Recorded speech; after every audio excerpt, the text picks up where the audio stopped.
All right, guys. Hope you're all doing well. Welcome to the tournament. Today we're going to be playing Kislev in a double elimination SFT style. So basically, there's going to be the top and the bottom bracket. If you lose in the top bracket, you get sent to the bottom, where you have a chance to climb your way back up to the grand finals.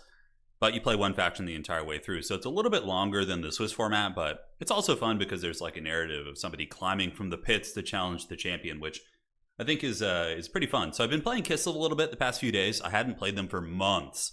Before that, because obviously they were pretty busted, but they got some pretty considerable nerfs, and other factions did get some big buffs. Currently, Kislev is sitting, I think, at a 50 or 55% win rate, somewhere in that ballpark, with about 20 games played. So that's a decent start, but looking to improve those stats. We'll see how we can do, and let's get this going. Evil Kislev, yeah. I don't really know what to do with them yet. It's weird because the chariots were nerfed, their baseline warriors were nerfed, couple other little things here and there. It used to, chariot spam used to be really good against chaos, but yeah, it's been changed up. So I think you gotta try some other schemes. A lot of tourneys this week, yeah. Whenever there's a new patch or a new update, you're typically going to be getting a lot of tournaments. Amco, bring forth the mighty Griffin legions. Yeah, I usually use winged lancers. Just I like the saving 200 gold, and yeah, they're both good units. They're both very, very good. Honestly, it depends on the matchup you're in. If you're against a faction that has good shooting, armor piercing shooting, I think the cheaper variants are usually better. But it all depends. So tournament's going to get started here. Let me go ahead and head over and get this party going. Great amount of signups today. Awesome to see. Awesome, awesome. The dark side, yeah. Well, Kislev isn't the dark side at the moment, as far as we can tell, but maybe they still are. I mean, a month could go by and then Kislev could just be dominating so hard and everybody's like, oh, okay. They're still OP, right? But we don't know yet. Let me go and check the signups here, make sure we're looking good. And it is go time. Yeah, buddy. You gotta finish your dishes quick. Yes, that's right. The tournament awaits. All right, so we are gonna generate the bracket here. If you didn't check in, it is what it is. So let's go ahead and generate the bracket here. Here we go. It is go time. Archon, always like see, because of the work UK time zones. Glad to catch you this evening. Yeah, it's a little bit earlier today, so hopefully it'll be easier for you. And brackets are popping up here in a second. Let's hope I didn't screw anything up, and it looks like I didn't. And here we go. All right, so the tournament is live. Good luck to the goblins. This is double elimination. Yeah, it's going to be a fat one today, but all the matches are best of one, and there's no picks and bans, so I think it should be quick enough. All right, goblins in before a 5-hour stream. Tourney is live. All right, so you got your matches. I have my opponent here. Make sure if you're playing in the tournament, you have your map pack on. That is going to be very, very important. And let's get our opponent here. I think it is something boy. All right. Hey, we're up. All right. So got my opponent, and the first round map is going to be what? Let's go ahead and see what it is. What's cracking? Description, it is going to be the edge of the Darkwood. So fairly open map, decent for shooting, but also decent for flanking because of the woods. So it plays some fun play styles for sure. All right, couple donations here. Bring forth the mighty Griffin Legion. I will. And Archon, thank you once again. Jeff says, massive fan, watching for years. Would you put on your Total War Mount Rushmore? Are you talking about for competitive like pro players or just like community members? Let me know and I can answer your question. That's tough. That's a tough question. That's a very, very tough question. But I think I could do it. I could probably pick a, couple folks from each game, and then we could kind of figure it out from there. All right. Mount Rushmore has 4 presidents in it, right? So that would be like 1 player from Warhammer 1, maybe 2 from 2, and 1 from 3. Would probably be how we would approach that. Follow your heart. All right, so let me go to the Hall of Fame real quick. We're still waiting for my opponent to show up. I did send them an invite. Hopefully they get it. Worst case, we just kind of cast somebody else's game if we run into that. So going to the Hall of Fame to answer your question. So Mount Rushmore. All right, so the Warhammer 1 Hall of Fame. Probably Tlaxtlan Soothsayer. I think... Ooh, that's tough. Maybe, God, that's so hard. Falcon definitely belongs on there, I think. He was very dominant in Warhammer 2 for a lot of tournaments. I mean, he won 4 or 5 major tournaments, if not more. Houseplant. So Felcon, Houseplant, Tlaxlan Soothsayer, and the fourth one I can't decide, honestly. I can't. It's hard. I gotta think about it. All right, so who do we got here? We got the Lizardmen. All right, so we got the lizard people here in this match. So let me go ahead and get everything going, and we'll have some fun. Thank you guys for joining. I'll think about the fourth spot. No, but you need to have a lot of major event wins to be on the Mount Rushmore. There's a lot of great players who haven't won a lot of major events. So, yeah, that's to qualify for me, you need to at least have won some major events. It's hard to say. All right. So let's see. So Lizardmen. I haven't played this matchup in a hot minute, but should be fun. Should be fun. We're going to get our power Warhammer Fantasy Slavs here and see how they do. Okay, I think those guys will hold fine. I think we bring this. We could bring one of you. I think that's good. Yeah, so far so good. I don't know what Lord choice to go with here, though. Did my opponent just drop? Did they need to restart or something? Let me check. Hey. Just making sure they're coming back. They left the lobby. They were there for a second, and then they disappeared. Ulrika just sniped the big toad. I think there's plenty of other sniping options that are better than Ulrika here. Dervishes are always like... Dervishes got nerfed too, by the way. So a lot of the Kislev stuff got nerfed, which is good. It deserved to. It definitely deserved to get nerfed. So Lord choice here, you know, anti-infantry sleds are pretty good, obviously. Katarina on her sled is pretty damn resilient and tough to kill. So that's an option, but again, she's a little bit vulnerable against like dinosaurs and whatnot. So you got to watch out for those big scary dinos.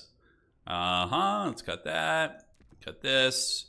And for the spells, I think we can just go that route. Use that. Okay. I think that's a decent starting build here. Hey, thank you for... You're welcome, man. Thank you for joining. Professor Pone, he's playing Warriors of Chaos today. Put Turin on the Total War Mount Rushmore. Well, if we're just talking players, if we're talking community members, it's a different beast, right? People who've contributed to multiplayer over the years, but... Yeah, so we get two of those, and then we obviously need a little bit of anti-large, I think. So that is probably going to be warranted. Basic Kossar Archers probably not going to be the best choice here. I think like throwing in one of these is good. They're pretty good against Lizardmen in general. Things in the woods, you know, aren't bad either. Getting especially the ROR like the Mordheim Beowulfs to reduce healing on targets, I think is effective. Although the cheaper ones definitely can do their bit. We get like one Snow Leopard. My opponent is ready already. They are ready to go. And what will we do? So two of those. One of these. Heavy chariots. I don't know. I'm on the fence about the chariots. After their nerf, I don't know if they're worth it. I guess it's going to require a little bit more play testing to figure that one out. Man, probably will. All right. We'll just throw in a Kossar here, and I think that's going to be the end of the road. I think we'll be okay. Good luck, have fun. Although, no, we need to get you. I'm an idiot. I almost forgot one of the most important elements of Kislev, which is a little bit of magic, a little bit of fun times. Okay. Cool beans. I think we're set. Good luck, have fun to my opponent. I don't know my opponent's experience level. I have no idea. Big tournament today. So don't get why they gave Chaos Beast to Kislev. Well, the Incarnate Elemental isn't necessarily... I mean, it does fight with the Beastmen, which is weird to me.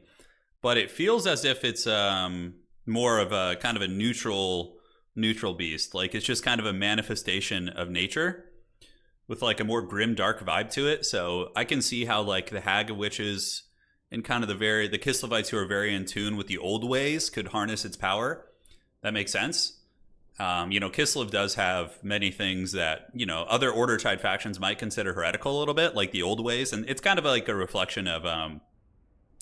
you know, like in, you know, Eastern Europe back in the day, right? It was, you know, a lot of paganism and whatnot until, you know, I don't know, I guess Catholicism, Christianity or whatever came and changed things up. So I think that's kind of the reflection, right? Like the Hag Witches are kind of the old ways and, you know, the paganism, and then the, you know, the modern religions are more like orthodoxy kind of stuff. So Kislev balance, we don't know. I mean, I've played them a couple times the past few days and they did pretty well, but they also lost some games. They have about a 50% win rate on Total Tavern right now, like 20 games with 10 and 10, I think, somewhere in that ballpark. So they feel a lot more balanced, right? They've had cost increases across a lot of units and nerfs to some of their very powerful units as well. Yeah. I feel like each culture's creepy forest folklore makes sense being... Yeah. Yeah. I hear you on that. All right, so let's get this party started, guys. Thank you all for joining. We brought Tsarina Katarine on her sled because, you know, skink spam is very, very meta, right? So I want to make sure I have a little something against that. And yeah, so she is going to be like my anti-infantry tool that's just going to run through a bunch of the little gremlins. And then I have a couple halberd units as well because the halberds are awesome. We're going to be sending one to the outside objective here. A single Streltsy unit. I just wanted a little bit of AP, and then we have a Little Grom too. Little Grom is awesome. And, oh shit, yeah, Coatls are a thing now, right? So yeah, in reserve I do have a Frostworm and a Snow Leopard, so I'm hoping that will be enough anti-large. The Frostworms are, of course, anti-large monsters, so I'm hoping that they'll be able to kind of solo that and deal with that problem. All right, good luck, have fun. You're on DC and vacation. Hey man, enjoy your vacation. Hope you're doing well. Don't you think that armor piercing is too profound in the game with the average unit? Yeah, I don't know. I think that armor does its job, for sure. Yeah, I mean, it is kind of haggard how, like, if a unit is bad, sometimes they just give it full AP, like with Heroes and Lords, they, like, give them AP values as a band-aid, but aside from that, it's not that big of a deal to me. All right, so we're going to go hold the side point, get the Little Grom out here, and let's go scout and see what they have. So we do have a Bastillodon, Slan Mage of Life, with Awakening of the Wood and Earthblood, and a lot of invisible little gremlins around here. I do have a Patriarch in reserve as well. In case Katarine gets, takes a lot of damage, she can call upon that to do its thing. I wonder if he's going to go for my back objective. I'm going to go maybe rush up with Katarine and try and get this. And we could detach one dude to go help on the back objective. Although we can always call dervishes over if we need to. Okay, there's definitely some sneaky going on. Yeah, Frostworms are decent. They have solid anti-large. So against Lizardmen, I think having one is good. But Little Grom will honestly probably be able to keep the Battletoad in check. If he comes in open field, Little Grom is going to be able to put a lot of hurt down on those bad boys. So we're moving up with the sled. The rest of the army is going to be advancing. And yeah, hopefully we can get there before he does. And okay, so we do see Saurus Scarvets. Are they on foot? Yeah, looks like they're on foot. Interesting. Okay, so his army is looking like... Got Cold One Riders. Kind of looks like his army would be, honestly, weak against the Zargard Great Weapons. So we're going to call some of those bad boys out. There's not a lot there I'm seeing that's just going to wreck the Zargard, so we're gonna roll with it. So we do have you guys coming over here, and then we can also move you over there too. Put you in group 7 or something. And the rest of the army is going to advance up, because we need a little bit more defensive power over there. So the Zargard Great Weapons, you don't want to summon them late, because they're going to take like 5 years to get to the battlefield, but yeah, you want to get them out there. Alright, so now we just need to kind of wait for my opponent's advance. You know what, I could probably just start charging with Katarine. He doesn't have any mobile mass. So I think we can kind of get a little bit bananas here. Let's move this down here. Those Cold One Riders, though, could be a bit of an issue. I got to watch out for those, actually. So he does have some mobile mass. I'm not going to get any freebies here. All right, so let's start shooting the Cold One Riders. And, yeah, just looking around the old battlefield, having some fun. Things in the woods would potentially be okay. I think we're just going to call up the Patriarch and get the healing man on the battlefield. So where the hell is he? There he is. All right. So now we're shooting at the Cold One Riders, I think. Yeah, it looks like they're in range, and we're going to kind of loop around here. Let's move up ever so slightly to make sure we're on the objective. And Tsarina Katarine's going to go over here and roll dirty through those. The back objective is looking secure. Kislev Warriors and Kossar should have that on lock. All right, so now we're getting poked by skinks, so we need to screen that out, like so. Because you don't want your halberd units to get karate chopped here, so we're going to form ranks and shoot. And we do get a direct hit with the Little Grom. No, it looks like it missed. Okay, Little Grom did miss. Feels bad. But really good skink play from him. I like what he's doing with that. So those are actually Star Chamber Guardians. So we're going to go ahead and hit him with a Frostfang real quick. And you know what? We could just like start nuking them with Little Grom. That's going to be A-okay.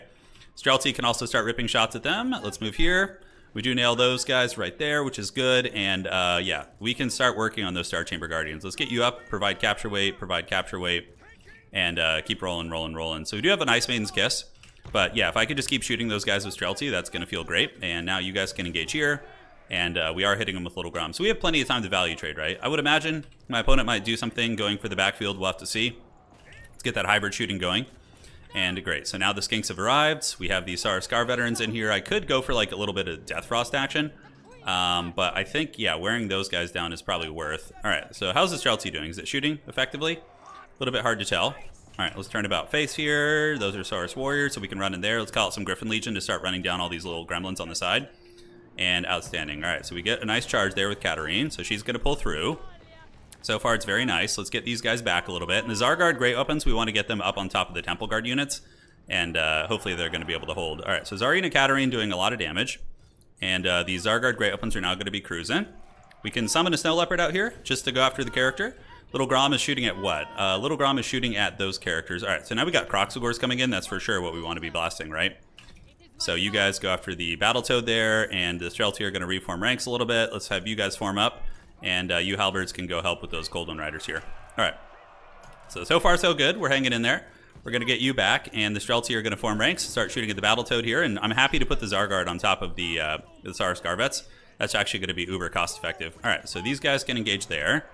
And once again, let's go ahead and get a big wind spell right down the pipe on these. Looking good. Snow Leopard can go after the Battletoad. And hopefully we can nail down those Kroxigors. I do need some anti-large here. So, ooh, that little Grom just nailed that. Did you guys see the damage on that? That was pretty insane. All right, so really, really good spell there. The Battletoad did get some respectable damage. And here we have the Salax Lullaby, so I'm just going to go ahead and pop that right now, see what we can do. And maybe call out a Frostworm now. All right, Frostworm's on its way. It's a great anti-large fighter, and the Griffin Legion over here is dominating pretty hard. You can see it's able to rout a lot of the cav units, so let's just kind of keep them fighting here. We can keep the Tsarina rolling through wherever she can. Streltsy shoots here. Little Grom can shoot here as well, although maybe we just go for the Battletoad. The Battletoad's very vulnerable right now, so I think I'm going to just switch my cannon shots onto Battletoad. And yeah, that should be fine. All right, so we do get a Death Frost on Battletoad, and the cannon is going to be shooting it. So these Streltsy should be able to shoot this guy. They should be putting some work down. Let's go ahead and rear charge into the back of these Saurus Warriors now. We can keep Katarine over here, use a little Frostfang action. Hopefully that will melt them. And now the Patriarch is going to be kind of trying to hold it down here. So let's get these Streltsy back, move you guys in, and call in the Frostworm. Hopefully that will take that bad boy down. And yeah, these Saurus Warriors are getting wrecked. Now I think we can call in some Dervishes from the outside, and we can move them up the side. And we can eventually do a little bit of flank charging. All right, let's unsummon you guys, although they still have 62 models, so probably still useful, actually. We're going to keep the Tsarina in combat there. In the back, it's looking pretty good. Streltsy can continue putting firepower down. Let's go ahead and get a little breath spell right here. Looking nice. And Dervishes, you guys come out there and get a bit of a surround on those. All right, so a bit of a cav pressure. Yeah, we see some cav coming in. I don't like it. So we're going to get some Dervishes over here, and they can kind of help protect the Streltsy. I am up on value pretty heavily, but remember my opponent has a lot of healing, so we're going to go run down these little bastards right now. And the Frostworm does annihilate the Bastillodon, no surprises. Cold One Riders on their way in, but we should be able to handle them with the Frostworm. And how's Battletoad looking? Battletoad's very damaged. I'm going to go ahead and Death Frost him again. We do get that nice flank charge right there. All right. Yeah, the Frostworm should handle it. Streltsy can put some supporting firepower down, and looking around the battlefield, what do we got? Let's run these guys. Yeah, everything's looking pretty smooth so far. We are up pretty heavily in value. Back objective isn't in any danger, so we need to start playing the objectives a little bit more. The blob fight, let's move in. We are going to get our dreaded Kislevite blob fight. And you guys pull back. Let's do this. Retreat. And how's the Griffin Legion doing? They're doing awesome. These are Cold One Riders. Yeah, so we need to go ahead and try and swarm them if we can. Let's move some Halberds over there too. Maybe we can swarm those Cold One Riders. I don't know how it's going to play out. So Frostworm Man, let's get him away. Let's get the Frostworm to start hunting Battletoad. I shouldn't let him be hiding back there with Battletoad. Okay, so Little Grom needs to get back. And we need to get the Frostworm to go munch on some French cuisine over here. And I think we just overwhelmed those guys. Let's call it another Griffin Legion. They're just super solid. Griffin Legion are amazing. All right, so there you go. We got the Battletoad trapped up, and now I'm going to go ahead and Death Frost him, which should seal the deal on that stinky toad. Great. He does have a good pocket of strength in the middle. Let's get these Streltsy to reform ranks a little bit. There we go, and Battletoad is down for the count, so now we go in here. Patriarch did get smashed up. My opponent has a really scary kind of blob position here, where he's got all these like elite units. Yeah, so we need to nail them down. Eventually, I'm going to go for his back objective here once we can kind of crack it open. Let's charge these guys, keep value trading, run into these, and Streltsy can just shoot into those. Yeah, so you see that firepower? That's what I heard the sirens call, but this time it wasn't a trap. You know, it was worth it. So we can go for his back objective. He has like nothing back here. All right, so we're gonna go swarm this if we can. Get this other Griffin Legion unit to just run down any chaff that's laying around. Little Grom is back in business. It's back online. So let's shoot these. Streltsy are doing work, and cool. Yeah, the Halberd boys are also doing quite nice. So we do get what, some Cold One Riders being called in. Okay, should be all right. We're gonna just flatten these skinks right now, so they're gonna get sent to another dimension. Things in the Woods, I suppose, wouldn't be terrible to kind of get some anti-infantry in the middle against these foot characters. And how is the Frostworm doing? Seems to be doing pretty good. All right, let's move up. Get these guys shooting here. Looks like there's a little bit of funniness heading towards my back objective, but nothing to worry about. Form ranks. Let's unsummon you guys, get you back in the pool so I can get some fresh infantry. And now we can do this. Patriarch did rally, so we're going to run him up the side of the map to meet up with Katarine. Nope, let's cancel the cast there. Damn it, I missed that. Oh well. It is what it is. So now we need to get on these Golden Riders and actually try and win that fight. So we're going to see if we can. Hopefully Zarina can make a difference, and you guys can head up there too. And Things in the Woods can head to the middle and hopefully get the job done. All right, so how's the Frostworm doing? It is getting some nice terror routes. We run through these guys. Let's get the Zarina in there. She might be able to help out with that fight, although she's getting a little bit danger low, which I don't like. And let's get some more dervishes to come on down there. Very speedy. Things in the Woods can come down here too. And I think we win this fight. It's hard to tell. He's got a lot of skinks kind of poking me. And here we have the big old dino fighting. Let's get this thing back and just kind of use our shooting. I think the little Grom still has a little bit of ammo left. It's hard to tell. He is up on objectives, though. I need to get one of these points, like, very, very soon. Okay, I think we win that fight, just barely. The other Griffin Legion arriving is going to make a big difference. Charging there. He is kind of pulling some decent value here. So unsummoning, a little bit of housekeeping on some of these units. All right, so we're charging in. We're charging in. And where's the other Griffin Legion? Yeah, I think we need to just Space Jam over here and destroy these Golden Riders. And then we can use the Things in the Woods to also help there. Frostworm can help there. Because the middle is just a pain. Like, he's very entrenched there, right? Very, very entrenched. So I'm not enjoying that. Let's pull you guys back. All right, did we get the win? Did we get the fat karate chop there? Maybe. Let's get the dervishes to go hunt down the chameleon skinks. This guy has really good skink play. He's been very, very aggressive with them. All right, so you guys shoot the Croxagores. Do I have any other anti-large elements I can call out? I need to unsummon some stuff, or else I'm going to run out of things on the battlefield to play with here. So Little Grom is going to use the last of its ammo. We do get a Griffin Legion. They're all fighting to the bitter end there, and we do break that position, which is good. We also get on top of the skinks, so let's go start rolling dirty on these guys. And I believe we do have the objective. We can obviously win on 2 at this point. We're going to get Katarine back to join up with her Patriarch homie, and we can also get the Dragon character over there too. So we'll do a little Dragon Ball Z action. All right, no fast cav ready, unfortunately. It feels bad. How's this engagement looking? We do have more Golden Riders, which have been very problematic for us. But with the Things in the Woods there, I think we're okay. So we can pull back and hopefully just hold. All right, so back on the point, and we need to go ahead and send some reinforcements over there. So I don't know what. I guess just Kislevite warriors. We'll get there eventually. Let's run through you guys, and let's send the Dragon character all the way over there, maybe to stabilize that. And I think we win this fight. Yeah, Katarina is still doing it. We got the Patriarch coming down here to provide some fat heals, so she's doing all right. Snow Leopard can go help out on the back point as well, and the Dragon character will be on its way. We can start shooting some of these guys. Dragon character can roll there, and you guys, let's do some unsummoning, because we need to get some housekeeping done. All right, are the Things in the Woods going to win that fight? I think they will. The problem is he's got a lot of counter units. Like, those guys are very, very good. The Golden Riders are pretty awesome against us. So, yeah, can we break these? 6 leadership sitting there. Maybe we will. Okay, let's retreat back. Let's get that Patriarch heal on the objective. So we're going to retreat and hopefully stabilize that. As far as this goes, we have you, Little Snow Leopard, and you're going to get there. Streltsy are putting good firepower down, so let's get them to keep shooting. And we're going to retreat back under the warm embrace here of the Patriarch. So retreat. And with Katarine's healing here, we should be in okay shape. We're catching our opponent on points, right? A little bit of weird graphics lag here. All right.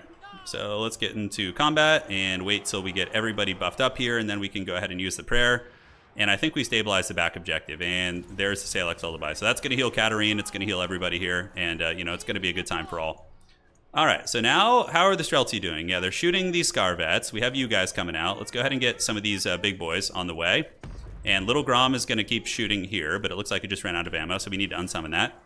I think we're going to hold this point. We have a lot of good units here for sure, and Katarine is going to help anchor this position. The middle is definitely vulnerable, and we do manage to hold the back point, so my opponent is not going to get that. So we do maintain our double cap. Skink's going to get run down here. I need to start making a play for the middle now. So we're going to go ahead and get the warriors and all these guys waddling towards the middle. So we got a lot of Kislevite warriors. Hopefully they can seal that, and we can hold this back point long enough. Yeah, it looks like Katarine is leading the defense on the back. My opponent's playing really well. This is a really scrappy game. Very, very scrappy game. I mean, look how close it is, right? All right, so looking good. So we do manage to hold that, which is awesome. And what else do we got? The Patriarch is going to stay here. We can kind of reform ranks here. Katarine, I think, needs to stay here to help secure that back objective. The Streltsy are taking out the Scar Veteran. The Saurus Warriors here are going to be taken apart. I think the 2 little Kislevite Warriors here probably get the job done. And what is that, a Feral Bastillodon? I think so. I think it's Feral Bastillodon. All right, so Halberd boys, move up, and you guys move up. All right, and what do we got? In the woods, there are some skink cohorts. Nothing really terribly threatening. We could probably honestly take out that Scarvet with our 2 SEs here. And another big blob is on its way in. So can we hold for round 2? Find out today. Find out today. All right, let's get another Dervish down there to try and hold for as long as possible. And the Bastillodon's going to be a bit of a problem, for sure. So let's get into that skink cohort, see if we can break them real quick. We'll have another Salak Lullaby here in a second. So the skink cohort does get melted, and now we need to refocus our charge. Get the healing going and take down those guys. Outstanding. And now we get 1 Scar Veteran isolated and killed. Streltsy are going to move up for capture weight. And we got the Chad Zargard Great Weapons on their way over too.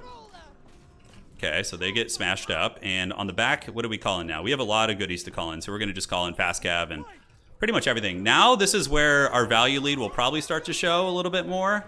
Hopefully we can win this fight with the Tsarina. You know, and the Patriarch also gives a nice little combat buff too. Okay, we did get 1 Scarvet down, the one that was like very low already. We have the Streltsy advancing to the point, the Zargard advancing to the point. Let's get 1 Kislev. Do we need to send another warrior over here? I don't think so. I think those guys will have it on lockdown. This fight's a little dodgy though, but we are passing our opponent in score.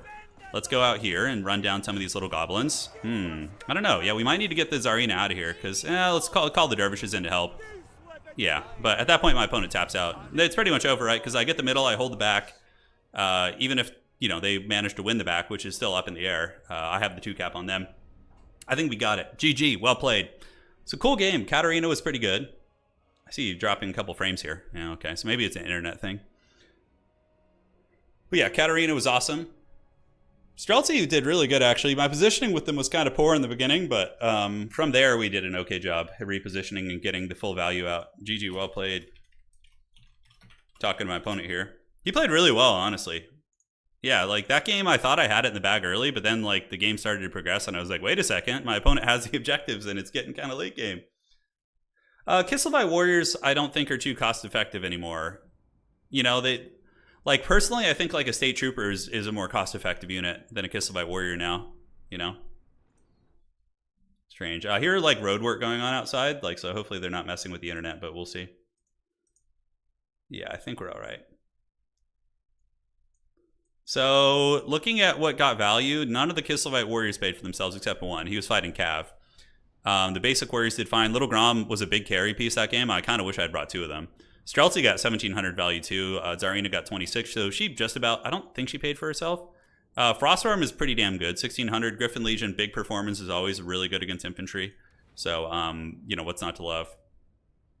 Yeah, Kislev Warriors got a stat nerf and a price increase in the past couple patches, so I think they're in a fine place now. 525 is a lot, right? Yeah, I don't know. Yeah, it's tricky. I think they're probably fine at this point. Well, we'll see. We'll see. Lore of Hags. You know what's really funny is I almost never use Lore of Hags. I should probably look through that right now because it's something I haven't really played with. I got my opponent already for the next match because we're not doing Swiss. It's so let's report that, and now we have this and Kislev versus Lizardmen. All right. I'm trying to play more. Thanks for the games and tourney. You got bottom bracket now. Cool. So chatting it up with my opponent. We have our next round opponent, which I believe is Martinius. Very, very strong player. They've straight up been doing road work in my on my street for like 2 years. I don't know. I don't even know how that's possible. it's just anarchy out there, man. All right. So the next map, I'm just happy we got a win before we take an L. Because even though Kislev is strong, I don't know. Well, up in the air still. I think Kislev, my prediction is that Kislev is going to be a top 3, top 4 faction. I don't know about number 1. I think Demons of Chaos are stronger than them, with like Fiends being really good, Changebringers, and just the various buffs Demons have gotten over the past couple patches. I think in the hands of top tier players, Demons of Chaos are going to be one of the stronger pieces for sure. So you want to compare a Kislev Warrior to an Empire State Trooper? All right, so we have stat line 24, 38. Well, my opponent's here, so we'll do that in between games. Yes. What you playing, G? Let's see what he's playing. Slaanesh. Oh boy. Okay. The evil. Slaanesh is actually very good against Kislev. It was one of the few factions that, in my opinion, traded well with him before. the buffs. The fiends are just so good. They counter like all your cav. So yeah, it's very nasty. You got to watch out. So Jade Tome, or Tomb, what does this map look like? Is it a side-by-side objective situation? I think it is. Empire is very good, but I don't think they're the strongest faction of the game now. But yeah, they're solid. You know, Empire is a good faction. So yeah, fiends are a problem here. They're a big problem. Yeah, they're scary as hell. For our Lord, Katarina is all right, but she's gonna get.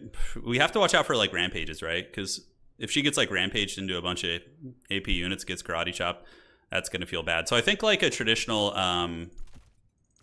like cav is very risky here. Let's do this. Get you two out here. Yeah, that seems all right. So scheme in the build. You know, cheapo ice witch is probably fine. Rasputin is decent as well. He does magic and fire damage, so, you know, if you want to go the Rasputin route, you totally can. They just want to watch the stream through the window, that's right. Yeah, you got it. Yeah, Foot Boris is probably not bad. Sigvald is something to deal with in this matchup. Baba Yaga is all right. She can kind of sit back and, you know, cast some spells from downtown, but I don't even know what Lord of the Hag does. Like, I don't know what any of the spells do. Yeah. I guess I'd have to look through all those. She does have some sweet heals and different things like that. But yeah, I feel like she's pretty vulnerable to being rampaged and sniped, since Baba Yaga is kind of squishy, you know? All right, so let me read through all this here. All right, yeah. Oh, that's kind of an interesting one. Strong against, yeah. All right, that's kind of neat. Okay. We'll try this out this game. We're going to try a little something out here. All right, so Fate of the... they give spell resist. So enemies are leadership. I think that's when she casts spells, yeah. And then Fury of the Land, Power Recharge, and Keg Lash, Spirit Bear. Yeah, alrighty, ladies and gentlemen. We're about ready. Just going to get this party started here. For reinforcements, dervishes are obviously pretty good. I don't think you want to leave home without them. Yes. There's a lot of weird stuff you could probably do in this matchup. But I'm kind of relearning Kislev with all of you guys, and that was one of the main reasons I wanted to play them today. Okay. My opponent's really good at Slaanesh too. It's not like it's just some newbie Slaanesh player. He's a dark wizard with them, so we got to put some respect on his name. Foot Boris probably isn't a bad idea. Yeah. Probably not a bad idea. Are we going to be seeing elite infantry at all? Probably not. Yeah, I don't think so. Okay. So that is a start. Yes, that is a very, very small army, which certainly has given me some stress.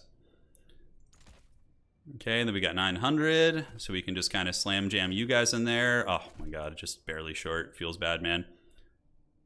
We want Ice Bear. Ice Bear, you know, big monsters actually aren't terrible against Slaanesh, to be completely honest. I don't know which one would be best, but yeah, they can do some work. They can definitely do some work. Like in land battle, Slaanesh does not like the big monsters. They really don't. Okay, aside from this, we'll slap you in there. And then we need to get... Yeah, I see Kislevite Warriors, the cost increase is keeping me from... You know, I'm basically missing out on an extra one here, which is good. I'm glad. I'm glad to see that I have to make some hard decisions, whereas before it was kind of just all pretty easy peasy. Yeah, that heal is pretty bad, so we'll get rid of that. And then we got 580. Okay. Cool. So Little Grom in this mashup. I wonder if a Little Grom is necessary. It's probably not a bad idea. Okay, let's get you on this. Outstanding. So we got 1,200 left in our reserve funds. As far as the warriors go, like a single Zargard are pretty bad here because of the fiends. Fiends are really good against you, so you don't want any of that, I don't think. So 2 of those, and then archers are also pretty mediocre here. Slaanesh has shields and armor on everything, for the most part. The heavy war sleds against them are probably decent. Although the heavy war sleds got 100 gold cost increase. They're 1450 now instead of 1350, and they got nerfed on top of that. So I don't know how good that will be. Yeah, I'm not sure. What about the Frostworms here? Frostworms are probably respectable in this matchup, I think. But man, oh man, is all this stuff really getting add up. Oh, also, Oath Brothers of Tor got nerfed. Miko, thank you for becoming a channel member. Weapons teams? You think it's going to be weapons teams? Maybe. Maybe so. All right, so that saves a bit of dough for me. And basic armored Kossars do feel a little bit dodgy here. Yeah, do I need these? Armored infantry are a little bit scary. The Mordheim Beowulfs are badass, just the name alone. All right, well, I hope this is enough to deal with all that scariness on the battlefield. We're going to find out. Little Grom, I think the Little Grom may have gotten a cost increase too. I'm not sure. Well, whatever. I think we're ready. We're going to learn one way or the other. You know, we're playing a top tier player here, so should be a scary one. Okay, two of those guys. Yeah, I think it's okay. Cut that. Cut that off. Cut it off, man. Yeah, things in the woods are definitely decent. I always want to call an Ice Guard, but I feel like they just kind of like get picked off before they can really do a lot. Like Ice Guard with Glaives in theory, but Slaanesh Furies are also a really scary problem to deal with. They're very frightening. So yeah, I think we got to put some respect on the Slaanesh Furies. Okay, let's call you in and you. All right, yeah, this is the build here. This is the build. Let's get it. All right, guys. Let's see what's cracking in the tournament, by the way. So I think we've got most of our first round matches should be finishing by now. I'd be thoroughly surprised if they're not. Okay, yeah, it looks like almost everyone in the first round is done, except a couple people. Our bottom bracket matches are going. So, yeah. Should be fun. So to get to the semifinals on the top side, we need to win two more matches? No, 3 more matches. And then we're in the semis if we can make it that far. That would be cool to make it that far. That'd be fun. Yeah, the Frostworm seems good now. It was a bit of a meme when it first came out, but it definitely in its current state, it seems pretty good. Hey, Tunis, thanks for becoming a channel member. Oh man, so one of my high school teachers, who I'm very, very close with, he's kind of a family friend of ours. He hit me up like a week ago, and he was like he's now in charge of like alumni relations with the high school that I went to. And I have to, he desperately emailed and called me and was like, hey, I need a last minute replacement for a career day. Can you come in and speak to the entire school about your job? And I'm like, oh God, it's like a really like buttoned up religious school. And I'm like, oh, I don't know. I'm going to explain what I do for a living there. But yeah, so I have to go do that tomorrow, which is stressing me out. I'm like, oh man. Yeah, it's going to be something. Okay, so let's get these guys ready to go. We have Mother Ostankia. I don't know how she's going to do, but she's cool as hell, so we're going to try it. Mother Ostankia has a rampage ability, which is radical, totally radical, dude. So we're going to get this, and you guys are all going to go commit to the fight. I'm not excited about it. I'm really not. Even though, like, I technically do public speaking for a living, I get really nervous with public speaking. Like, really. When there's a crowd, like, in person, I get really stressed out. I am not made for that. Yeah, I'd be like, yeah, you know, I draw dongs on the screen. Who would have thought, you know, can make a living drawing wieners in video games. It's awesome, dude. Demonetizing art, exactly. So yeah, we brought the Malediction of Madness. So she actually has a rampage, which I was like, oh, that's actually pretty good, right? So maybe we can rampage some fiends and halberds or something, and then we have the Forbidden Fens, which is like a slow ability. So that's going to be the game plan there. Go look, have fun to my opponent. Do you have a job? No, YouTube's been my full-time job for many years. But before I did YouTube, I worked in sports. So I was an athletic director. So I ran sports competitions for a living and tournaments. And so like I would run basketball tournaments, soccer tournaments, even bocce ball tournaments. Those were always very fun. What do we got here? So we got a Chaos Lord on a chariot. Oh shit, okay. I don't know if I have great answers for that. I guess the Snow Leopard is going to be my best bet there. We're gonna see. Oh, double chariot character. Oh shit, I might not be ready for this, guys. This is scariness. All right, so I cut my Frostworm at the last second, which I'm really regretting now, because I don't have a ton of good answers against these chariot characters. Although one of them is really squishy, right? Yeah, the Allurus is. He has 100 armor, so I think I just got to save for the Elemental Bear and chase him with that, maybe. Yeah, we'll see. All right, so let's form up. And we're going to call in the Elemental Bear first, probably, to make sure I have a proper answer. We have a lot of Chaos Warrior Hell Scourges, which are also going to be scary. We're going to go get Mother Stank, and we're going to go start poking a little bit. Hopefully grab this objective. I was expecting, like, Fiend spam. I do have things in the woods and Griffin Legion, which will be pretty decent here. Hopefully the Stank is going to be able to put some hurt down on these guys. I don't know how, like, heat-seeking the bear launcher is, but we're going to try it. And see if I can actually make contact here. Cool, so I almost have enough. Here comes the bear launcher. And now the Stank train is going to go and just start running through these guys. I think, is there a rampage on there? Do we have Pavane? Okay, that did some big damage, so it's still very powerful, obviously. They used to have unlimited charges, though, which is pretty nuts. Alright, so the bear's on the way. Soon. We're going to shoot here. I do have a rampage ability, which you might not be expecting. Yeah, alright, cool. Stank's doing some work. So far, so good. No complaints. Elemental Bear is going to get called in. Oh, Giga Chad Bear, let's go. All right, yeah, and if he brings his wizard up, I can potentially rampage it and do some work, right? So we're going to go ahead and move you guys here and get the spears ready. Next up, we probably call him the Snow Leopard, but yeah, let's just kind of pull back like this a little bit. I don't want to be so squared up to him and just kind of keep poking here. All right, so we're going to keep this going, and we're going to retreat back a little bit. I can totally yield the objective for a short period of time. Mother Stank is going to just run through the Hell Scourges. I don't think he has Rampage, unless I read his abilities wrong. Does he have Rampage? Let's see. So we got Hysterical Frenzy and Acquiescence. No, so he's not even trying to Rampage me. All right. Sounds good. So we get in with the Stank Train. She's able to do some work. Those are the Mirror Guard. I wish I had brought the Cauldron ability. That's what I was kind of thinking about doing before. All right. I should have turned these guys off. Now he knows I have these like elite archers, which is problematic. Okay, so let's get the bear to come in. The bear is going to do this. We'll do that. And let's get you and you to start moving up a little bit. And move you up like so, you up like so. And now we're going to get the Stank to go over here and try and run down these spears. All right. So the Elemental Bear is on its way in. We're going to form ranks up. Tighten up our formation a little bit. Just kind of focus on value trading here. Hopefully Elemental Bear will do its job. And yeah, we can start shooting at the Chaos Lord if we want to. Looks like he's coming in over here. Let's get a Snow Leopard on the way up. And hopefully they can do a little bit of work. Cool. So Elemental Bear is going to go, and if we can get a nice rampage on that Lord, that'd be sweet. Although the bear is doing pretty well over here against these warriors, right? It's what does this ability even do? Okay, I gotta read that shit. All right, so let's start shooting there, and now we got the Snow Leopard coming in, so the Snow Leopard's going to do this. Let's pull back. Just keep these chariots honest. They've already taken a lot of damage, which is good. And Kislevite warriors need to engage there, and the bear is the way. All right, so you guys shoot here and here. Let's go ahead and get a pack trap on these guys. Snare them on down. Great. And we could rampage them to their doom also. That is something else we could totally do. Let's call Things in the Woods in and do that. And unfortunately, I did blunder over here pretty hard. All right, so back you go, back you go. Let's get you guys back. The Elemental Bear is being a Giga Chad. He's doing great work here. We're going to run you guys down.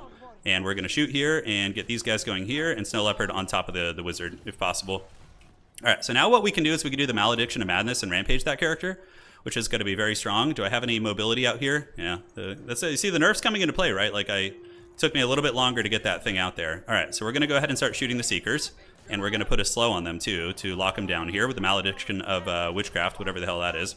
We do get his caster rampage there, so that thing is getting focused down. Elemental Bear is doing its job.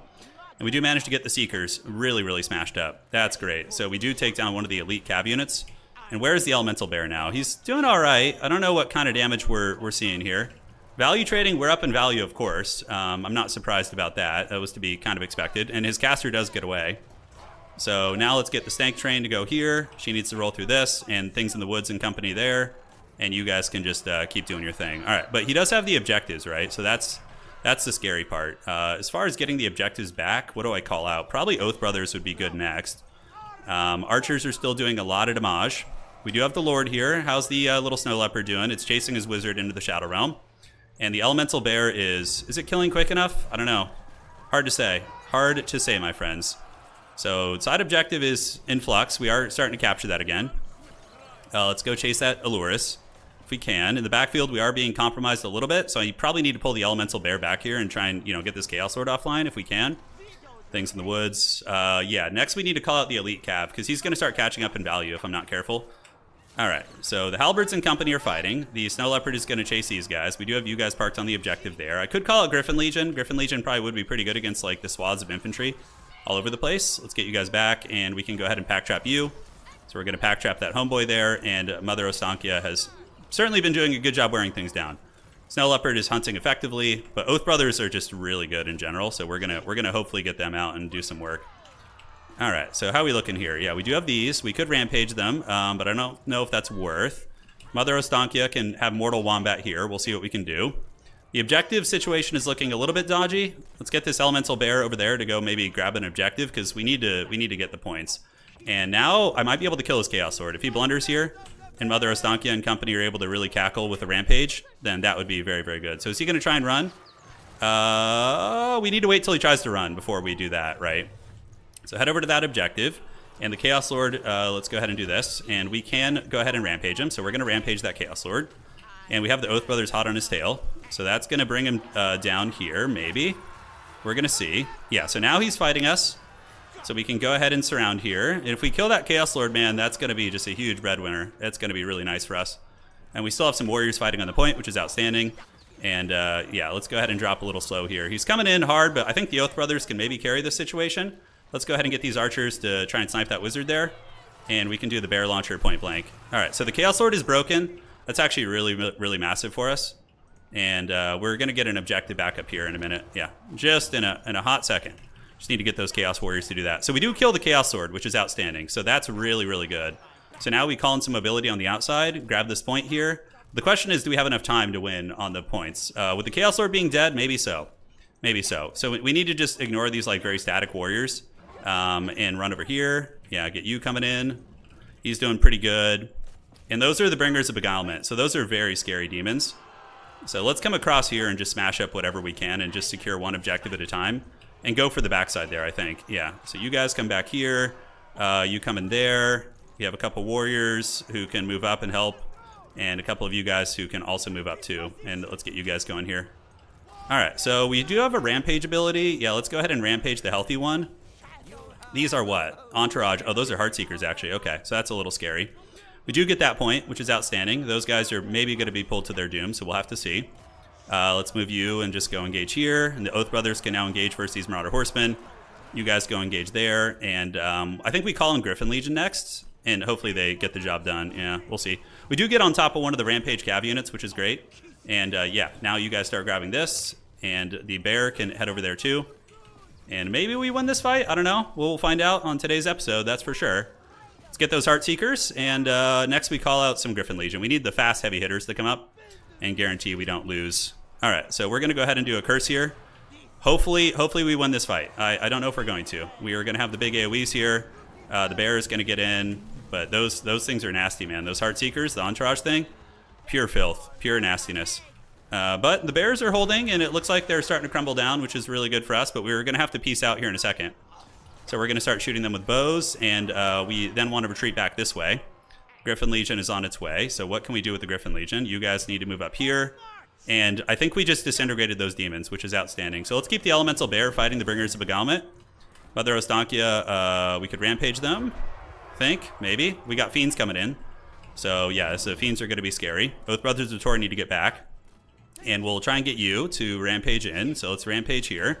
And then we're going to rampage them and then charge them. And now we need to call out, what, Kislev Warriors? I don't know if it's going to be enough. All right, so we do get the rampage on them and a full head-on charge, which is power. That's very powerful indeed.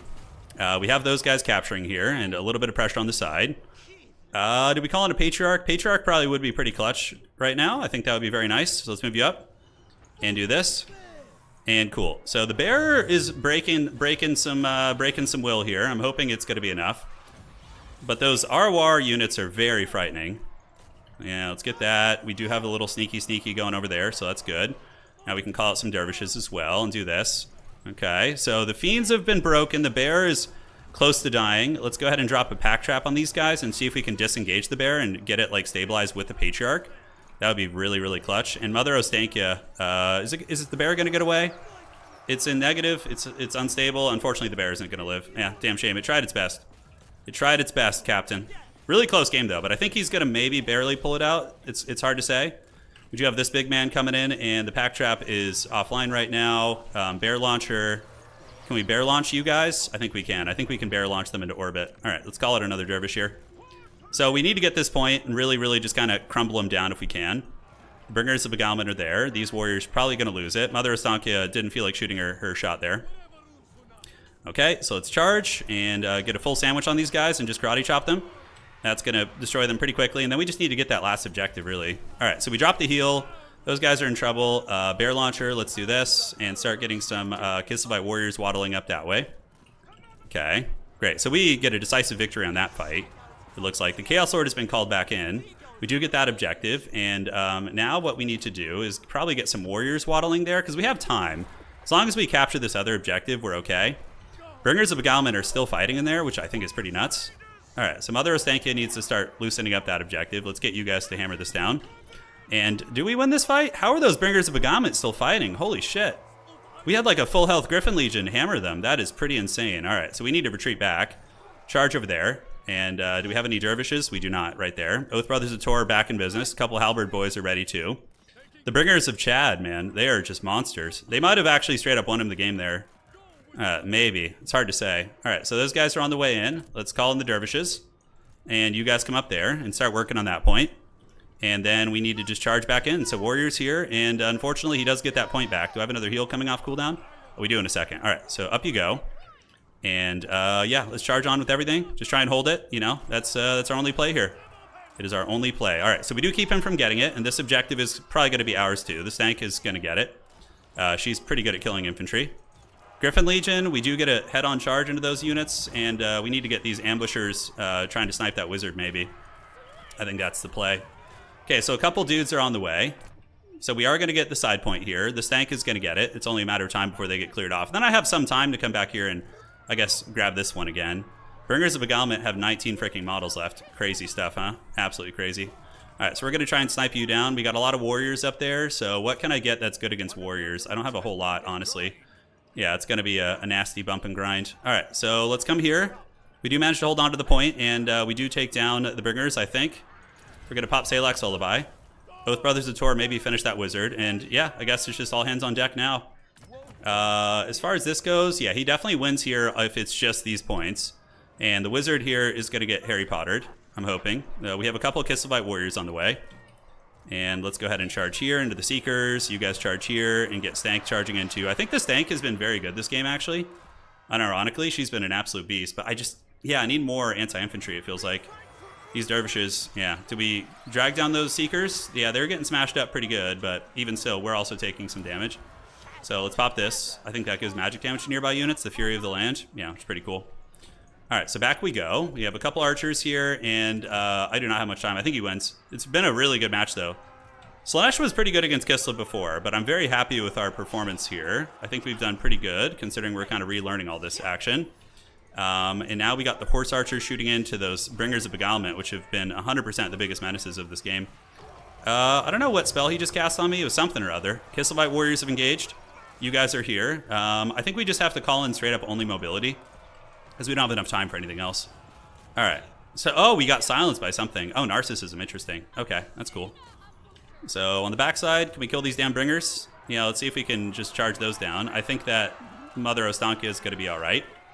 Pack Trappers shoot here. And we can call in the things in the woods now. Maybe they'll get there in time. I do maintain the capture weight, which is good. We get the Bringers of Beguilement off the point. Let's get the Stank train rolling around. Yeah, so we get that rear action here. Things in the woods are on the way. Stank is going to be rolling. Really, really good match. I need to watch my backside objective too. That's very much on the table. All right, so we do maintain the capture. You guys need to move up as well. Things in the woods are too far off to make a difference, sadly. So that's GG. Well played. Really good match. Really, really good match. Yeah, that was fun. I mean, we were down in value. We definitely lost value when we tried to get aggressive here. You can see we're actually maintaining capture weight here. The Kislev warriors arriving is good. Stank is going to try and jump on the point, but that's it. GG. Wow, what a close match, dude. What a close one. Epic. But we're not eliminated. Even though we lose a game, we still get to go to the bottom side. Now, dude, those Bringers of Beguilement won him the game. I thought I could kill them with a full surround Alpha Strike, but no. Jesus Christ, dude. Those things won him the match. Stank was the correct choice there. She was really good. Griffin Legion did okay. Oath Brothers paid for themselves. The Bear, okay, the Bear just sucks, right? Or it sucked in that situation. How did that thing only get 600 value? That is what lost me the game. Okay. So now we get to the bottom of it. I was like, how did I lose those engagements. And when you have a 2,000 gold unit that only gets 600 value, fighting what it's supposed to counter the entire time. Yeah, I mean, shit. Okay, well, that's why we lost. Okay, it all makes sense now. Like, everything felt like it was going pretty good. His Bringers of Beguilement were 3,200 value. Brutal stuff. They did really, really good. All right, let me check with him. Fear my 600 value bear. You forget? Yeah, I did. The breath attacks, it was kind of hard, though, because he was constantly in melee. There was a couple times I was looking at the breath attacks, but I couldn't get him off. Start from left. All right. Okay. No problem.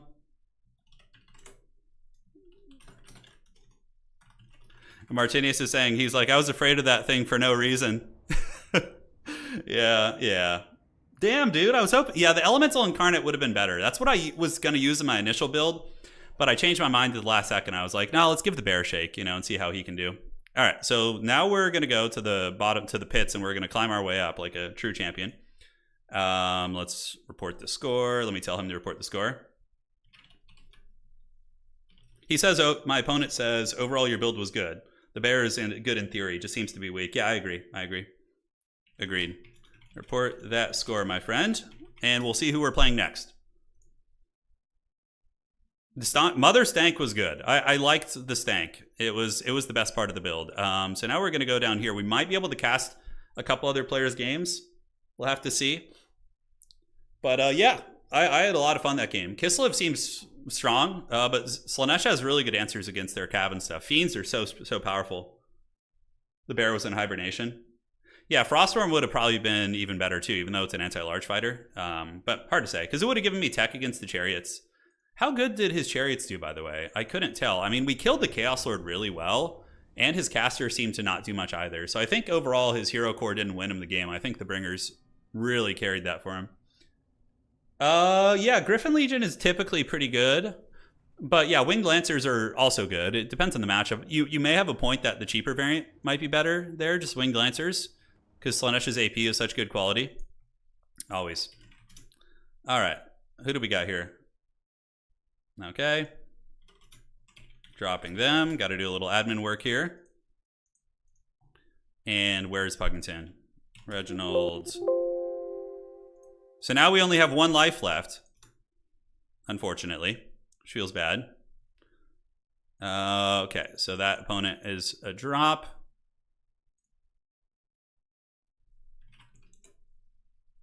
Hagwitch has it. It's funny, yeah. Martin is saying, he's like, he didn't even know that Kislev has a rampage, but Lore of Hags does have a rampage, right? So they have their own version of Pavane, which is sweet. Okay, so we have our next opponent very soon. So we probably don't have time to cast another match. They're going to be done in a second. You must bring Ice Guard to defeat Girl. Yeah, that's right. Ice Guard in theory would be pretty good against Bringers, but dude, those Bringers, I thought I was going to crush them, take that objective, and then run to the other objective and just win the game. But they just held and killed everything. I couldn't believe it. All right, let's work on builds. So while we're here, I'm going to kind of start working, because Kislev is a faction I want to main this season. I love their thematics, but I just felt bad playing them when they're OP. But now that they're more fair, I'm happy to play them. So against Slaanesh, I think we just cut this. We need more anti-infantry, probably. The Oath Brothers of Tor felt pretty good. Patriarch, how much do we really need the Patriarch in this build? Maybe not that much, right? So I think we bring out the Incarnate Elemental instead. It has a big Mortis effect, although the Patriarch is pretty necessary. And another thing in the woods, he had a lot of infantry that I was kind of wishing I had more of these. The Snow Leopard is pretty good for chasing down the chariot characters. Incarnate Elemental can also put some pressure on, and the Oath Brothers, I think this is pretty good. So we're going to save this as, let's delete this old build here. So this will be something fun we can do, is in between games, we're going to kind of like mix in a Kislev build guide that we can test out today and learn like trial by fire, right? So save army preset, Kislev versus Slaanesh. All right. That build did feel good. I just think a couple, like some tightening up, because he's honestly one of the best Slaanesh players in the entire community. So if we can beat him or come close to beating him, I'm happy. Bringers of Beguilement. Yeah, dude, I got wrecked. Holy shit. No, this is just pre-gaming it here. Okay, so that is against Slaanesh. And next, let's do a build against, who did we play in the first game? First game we played Lizardmen, right? Okay, so let's like fine-tune the Lizardmen build. So definitely Little Grom is very good there. I think Little Grom is like a must. What lord did we bring against dinos? We brought a Tsarina Katarine. It felt pretty good, honestly. I almost think Baba Yaga might be better though. Although the Ice Maiden's Kiss is really good against Skinks, so I think she's still the way. Yeah, so Crystal Cloak, you put her on the Ice Court sled. Sorry guys, I'm just checking to see if my next match is ready. This is a double elimination tournament. Yeah, and not. Oh, okay. We have our opponent, so we're gonna get back to the drawing board on this. All right. Let's see who they are.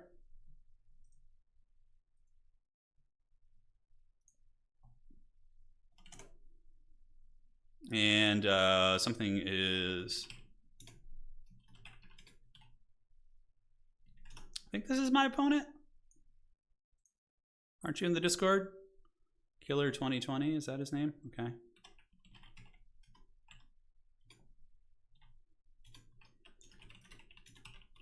Okay, I'm pretty sure this is my opponent. He just won his game. And now he's going to meet me down here in the pits of hell. I don't know what he's playing yet. Let's find out. And looking at the declaration, so we can start scheming against our opponent. They're playing Empire. Oh, Empire against Kislev is actually pretty hard these days. Although in today's tournament, Steam Tanks are banned. Granted, the Steam Tanks aren't very good against Kislev. The Little Grom just counters it pretty hard. Map is going to be what? So we are playing against Empire. I'm a little bit nervous about it, actually. If he's a good Empire player, that could be very hard. So on the bottom side, we have, I think, Jade Tomb again. Yeah. Okay. So at least we know the map. Foot Boris, double Patriarch. Well, you need a healer, right? You need a wizard. All right, let's get our screen blocker up. Thank you, Wookiee Claw. Valiantly defending my build. Oh, is he on Nurgle? Oh, never mind. He's on Nurgle, okay. I actually practiced this matchup the other day in a tournament. So I played Kislev in an SFT off stream the other night. I went undefeated in the regular rounds and I lost in the semifinals. But I did play Nurgle and that was a very, very good match. So we have the tools. We have the tools. Okay, so on this map, that would be pretty rad too. That character, I don't know how good of a fighter it would be. So definitely like some bow gunline action can be good. Yeah. If we want to. Little Grom is okay if they bring like a Noxbringer or something. The Incarnate Elemental and the big monsters have always been pretty decent here as well. Okay, we're playing Nurgle. Kislev Warriors have been nerfed. I mean, they haven't. They're good, but I don't think they're too problematic. They were problematic when they were sub 500 gold. They seem fine now. Like in my games playing Kislev, I mean, I remember I just used to like steamroll with them, and it's not quite the case anymore, which is a good thing, right? Okay, so let's get some of these guys. As far as the starting build goes against Nurgle, yeah, I think we could do something along these lines. Okay, I kind of like this style. Okay, so now I just need to get a Lord. And for the Lord choice here, Boris on foot is okay, but I think just getting a cheap wizard character, although Mother Stank was very effective that last game. Give Dwarf Dragon Slayers regen. Don't put that evil on us, dude. Why would you do that? Heavy war sleds are also a thing, right? But what is Nurgle going to bring that's big and scary against us? Plague Toads. Yeah, and the infantry, I mean, should still be weak against these things, I think. Yeah, I think so. All right, so Lord Tsarina Katarine is always good. Mother Ostankia, that rampage was pretty sweet. I'm not going to lie. That thing was awesome. Let's see if I can afford this. So we're going to go ahead, slap this down. I think that looks good. Yes, yes. And what other spells can we cut to make it effective? All right, so then we just need to cut one more spell here, and I think we're golden. Great. And we got 600 left in the starting build here. This is going to be a pretty heavy build. It'll be pretty heavy duty. Little Grom. Do we need the Little Grom? I don't know if we do. We have plenty of anti-infantry, I think, in this build. That was something when last time I played Nurgle, I was really weak on the infantry game, and I felt pretty bad. Second tournament game played, absolutely smashed. Don't worry about it. Oh, dude, I just lost. You know, I lost in round 2. Granted, it was against a top tier guy, but you know, it happens to everyone, man. Just keep practicing. You know, you'll get that tournament dub if you keep at it. Okay, so there's this, and against Nurgle, are Oath Brothers any good here? The Oath Brothers of Tor. I mean, they are magic anti-large, but I don't think I need that really. We got the Lancers of the Winged variant because they are just super cool, and those guys to deal with any sort of armor. All right, we're gonna have a little bit of fun. We're gonna bring one unit that's probably I wouldn't say meme, but like not meta, and it'll be in reserve though. Okay, so I can deal with infantry spam. I can deal with swarm. Good luck, have fun to my opponent. All right. Yeah, I think we're good. He could bring double Soul Grinder. I wouldn't be too worried about that. My build doesn't have a lot of good targets for Soul Grinder. Now, in the olden days, I used to play bowline against Nurgle. I'd go very wide with like mass bow Kossars and just have layers. But yeah, with the prevalence of the Noxburger and in Soul Grinders being popular, I kind of switched my playstyle up. And I think my build is going to be very hard to deal with. Rotflies. If he brings Rotflies, I think he's in trouble with what I brought. Yeah. All right, we will see. We will see. Yeah, Mother Stank does have some healing, but it's very little. The Goulash, it only heals 0.08. It's not even, it's really little. It's very weak heal. Very weak. Yeah, Rot Knights I think I would handle easily. With the build, you'll see. Yeah, I think we got our bases covered. I'm done with the Elemental Bear, though. That straight up lost me that last match. I felt like I should have won that, but the Bear just dunked on me and didn't do anything. All right, so we went double Frostworm so we have anti-large covered with the Frostworms, and then Zarina is going to handle the infantry game, right? So that's my game plan. Alrighty, so let's get you, and we have a decent infantry corps here. It's going to be a couple of these bad boys, backed up by this. And then we have a Kislevite warrior who's going to go grab this. You remember the days when Kislev did not have cheap infantry? Those were wild times. Pepperidge Farm remembers. I was a bit surprised you posted your Mavericks game and thought, oh, Harrison, I'm posting all the games, dude. I can only work so fast. I'm going to post every single game from that tournament, Harrison, including yours. Did I record yours yet? Yeah, I did. That one's already recorded. I recorded almost all the games except one of my wins from that tournament.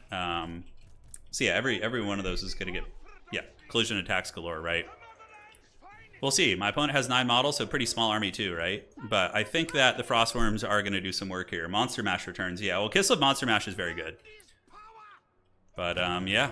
Like, honestly, this build would have probably even been better against Slaanesh last game, although maybe not Katarine. Bring forth the Little Grom. We don't have Little Grom here, but we're going to go chasing his Noxbringer with our 2 dragons. And the Patriarch is ready to provide healing as needed. I did not bring Little Grom this time, although I should have on this map probably. I'm going to save up for an Incarnate Elemental of Beasts and just go full balls deep on big scaries. Alright, so we're going to go summon a Snow Leopard to chase that thing, and we're going to run up on him here. This isn't a meme build. This is not a meme build. This is a very strong build, I think. Alright, so we're going to summon a Snow Leopard right up in that thing's face. He's going to bombard us, which is going to hurt. Nothing we can really do about it. We just have to eat it. Hopefully he misses. Nope, he hits pretty well. Wasn't the one he was aiming at, but, you know, it is what it is. Alright, so yeah, he's going to be forced back here. Zarina does have Ice Guard on her sled. How did she take damage? What the hell is this? Is Zarina stuck? Oh my god, there's like a graveyard there and she couldn't move through it. You guys see that? I'd never seen that before. Anyways, let's get a little Frost Maiden's action down here. And just kind of soften him up. There we go. Alright, so we're going to go poke that back objective. Meanwhile, we have those guys grabbing this. And Zarina should do some nasty damage there. If the heroes try and come over, right, we just bully with the 2 Frostworms is the play. So we're going to go see if we can get a little bullying fight right here, right now, and we will continue our great work here. Yeah, so Frostworms will dominate that one character, you know? It's going to be pretty nasty. All right, so yeah. Oh my god, yeah, they're getting work done. Yeah, he's going to run. He's learning. He did dodge that, so that's very solid. All right, so the Frostworms are Giga Chads. You got to love to see it, and we don't need to engage here quite yet. Zarina's going to keep running through whatever she can, and we can go after Festus now. All right, we'll drop a little snow leopard back here in a second. So we're going to drop the snow leopard here. Yeah, good. And then just run. And now we can jump on old Festus. He has infantry size, so maybe we go after this thing, and we get you to go after this thing too. Zarina's going to run away, and now we call in the Incarnate Elemental of Giga Chads. All right, pull back. And we get Zarina to loop back around. We do get on top of the Noxbringer back there with the Frostworms, and what do we got? Yeah, we can just engage probably Marauders, and let's get you guys moving in. That Noxbringer is basically KO'd one of my units, though. Feels bad. All right, so Rot Knights are in. We need to probably try and get away. I could regret this. We'll see if we can. Ooh, that's not good. Let's get this guy going here. Yeah, we need to get these Frostworms out of here. I might have blundered by not paying attention and not respecting the dreaded Frost Knight. All right, so Frostworms are escaping. Good, good. They're able to get away. Incarnate Elemental's on its way in. We're going to go ahead and get a big Vortex right there. And good. Our beasties did get away, and we sacrificed the Snow Leopard, basically. The Snow Leopard has been sacrificed for our sins. All right, so let's get these guys back and get them healed up by the Patriarch. You can go jump back on the Noxbringer here. He did get a fat heal, right? So that's very scary. But now we have the Incarnate Elemental there, hoping that'll make a big difference. We're going to call it Ice Guard just for style points and charge into the back of this formation. And from there, we will cackle. So now we do have the big boy. We are routing a lot of those units, and the big scaries are on the way in. Yeah, we should. If he fights us here, we should be fine. We're going to drop the heal, so that's going to heal up these guys. And now I'm happy to turn and fight, actually. Yeah, I'm more than happy to turn and fight. So we're going to do this. We're going to get a big AoE on them and call the halberds in on the side. Because now he's not going to win at this position. Zarina needs to go over there and help out. Get the warriors to go fight those Chaos Boys. Move these Ice Guard up. And yeah, the Rot Knights are now retreating. Because we have like several really big scary monsters here, including the big man himself. All right, so Zarina does get hit by some foul witchcraft. The Rot Knights are going to be forced back, and Ice Guard glaives or Ice Guard dual weapons to deal with Furies are on their way. Cool. Yeah, I think we're golden. Festus better watch out though. I think we can target him with the big man here. And halberds, they need to go after the Rot Knights. So let's get you guys and you guys to all pile in after the Rot Knights, and yeah, just keep shooting. And you guys need to get in range to put some firepower down into the Rot Knights as well. So Zarina Katarine's going to probably stabilize the backfield fight. She'll be able to handle that. And how are we looking here in this particular brawl? We do have a lot of warriors nearby. And now the Ice Guard have showed up, so they're going to make a big difference as well. Incarnate Elemental is slapping the base. And we have Terror, you know, a Terror going for us as well. All right, let's call in Things in the Woods just to have some more anti-infantry options. They're not shooting for some godforsaken reason, so we're going to go ahead and start shooting this thing. Rot Knights are broken. Yeah, the blob fight is not probably great. I don't know. Maybe I need to be careful, though, because he does have a lot of... yeah, let's move you around the safe side here. Ice Guard are shooting. Let's get you guys moving up to fight, because our infantry line is starting to falter a little bit.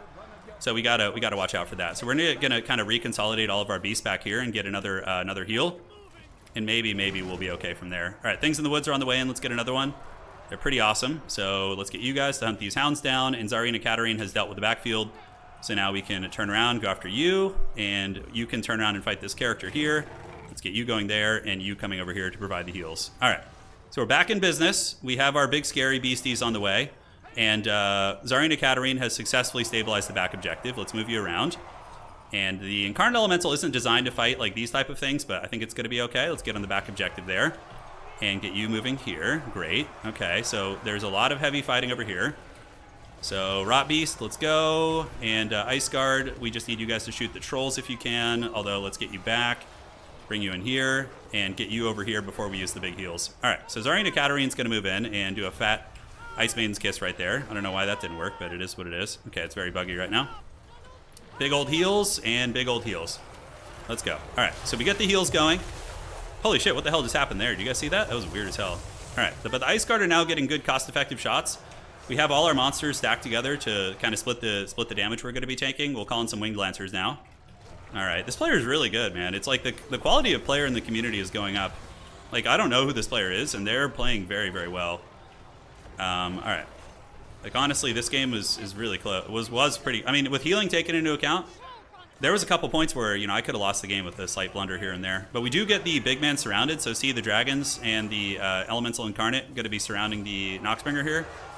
Rot Knights are on their way back in. Things in the Woods are in a little bit of danger, but if I could just keep sniping his important pieces, we should be able to just take the day. And we have another heal coming up in a second. Let's shoot these ogres, and let's get you coming. Oh, my cab never came. Oh, that's unfortunate. All right, do we have any more AoEs? We do have some. All right, awesome. Things in the woods need to pile in, and I think we just win this, like, infantry grind here. Okay, why are they not shooting, man? Let's shoot those Rot Knights, I guess. Halberds should be able to hold this. I could make a play for his back objective, too. It looks like he's split pushing me. I think that's going to be his play. Incarnate Elemental, we probably need to get this thing back. It's a little bit damaged right now. You get that Exalted Hero of Nurgle. Nurgle is really nasty in this grind game, right? Like, really, really nasty. All right, Winged Lancers, let's get them in there, and they can charge, just provide extra bodies to the fight. Incarnate Elemental is going to retreat, and we're going to pull it over here to defend our back objective, basically, is going to be the play. So these are what, Pestigors? Yeah, so we can charge them. Ice Guard are still fighting here. The capture weight is close. Nurgle looks like they're slowly losing the grind here. I mean, I just have way more power and, like, good units fighting in this pit fight here. All right, so we charge you, pull back here. And we probably need to get another Winged Lancer coming to defend our backside because he's going for the swarm. So let's get you, pull you up here, get this, pull back to the objective, ladies and gentlemen, unsummon you. And Ice Guard just feel like getting in melee. They're just like, hey, you know, I feel like I'm a melee character now. All right, so the trolls are about to be broken. Zarina Katarine still providing some nice buffs, but these guys have come back. Let's shoot them with the archers, and now we can just do a big old alpha strike on this position. These cav can come around the side and do a flank, actually, which is going to be nice. Yeah, tooth and nail tournament today. Looks like we do get the cap weight, though, which is nice. The Ice Guard probably, honestly, have good value right now. Yeah, about 900. It's awesome. Man, I'm so happy I went with this Frostworm build, by the way. Although, honestly, a little Grom build would have been very good against him, too. That would have been very strong. Okay, Patriarch's going to provide some fat heals right there, and Zarina's going to move in. I think we fold him up here because this is often a good idea. When you have, like, a beat-up monster, you want to pull it back and use it, like, in a defensive way. Yeah, Festus is looking a little bit smashed up. Rotfly is being called in, so we'll shoot them here and get these knights to retreat. Festus is running. We have things in the woods. You know, last time I played Nurgle, I didn't bring enough things in the woods. Yeah, we do get his hero. Outstanding. And Katarina is really, really grindy, too. She can definitely play that game. All right. Yep, let's get some warriors coming up to provide some stable weight here. And let's try and fold up this Nurgling position. All right. Looking good. We are up, so we have time. We just got to make sure we don't blunder anything. That's got to be the big, big thing here, right? He has... These Rotflies here are going to be scary, but we are getting good magic damage shots into them. I didn't bring any skirmishers this time either. Yeah, just straight business here. All right, let's get him here. Yeah, get him with that stream. The two characters. We're starting to lose this grind here. Yeah, Nurgle's grinding capabilities are pretty nuts, although we can honestly just go play this objective now if we want to. So I could choose to disengage. Patriarch can pull back. You guys are coming. Yeah, no, we got to get out of here. Yeah, you know, even Kislev, you can outgrind Nurgle for a while, but eventually it's gonna get there and it's gonna be a problem. But we do have the mobility advantage, right? So we just get here and get this. Disengage everybody. Yeah, Rotflies are actually not bad now. They're decent for sure. All right, and the warriors, you guys can just go run interference, and we just try and pull Nurgle apart now. Basically, is going to be the play. Ice Guard unit using almost all of its ammunition. Freaking rules, by the way. Let's shoot those Bile Trolls. We have the big man over here holding this point. And yeah, we just kind of, you know, play bounce around now. Okay, you guys can go run to those Marauders of Nurgle. We can get you doing this. We just kind of surround and envelop our opponent. Let's get some more warriors coming up. All right, so they're going to waddle towards that point. And now we just poke him. If he just wants to sit there. He is healing with his entire army, though, which is scary. But we do get a fat amount of damage. So let's just kind of go be like highway bandits right now. Let's get you back on this point. Although probably just unsummoning you and getting a fresh one is going to be the play. Yeah, it's going to be the play. So we're just going to go for freebies wherever we can. Zarina Katarine trying her best, but being swarmed immediately by some of the mass. Ice Guard, they are dual weapon Ice Guard, right? So they have swords. So I think keeping them in combat is going to be very big. Uh-oh, shit. You see what that is? You know, normally I'm not afraid of Rot Knights, but maybe the time of Rot Knights has come. So as soon as he leaves this point, we just swarm it with everything here, right? We just move up and we just take it. And we play Benny Hill, basically. You know, play the Yakety Sax. All right, let's send a Dervish in to get those guys. And we're going to keep retreating back. Yeah, we don't need to take a square engagement with him. We can just be cheeky. You know, we can be very, very cagey here. So we're going to space jam these guys. Get these guys moving up, you guys and you guys. And we're just going to use some dervishes, pull the monsters back. All right. Yeah, because like with healing taken into account, guys, this value is actually very, very close. So I just need to wait for him to make a mistake and, like, you know, send some units out on their own, for example. A couple little things like that. Probably unsummoning the Patriarch and getting a fresh one would be a good idea. But the Ice Guard, super Chad Ice Guard game, right? 1,800 value on them. It's awesome. All right, let's go get these warriors here. And we're going to keep you here, you here. Let's get some Winged Lancers to come down, the mighty Polish cavalry.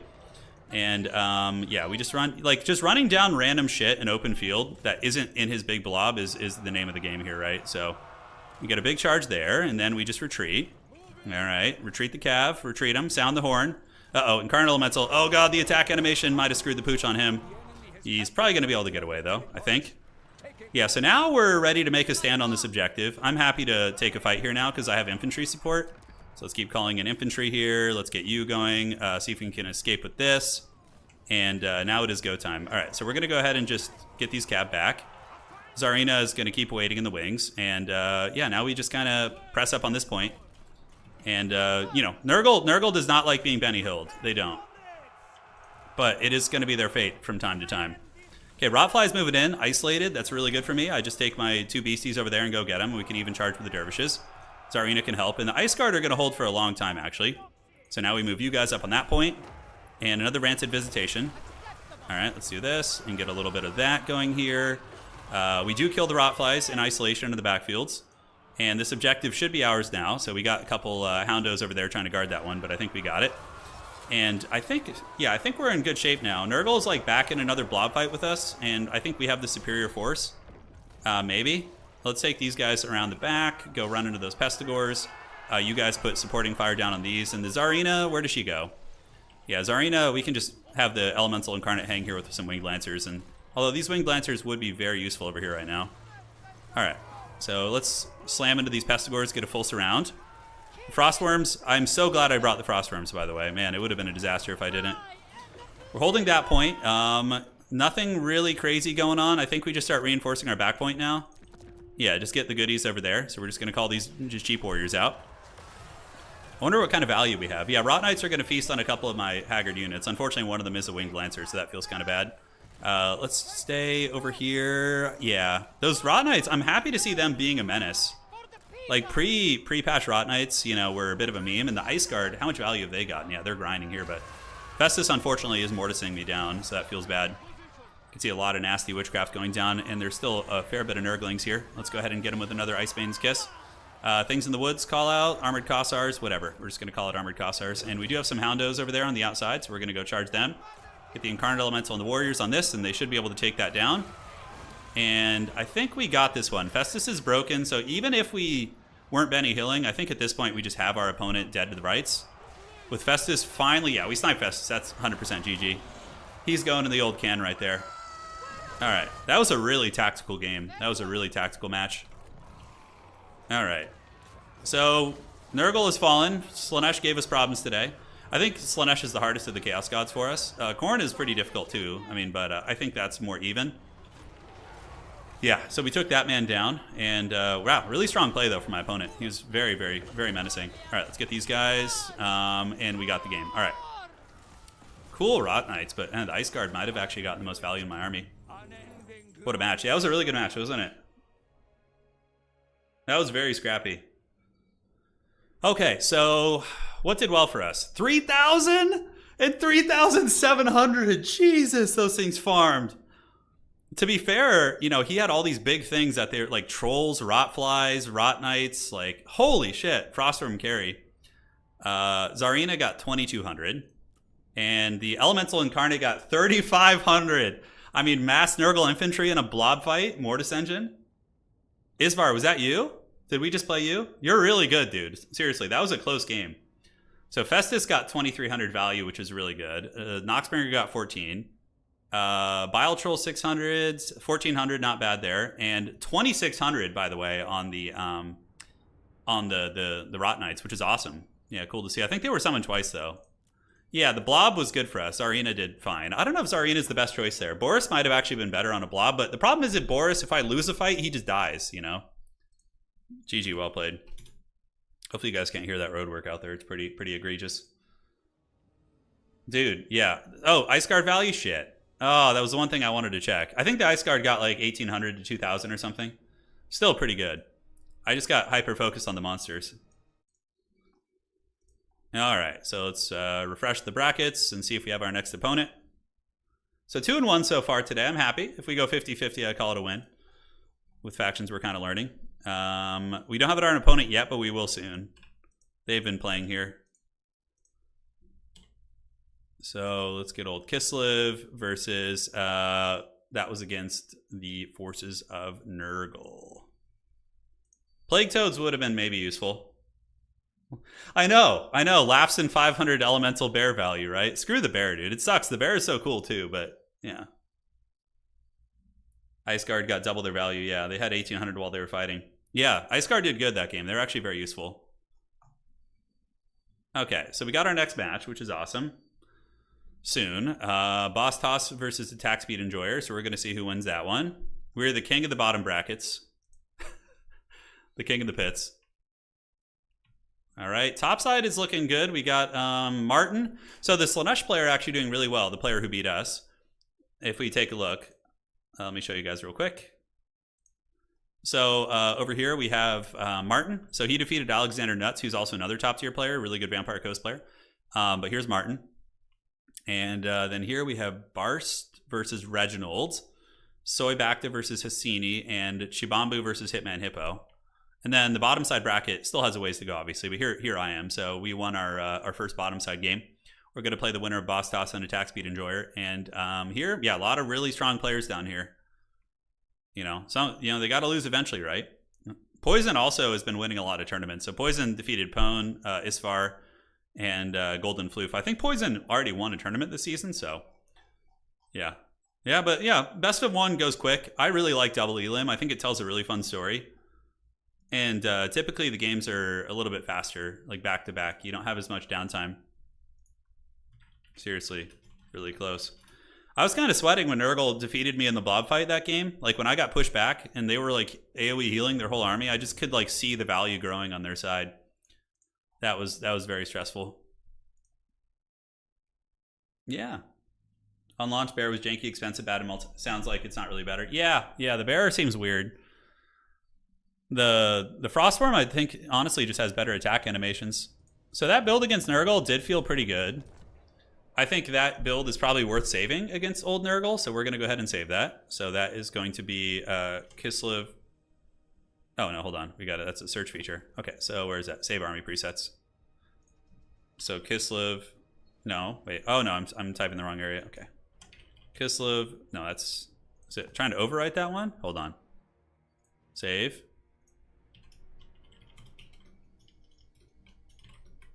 Now I think we're fine.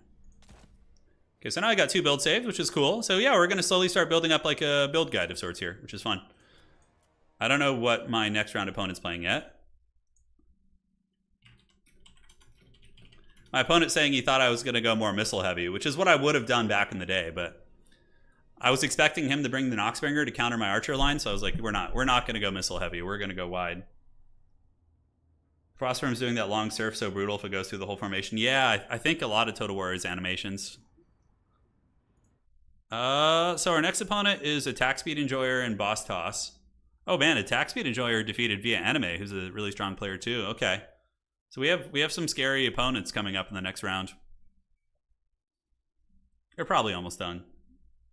Checking here.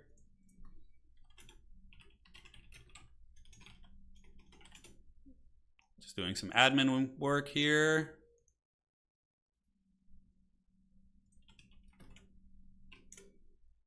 All right, so just got to drop this player.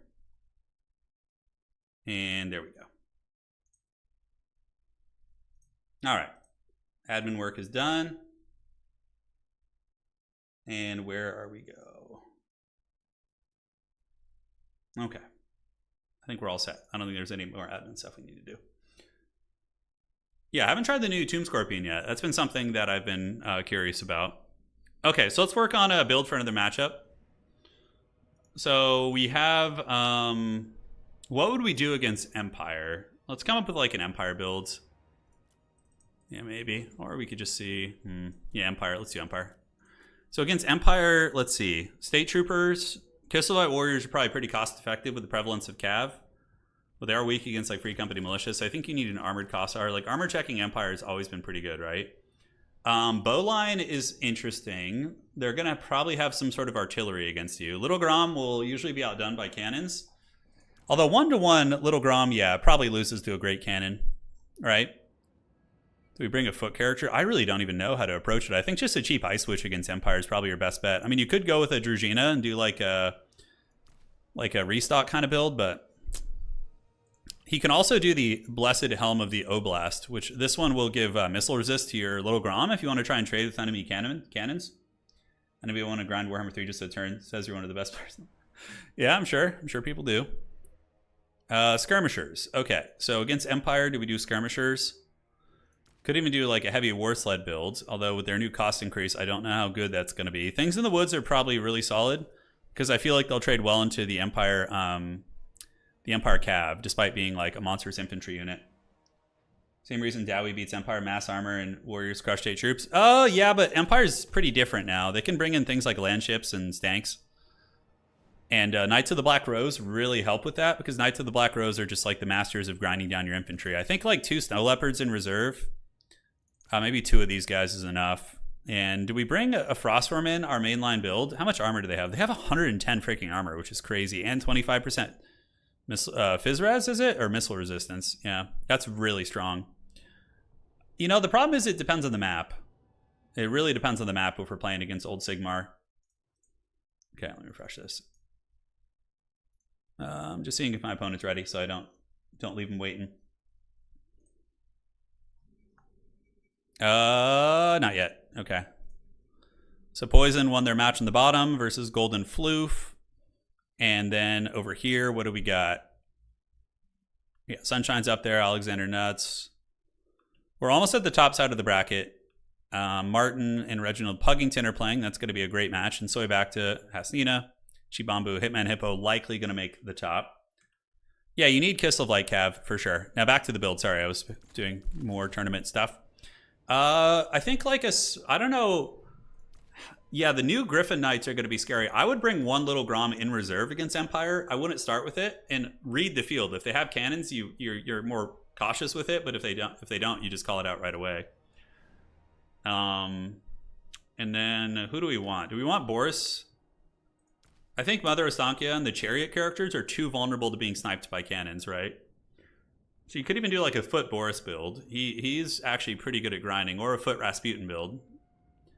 Like Sigvald, that kind of like foot presence has always been menacing.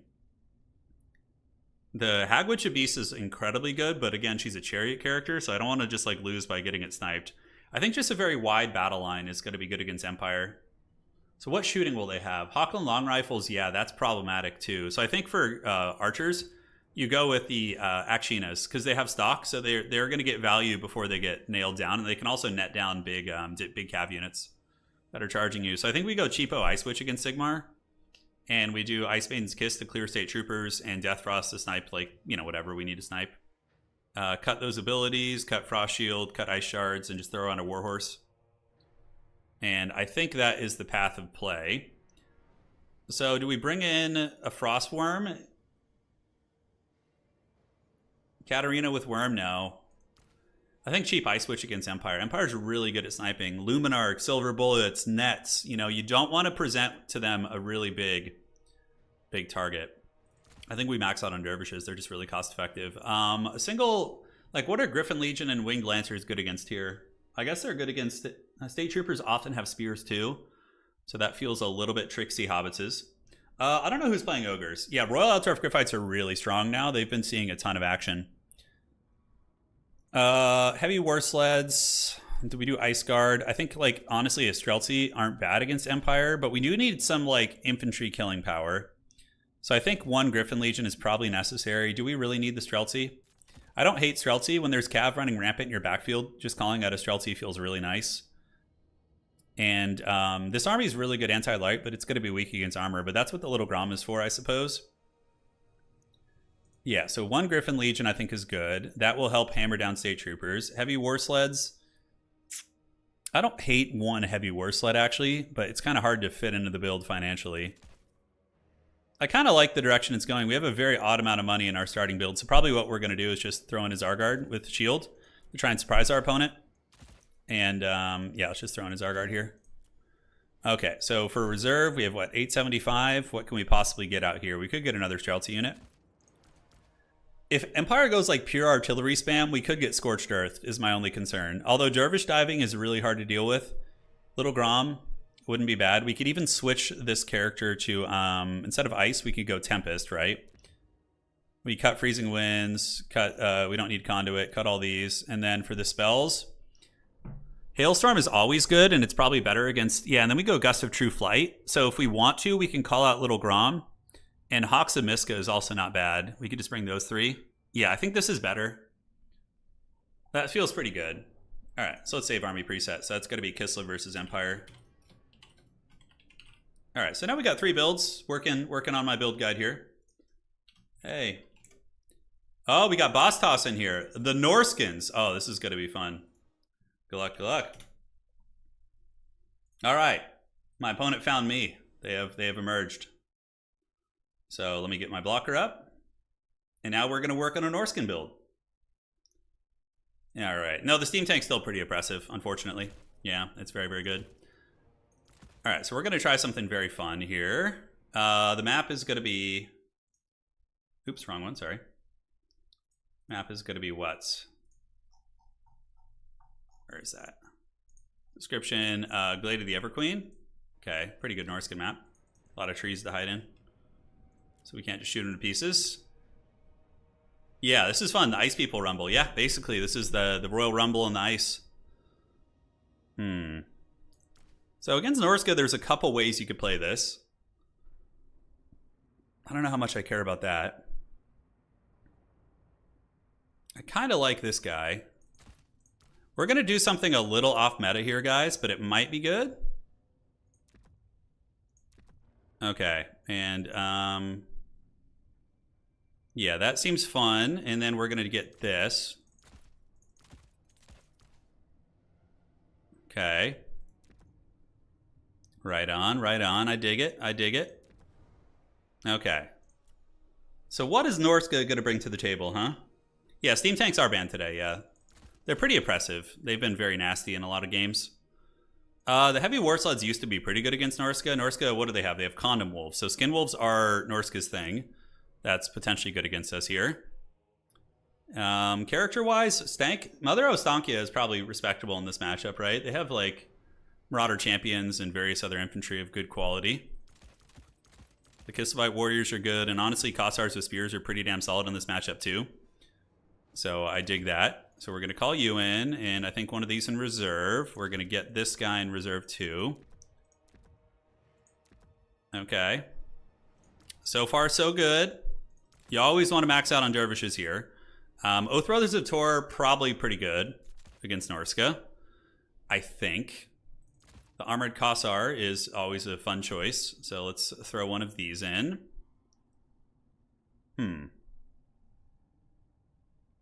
Yeah, no, I didn't think it was Empire. I was just going down the list and basically, yeah, working on builds for every faction. So he should be pretty good here, I think. I think he should be pretty damn solid. Is there anything I can afford? I don't think so. All right. Little Grom against Norska, probably not the best. Marauder Champions are pretty common, so I think that you want some good AP in the infantry department.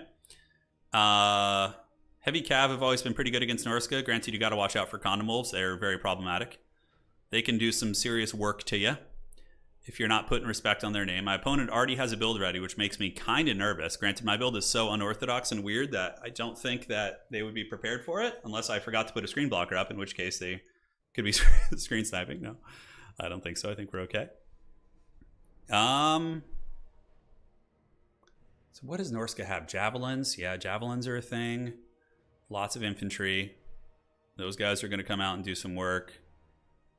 Yeah, this build's kind of flavorful, actually. More so than probably competitive. It's more of a flavor build, but I think that's okay. I think that's fine. Okay, so let's tap you over there. Yeah, I want to use the heavy war sleds, but I feel like they're just so expensive now. It's like kind of hard to justify, you know? Tsarina is probably the best bet in this matchup, but we're not going to do that. If we go out on our shield, and what's great is we can cast other people's games. Let me switch to... All right. think we're about ready. I have a little bit of free money left. All right. Good luck, have fun to my opponent. Oh, looks like he's not ready. All right, let's not pressure him here. We'll give him a moment. Yeah, think that's good. What do we have to deal with those? Yeah, the heavy war sleds are very nice. They're very nice. Probably here. I think like one Griffin Legion's probably okay for just clearing out Crap House Marauders. Do we cut you guys and squeeze in a little something else? Let's get this. And get you. Yeah, that feels better. All right. We're officially ready now. They're like the WCW, NW. Yeah, I remember. Yeah, Jerry, I remember that. That's a good reference. I didn't bring any missile cav, actually. You know, I feel like I have to bring Chad Boris Ursus. Boris is like the coolest character, so I had to give him some love. Oh, what the hell was that? Well, condom wolves are a problem, yeah. They're pretty good. They're pretty good, but I feel I have some answers against the condom wolves. I mean, Kislevite warriors killed them pretty easily. And we brought Chad Boris. Yeah, he's awesome. All right, so let's get this. Get rid of Wookiee Claw here. Thank you, Wookiee. He was a noble beast. He was indeed. The Glade of the Everqueen is going to be the map. And we got some cool stuff. For the dude, Boris all day for the motherland. That's right. Okay, here we are. And let's see what we got. So I basically went with one Frostworm this time and Hagwitch. Hagwitches are really strong. They have Flock of Doom, which is just an insanely good spell, right? So we're gonna party with that. All right, that looks fine. So we got a couple of these guys and some Kossars with spears or bows. So they're gonna be. Let's actually deep step them even more. Yeah, like further back and more scattered. We got Chad Boris, and in the woods we're gonna have some Zargard moving through the trees, and they're gonna move up and try and grab that objective out there. So we got the Hagwitch and a single Frostworm. I do have reinforcements. I have another Frostworm just in case he goes like really large, like a lot of trolls and things like that. I got things in the woods to deal with Marauder Champions and Infantry, Griffin Legion, Cav, and a Patriarch. So I'm hoping that'll be enough. The build's a little light on capture weight, but I do have a lot in my starting army, so just outplay your opponent every time. Yeah, we'll try to. I'm feeling pretty awake today. So some days I wake up and I just have like a brain fog that won't lift till like, you know, the afternoon. But today I'm feeling pretty good. So let's get you over here, and over here. Javelins, yeah, it's to be expected. My archers hopefully can counter them.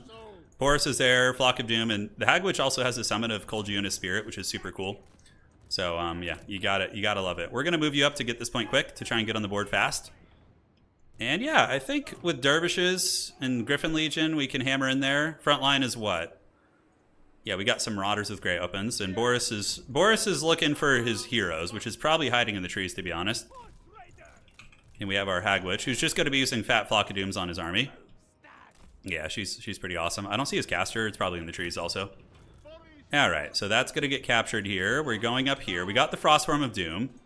Next call out, is it going to be Griffin Legion? Based on what I'm seeing in his army, he's pretty weak to Griffin Legion, so maybe that would be the play.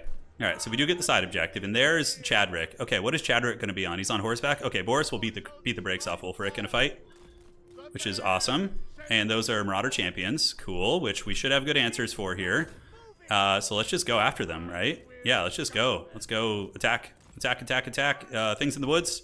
Call those out. Bring them out here. And these warriors will hang tight. Let's move some of the bows over there. And do we just go look for those champs? I mean, he does have a spawn point right there, so I'm a little bit nervous about it. But overall, we should be fine. Okay, so we have our Zargard coming. Let's move you guys up, out this way. Flock of Dooms, we'll go look for some good Flock opportunities. Yeah, not really too many good opportunities for Flock. And we do see Condom Wolves too. All right, so we want to start shooting you Javelins. Let's move you out here, pull you in there. And Boris can go and do a little bit of an attack there if he wants to. Yeah, we got to be careful though. Don't want to give too much freebie in regard to damage.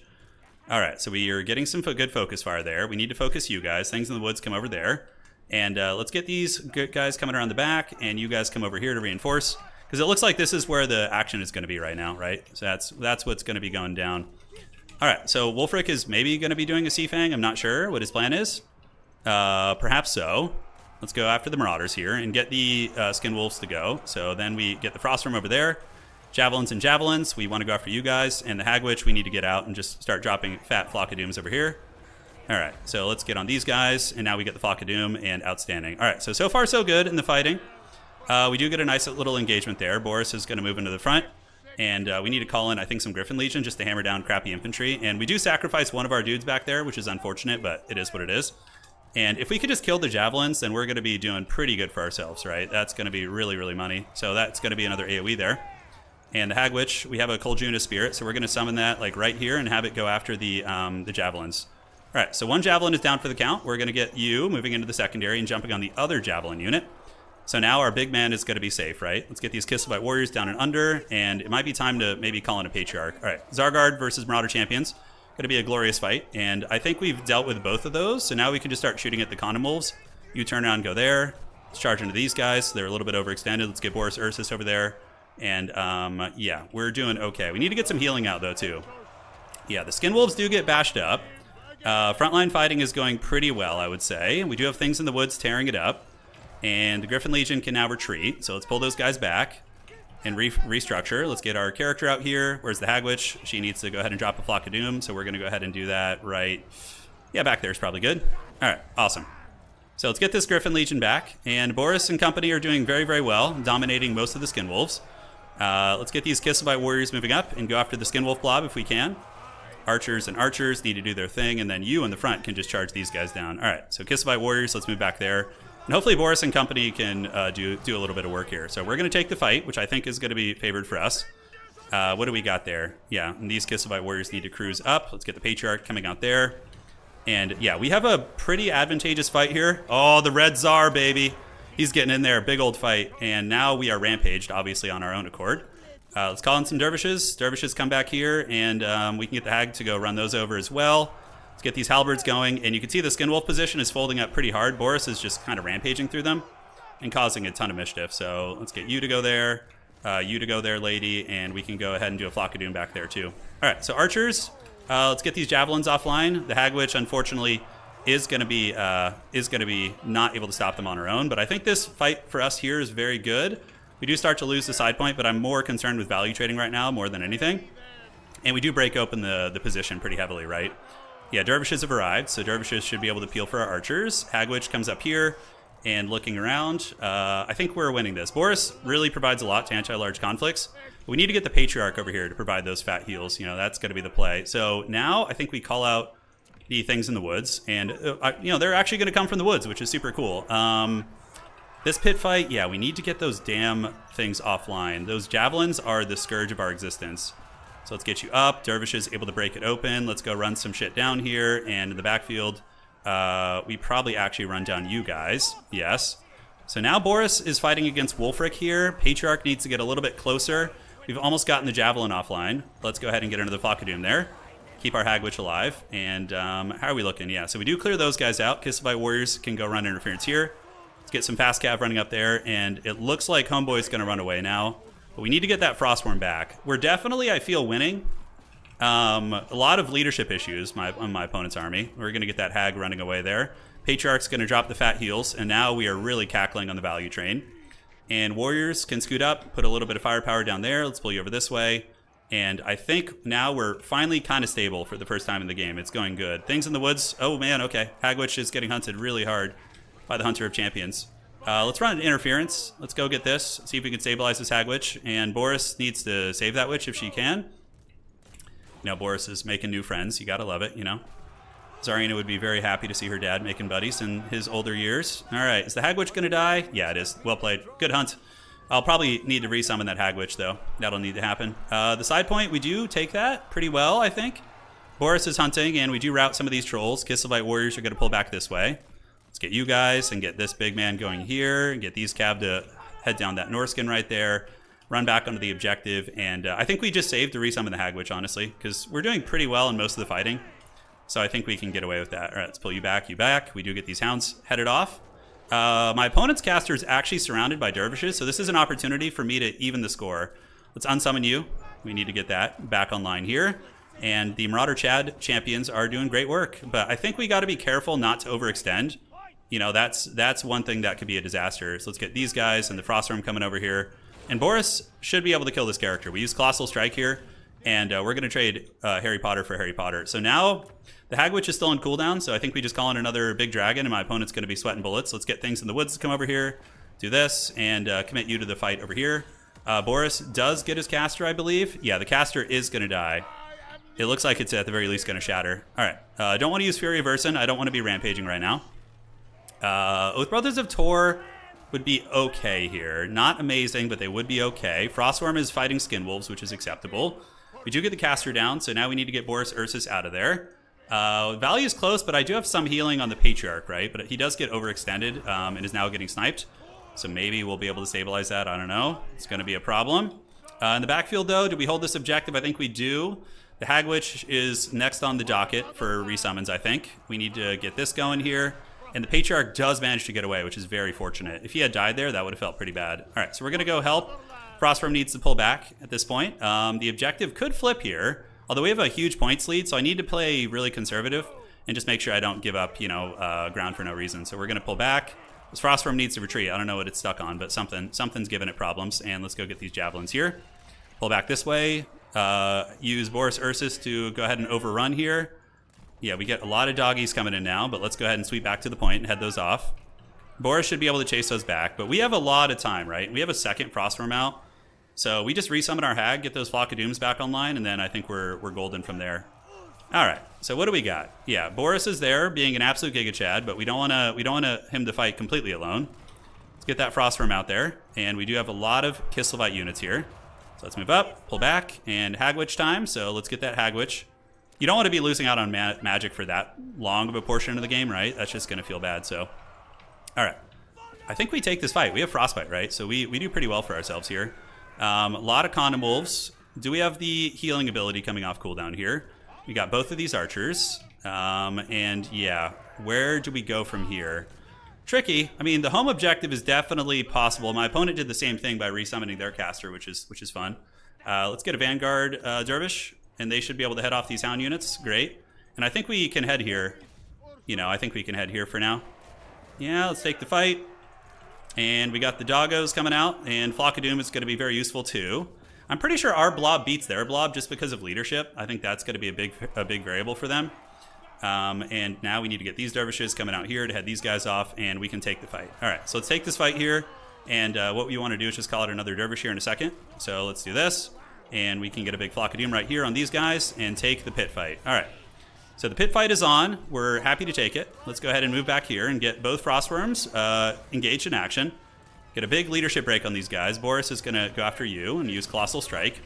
We have the Hag here. I'm pretty sure we just like break their backs.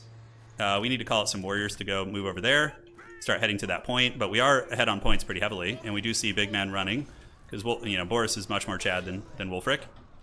Okay. So let's keep moving over here, fight this fight, and get our caster back. Other Frostworm needs to re-rally. Boris is doing it, and Patriarch heal is online. Yeah, so we need to gather up our characters. All right, so we see Wulfric there. He wants a little piece. It's fine. We break a lot of the Norskin positions. We even get a couple Marauder champions coming back as like a gimme right there. So we'll chase him down with those things in the woods. Let's move up to the point, consolidate our forces, get the Patriarch healing going, Flock of Doom, whatever we can. So archers and archers shoot the Condom Wolves, and you guys go up there. All right, great. So is he actually trapped here? He is.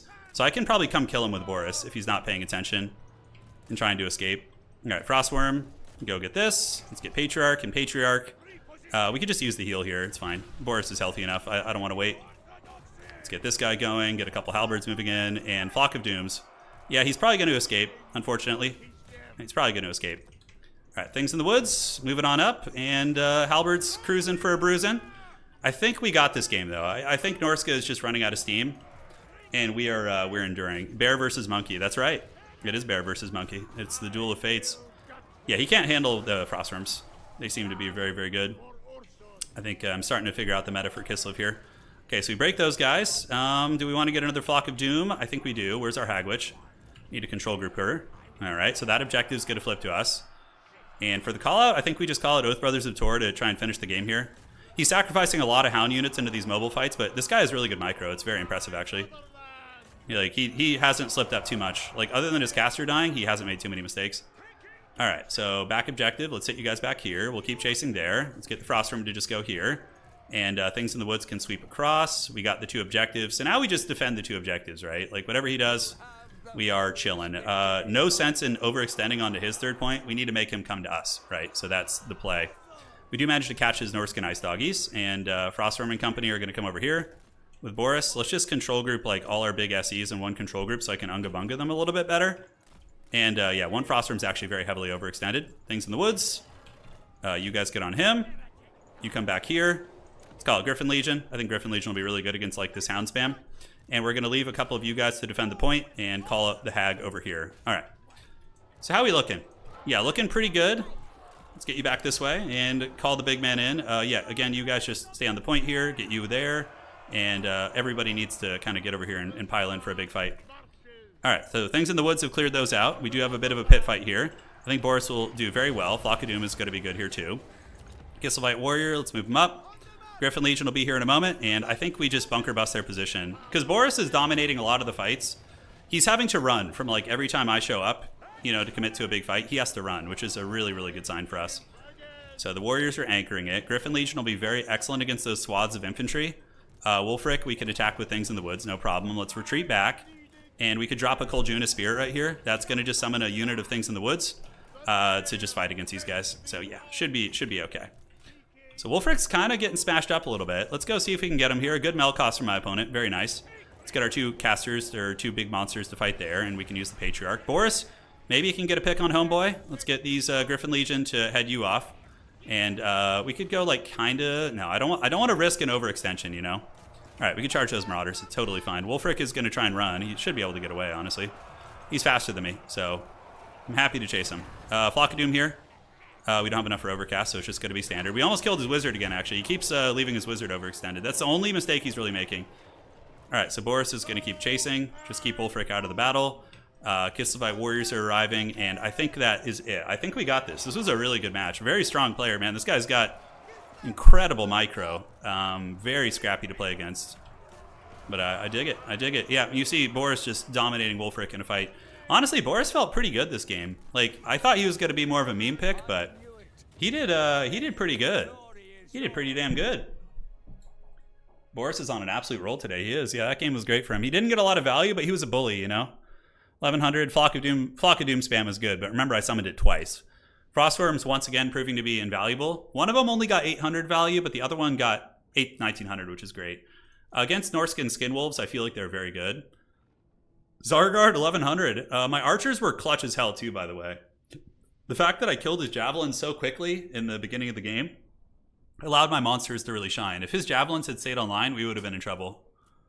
Things in the Woods did fine as usual. Griffin Legion, always a performer, and yeah, good stuff. Wolfric got 1900. His Balefiend got 2000 value. That's a hell of a lot. Yeah, very, very scary stuff. Crazy good micro.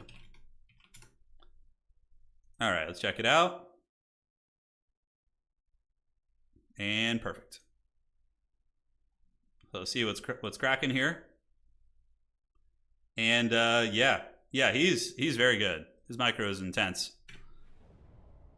Maybe if I was playing one of my weaker factions, I would have lost that. So let's report that. Hey Tim, man, are you playing today? You at work?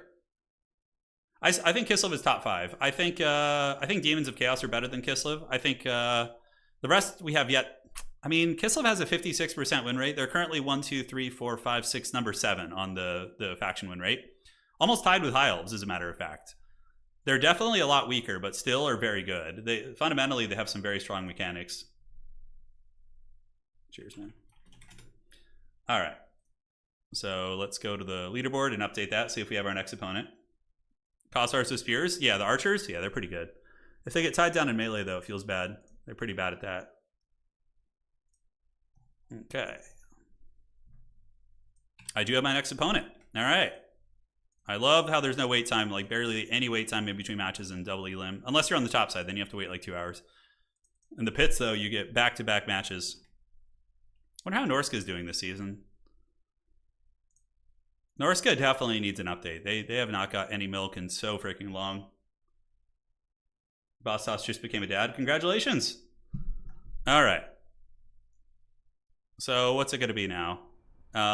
We have Soy Bacta as our next opponent. Okay. Let's see what's cooking here. And what round are we on? I think we're on the 4th from the left.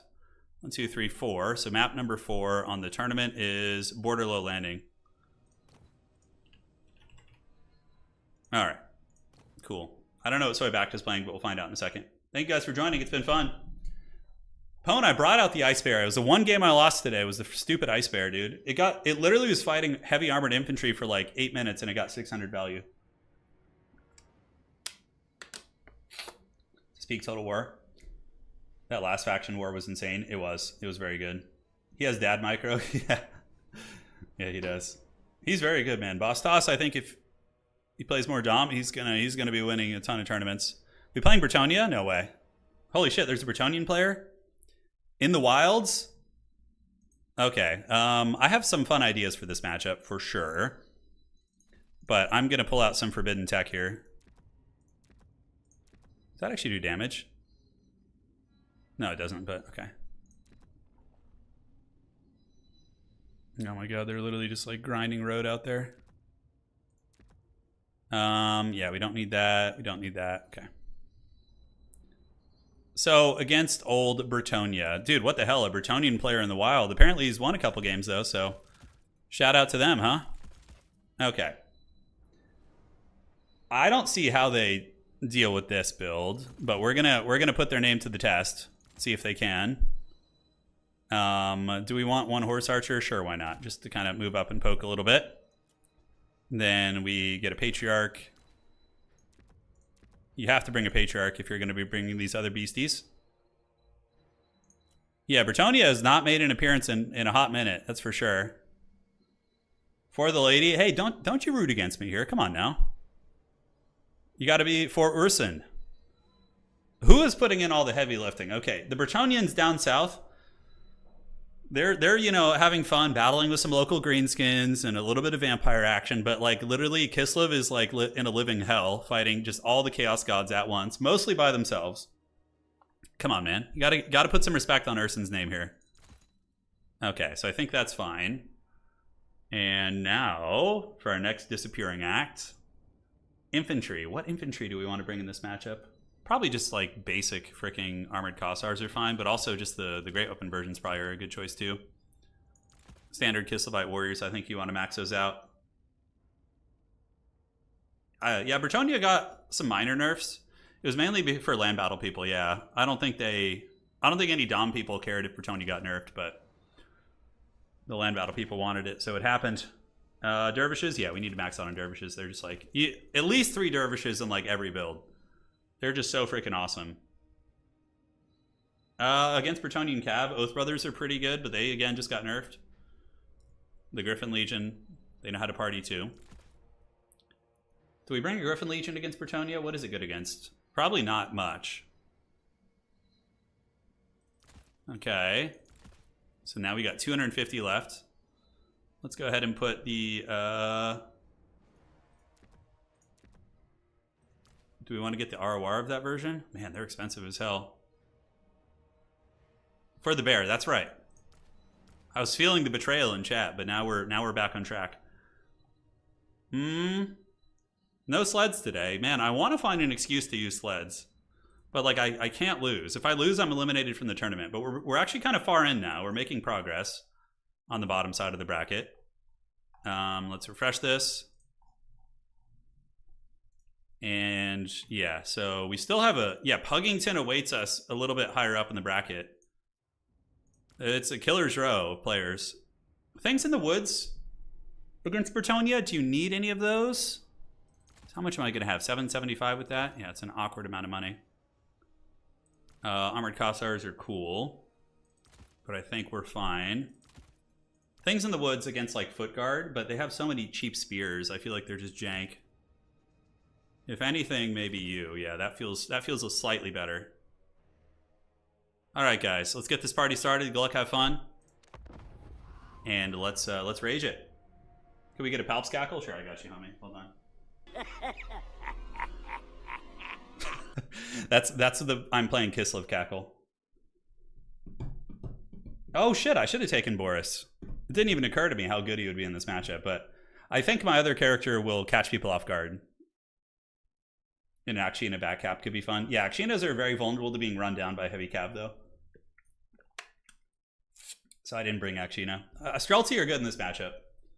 I'm a big Streltsy enjoyer. I feel like they can go fisticuffs pretty hard. Okay, border low landing is upon us. And yes. I can't root against Bretonnia. It's fine. I respect that. I respect that. We brought the Stank.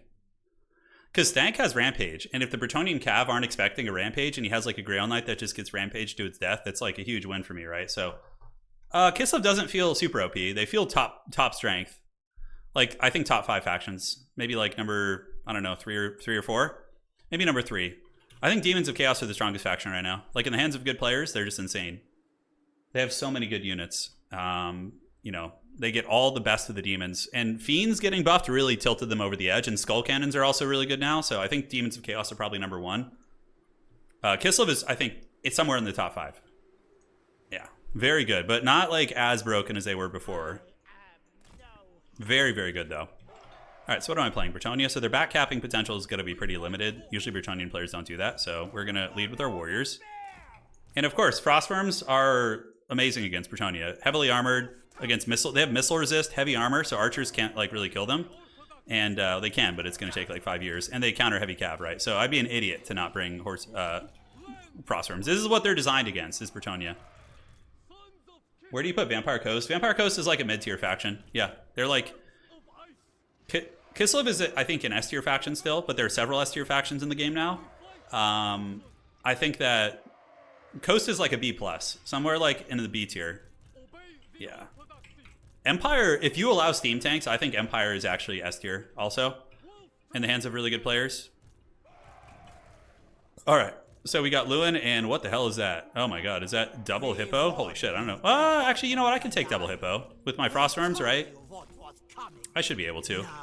And if he gets a little bit crazy, I can rampage him to the ground. So if he flies over me, I'm telling you, people do not know that Kislev has rampages. It's hilarious. They just like... Yeah, my last opponent that beat me earlier, the Kislev, or the Slaanesh player, he was like super shocked when I did it to him. So yeah, that was very funny. All right, so let's waddle to the objectives. We're going to try and get the cap here, and we're going to see. We're going to send the Frostworms over. They're pretty quick, but not as quick as you would think. Yeah, why are they taking so long to move? I mean, they're 75 speed, right? The Stank has the bear launcher, and he doesn't have the capture weight here, so we are going to get this. First call in for sure is going to be Little Grom, just to put that heavy pressure on him. Although Little Grom's a little risky. Let's actually call it a Streltsy unit just to have some shooting to keep those things honest. All right, so we do get the capture here. Double Hippo build is very, very fighty. But I don't know how it's going to hang. Does he have a... Oh, he's got a freaking Henri Le Massif. Holy shit, he's got like the full anti-large posse in there. All right, I'm a little nervous, actually. That's a lot of anti-large. I need to get my Oath Brothers out, like stat, to try and fight that. Or if we can force the fight with some like Kislevite warriors, too. Like if he blunders and fights with Kislev warriors. Oh no, he's accidentally unsummoning his archers. If I could type to him, I would, but he hit the unsummon button, see? So his archers are... Feels bad, man. I've done that many times. I can't tell you. It's a hotkey on your keyboard. I did it in the tournament last time, actually. Yeah, that was rough. All right, well, anyways, it's not a huge deal. It's just unfortunate. Bear launcher range is pretty far. Those are the defenders of Flare de Lis, so we're going to get our Streltsy kind of deep set and pull you in as well. Oath Brothers are going to be our next call-in. And do we rampage him is the question. I don't know if we do. Am I ready to fight him? You know, because he's going to commit pretty hard when I do it, right? So we're going to go ahead and rampage you, and we're going to get the Streltsy to start shooting him and get these Cav coming over as well. So now they're gonna dive, and holy shit, they're going to just attack. Okay, well, I guess I didn't even need to rampage there. All right, so they're getting shot. Frostworms have really, really slow turning, I've noticed, like really slow. But yeah, he's taking a lot of damage on that elite unit, and the big scaries here are going to get that party started. So let's get Mother Ostankia back. And the Streltsy are actually proven to be huge breadwinners, as a matter of fact. Let's call it another Streltsy. They seem to be doing very well here. But one of his big Griffins is taking a massive pounding, and King Lewin is not having a good time either. Let's go ahead and shoot you and get these guys to go after the Royal Hippogriff Knights. All right, looking good so far. The Stank train is going to pull back here. We got another Streltsy coming. So that's going to be some decent fire here. Let's go ahead and attack you. If they chase the Stank, that's a big mistake. The Stank does not care for their games. It's going to be going pretty hard. All right, so Lewin is in the backfield. He is getting shot by Streltsy units in the crossfire. And we did get one of the big units down pretty low. These are Knights Errant, so let's start shooting you guys again. So let's go shoot and call the Stank train back. Get these Horse Archers to run across the map here if we can. You guys shoot these guys, and you guys can shoot these guys as well. All right, so the Hippogriff Knights thought about landing again. I'm going to have another Rampage soon. Now we can get you guys to fight this. I think that's A-okay. And the Streltsy units are going to just keep putting consistent hurt down on whatever they can. As far as this objective goes, we need to get the Armored Kossars up and fighting, so let's get you guys up on the point. And I think we're trading very, very well here. We get the big boys out now, the Oath Brothers of Tor. They can just go intercept those Knights Errant. All right. So yeah, he's having a lot of problems. We have a lot of excellent tools against his shenanigans here. Let's get you guys back and just kind of keep putting pressure on and get the big beasties to go fight those. In the meantime, the Stank, we need to use her bear nuke. I don't even know what's worth nuking here. I guess we just shoot at the Knights Errant there and see if we can get them. All right, so we do route those guys off, but the Streltsy shooting is actually super MLG, right? It seems to be doing very, very well. And Mother Ostancia is doing a lot of work also. All right, so we're going to shoot there. The bear launcher did some okay damage, nothing too crazy. Streltsy, we need to reform and get these Kislev warriors moving up. Next up, we call in Little Grom, I think. I think we get the Little Grom. All right, let's do this, and we can drop a big... we could rampage... Do we rampage these guys? I think we do. Yeah, so we're going to rampage the hippos, because it lowers their stats also, which is very good. And then we can also put a slowdown on them, which I think will be brutal. Streltsy keeps shooting, and did we get the rampage on him? I think we did. Did he not get rampage? Oh, we accidentally rampaged King Lewin, so I misclicked. Okay, well, not the end of the world. Still unfortunate, but it is what it is. So Griffin Legion, do we call it Griffin Legion? Maybe a Patriarch, just to guarantee we get a little bit of healing going. Let's get you guys shooting here, you guys shooting here. Lewin is taking a bit of a beating, but unfortunately we don't come out ahead there. All right, so Oath Brothers are fighting it out. We're going to pull you guys back. We see Lewin getting smashed up. We are up pretty massively in value, but remember they have a lot of healing, so we need to really get her done if we want to do it. Let's have you guys fight here. It's going to be Knights of the Lionhearted coming out, so we can go ahead and put a slow on these guys. Yeah, they'll slow them down a little bit. And cool. So the monster fight is going really well. Henri Le Massif is almost dead. These Streltsy are Giga Chads, though. They're carrying me this game. I think they're huge value from them. Let's call it a Dervish just to surround this guy. And if he wants to chase me with the Hag, I mean, I think that's a big blunder, but we could just keep juking him and laughing all the way to the bank. All right, let's get some crossfire here. Let's get you guys to go charge there. You guys to charge there, too. Frostworms and company. We want to finish off the Hippo Knights with the Oath Brothers, so let's get them to pile in and help out, and I think we finish off the Hippos. The Stank train is on the run, so let's shoot you, get these guys going here. Halberd Warriors, I think we're fine. He's so far behind in value. Granted, both sides do have healing, so there is that. Let's get the Patriarch in the midst of the fight, so we're going to put him in Control Group 3. Start microing him with those units. The Stank can go help out against these Knights, and let's form ranks with you here. And then we just need to get a Little Grom. Yeah, Little Grom will do it. So big heal. It's going to hit the Oath Brothers, pretty much going to hit everything. And we've definitely broken their back. The big guys are in trouble. Let's shoot the Knights of Lionhearted here. Get the Kislev Warriors coming over. The Stank train is just going to keep running this way and being nice and stinky. Back pressure. Okay, that's interesting. So we could just call in a Dervish to shut that down. Kislev is a very good rapid response faction. Very, very good at kind of speeding around and covering threats on the battlefield. Frostworms seem really brutal. They seem really brutal. They might be overtuned. I'm not sure. It's a unit that I'm gonna be keeping my eye on. It's funny. I didn't even think to use them. I saw them lose in the launch week tournament like several times, so I didn't think they were that bad. But playing them here, they're feeling very, very good. But I don't know. We'll have to see. We'll keep our eyes on it. All right, you want to keep chasing me? That's fine. We will happily just draw kite you around the battlefields because Stank is more than happy to play this game. We'll take off fire at will to save our ammo. We're going to run her this way, but the rest of the Bretonnian army is dying while King Lewin is playing around there. Dishonorable peasant weaponry. That's right. All right, so we're going to get you. We're going to get you, and we are going to use the Forbidden Fens. I can't really click on his face here. So we're just going to kind of slow you like this, and then we're going to get a lot of firepower on him there, which is going to be sweet. We do manage to hold this objective, so the dervishes are... Why can I not control them? That was weird. Oh, they're that's very strange. Okay, Lewin is getting mowed down, and our infantry and core here is doing really, really good. The Bear Cav. The Snow Leopards, yeah, these things seem really good against Bretonnia too. Yeah, this game's over. There's nothing they can do at this point, I don't think. All right, so let's get you up to the point here. Probably need to send some winged lancers over there just to go deal with all this junk that's causing problems. Lewin is getting Last Samurai pretty hard. A lot of stopping power on these guys, a whole lot. And now we just move up. We crush these Grail Knights because we have a better army here. We have the Frostworms and we have the Oath Brothers. A little bit of healing too.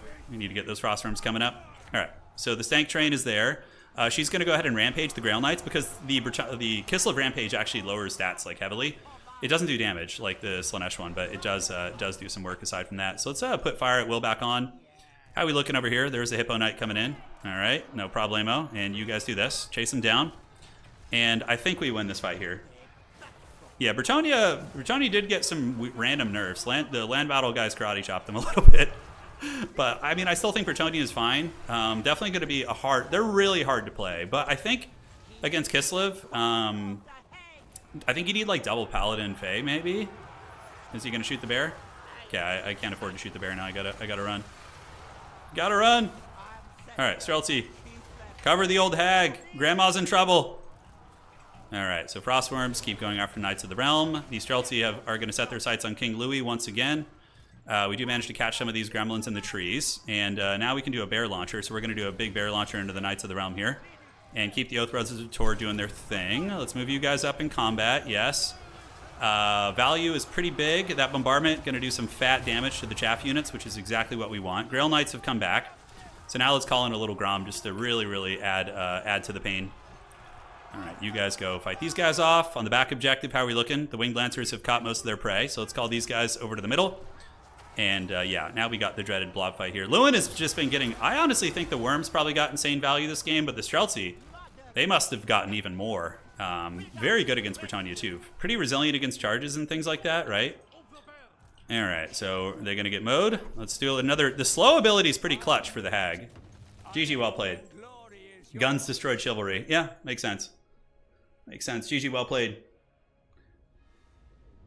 GG, well played. Oh, old man sounds. Let's see what did really well for us there. Yeah, it feels hard for Bretonnia. Granted, I don't think his build was optimized. I think this build is extremely weak against Focus Fire and, like, you know, my build basically. Like, it's risky.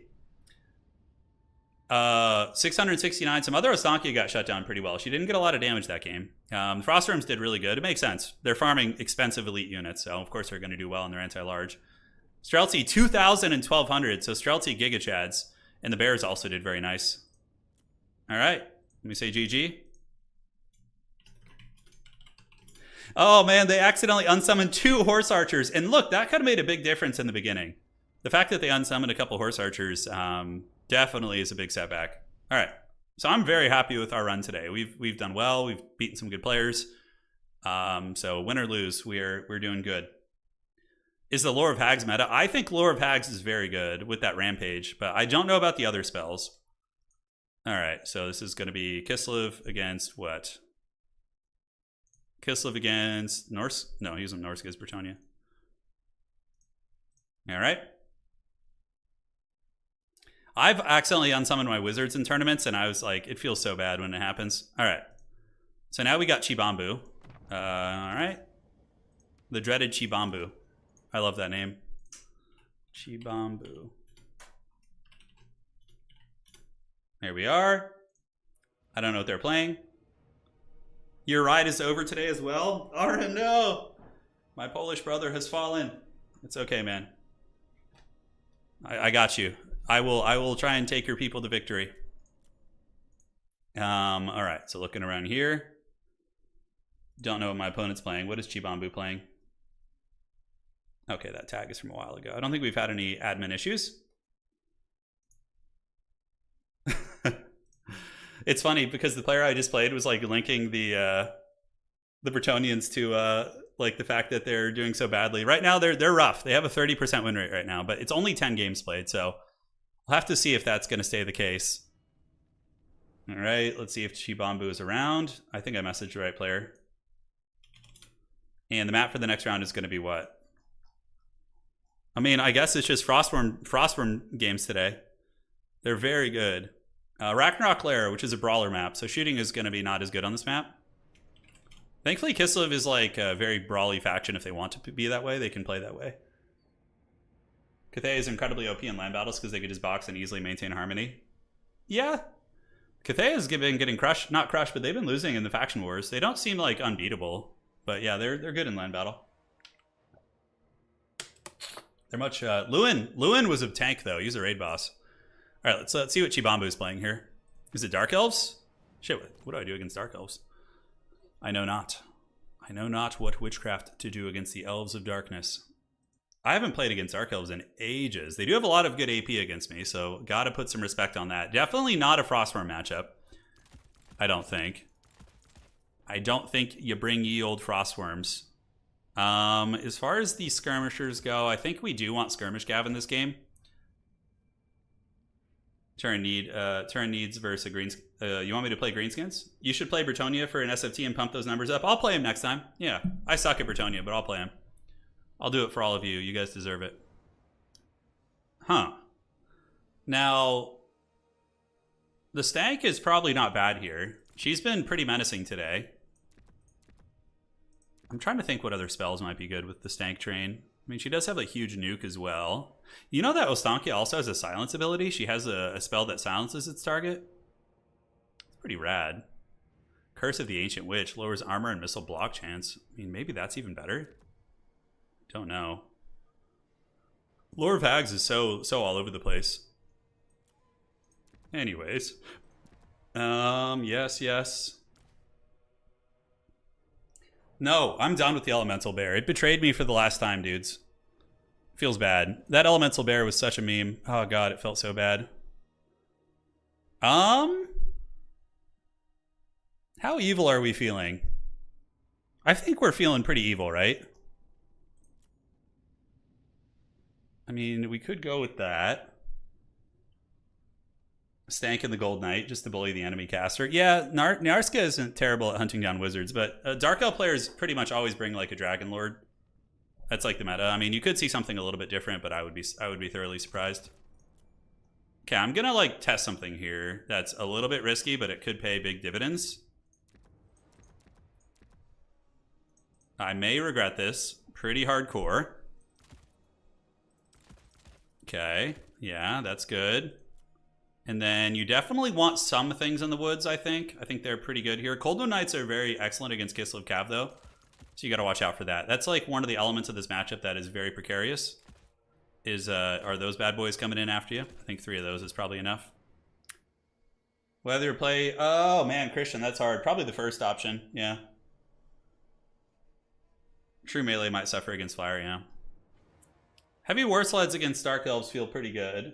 I think they're probably still... This might be a matchup to try a heavy war sled and see how it does in the infantry fight. Maybe just one. Yeah, because the Cav game is tough, right? The Dark Elves, the Coldwood Knights will trade very well into you. Snow Leopard, and I think we just bring 2 of those. Okay, so we got 2 of these, 2 of those. Something in the woods. Yeah, things in the woods are good. Like, Dark Elves do have Corsairs, right? And if they bring Corsairs, you're going to want to have some things in the woods to hunt them down. Okay, so anti-infantry covered. I think we have anti-large covered.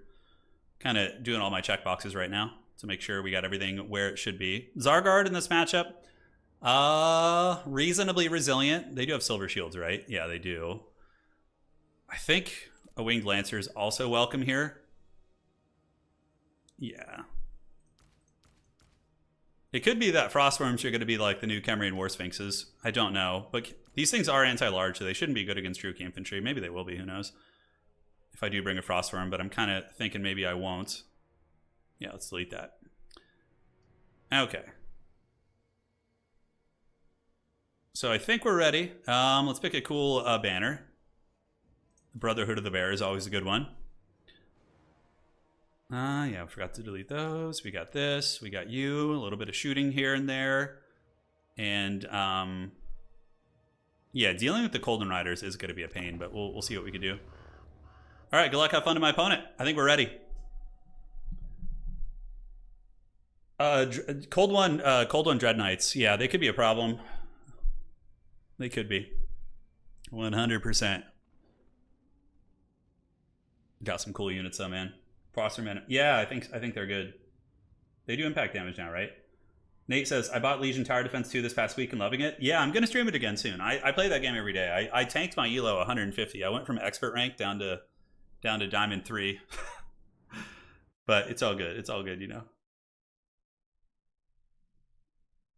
Yeah, there's Cold One Knights and Cold One Dread Knights. Dread Knights are like the elite generalist version, and the spear version is the Cold One Knights. But look, have fun. Yeah, so I'm testing a theory here. I'm bringing the big Frostworm still to see if they'll be effective. Because, you know, if they bring a dragon character and spam Cold One Knights, then my Frostworms will potentially carry me the game. And I have Mother Stank. I'm trying to test that playstyle out where you rampage and just alpha strike things. I think it's very underrated. Because everybody's like, oh, Kislev, you know, cheap Ice Witch, whatever. But I think that the Stank train is really underrated. Vampire counts are fine. I think in the hands of good players, they're like a 50-50 faction. Like 50% win rate, like mid-tier. Vampire counts are very difficult to play. Very difficult. But in the hands of high-level players, there's a lot of skill expression. It's kind of like playing Vampire counts is like playing Zerg. You know, Zerg is like hard to play, but really, really high skill cap. Whereas like a faction like Kislev, I like to equate more to like Protoss. You know? I think that's more, they're very like tanky, resilient, hard hitting, few models. You get the idea. So what are we playing? Dark Elves, right? The Druki? Yeah. So we could send like one loner over there to go like press that point a little bit. Okay. And here we are. I have the screen blocker off, right? Yeah. Golden. S tier factions? I need to think about that. With Centaurs of Tzeentch getting nerfed, that did change the Beastmen kind of on the totem pole. S tier, okay. Well, after the game, ask me that question again, but make sure to tag me in the chat, and then I'll really see it. So this time I tried a different spell. We're going to do the Curse of the Ancient Witch. It's a spreading spell, which is really cool, and it lowers armor by freaking 60. The missile block chance is just kind of an icing on the cake, but the fact that you can do a spreading... lowering of the armor by 60 could be actually very relevant in a couple fights. Yeah, although Tzeentch is like a very like Protoss as well. They actually legit have a Protoss mechanic, but all right, so we need to go just grab this side objective real quick with these guys. Oh, they can Vanguard, that's right, I'm an idiot. He's probably going to Vanguard as well. Let's see what the dreaded Chibambu's got. You're not sure how they're going to deal with the Kislev mustaches. The mustaches are powerful. I do like this build though, big Dark Shard battle line with the Dreadlord. Okay, that's really wild. So we're going to get you, and let's get this, and move up here. Cool. Yeah, Dark Shard gun line, bow line is really good. I need to use the trees, because otherwise I'm going to be in danger. Or just like wait till the battle becomes chaotic and shut him down with my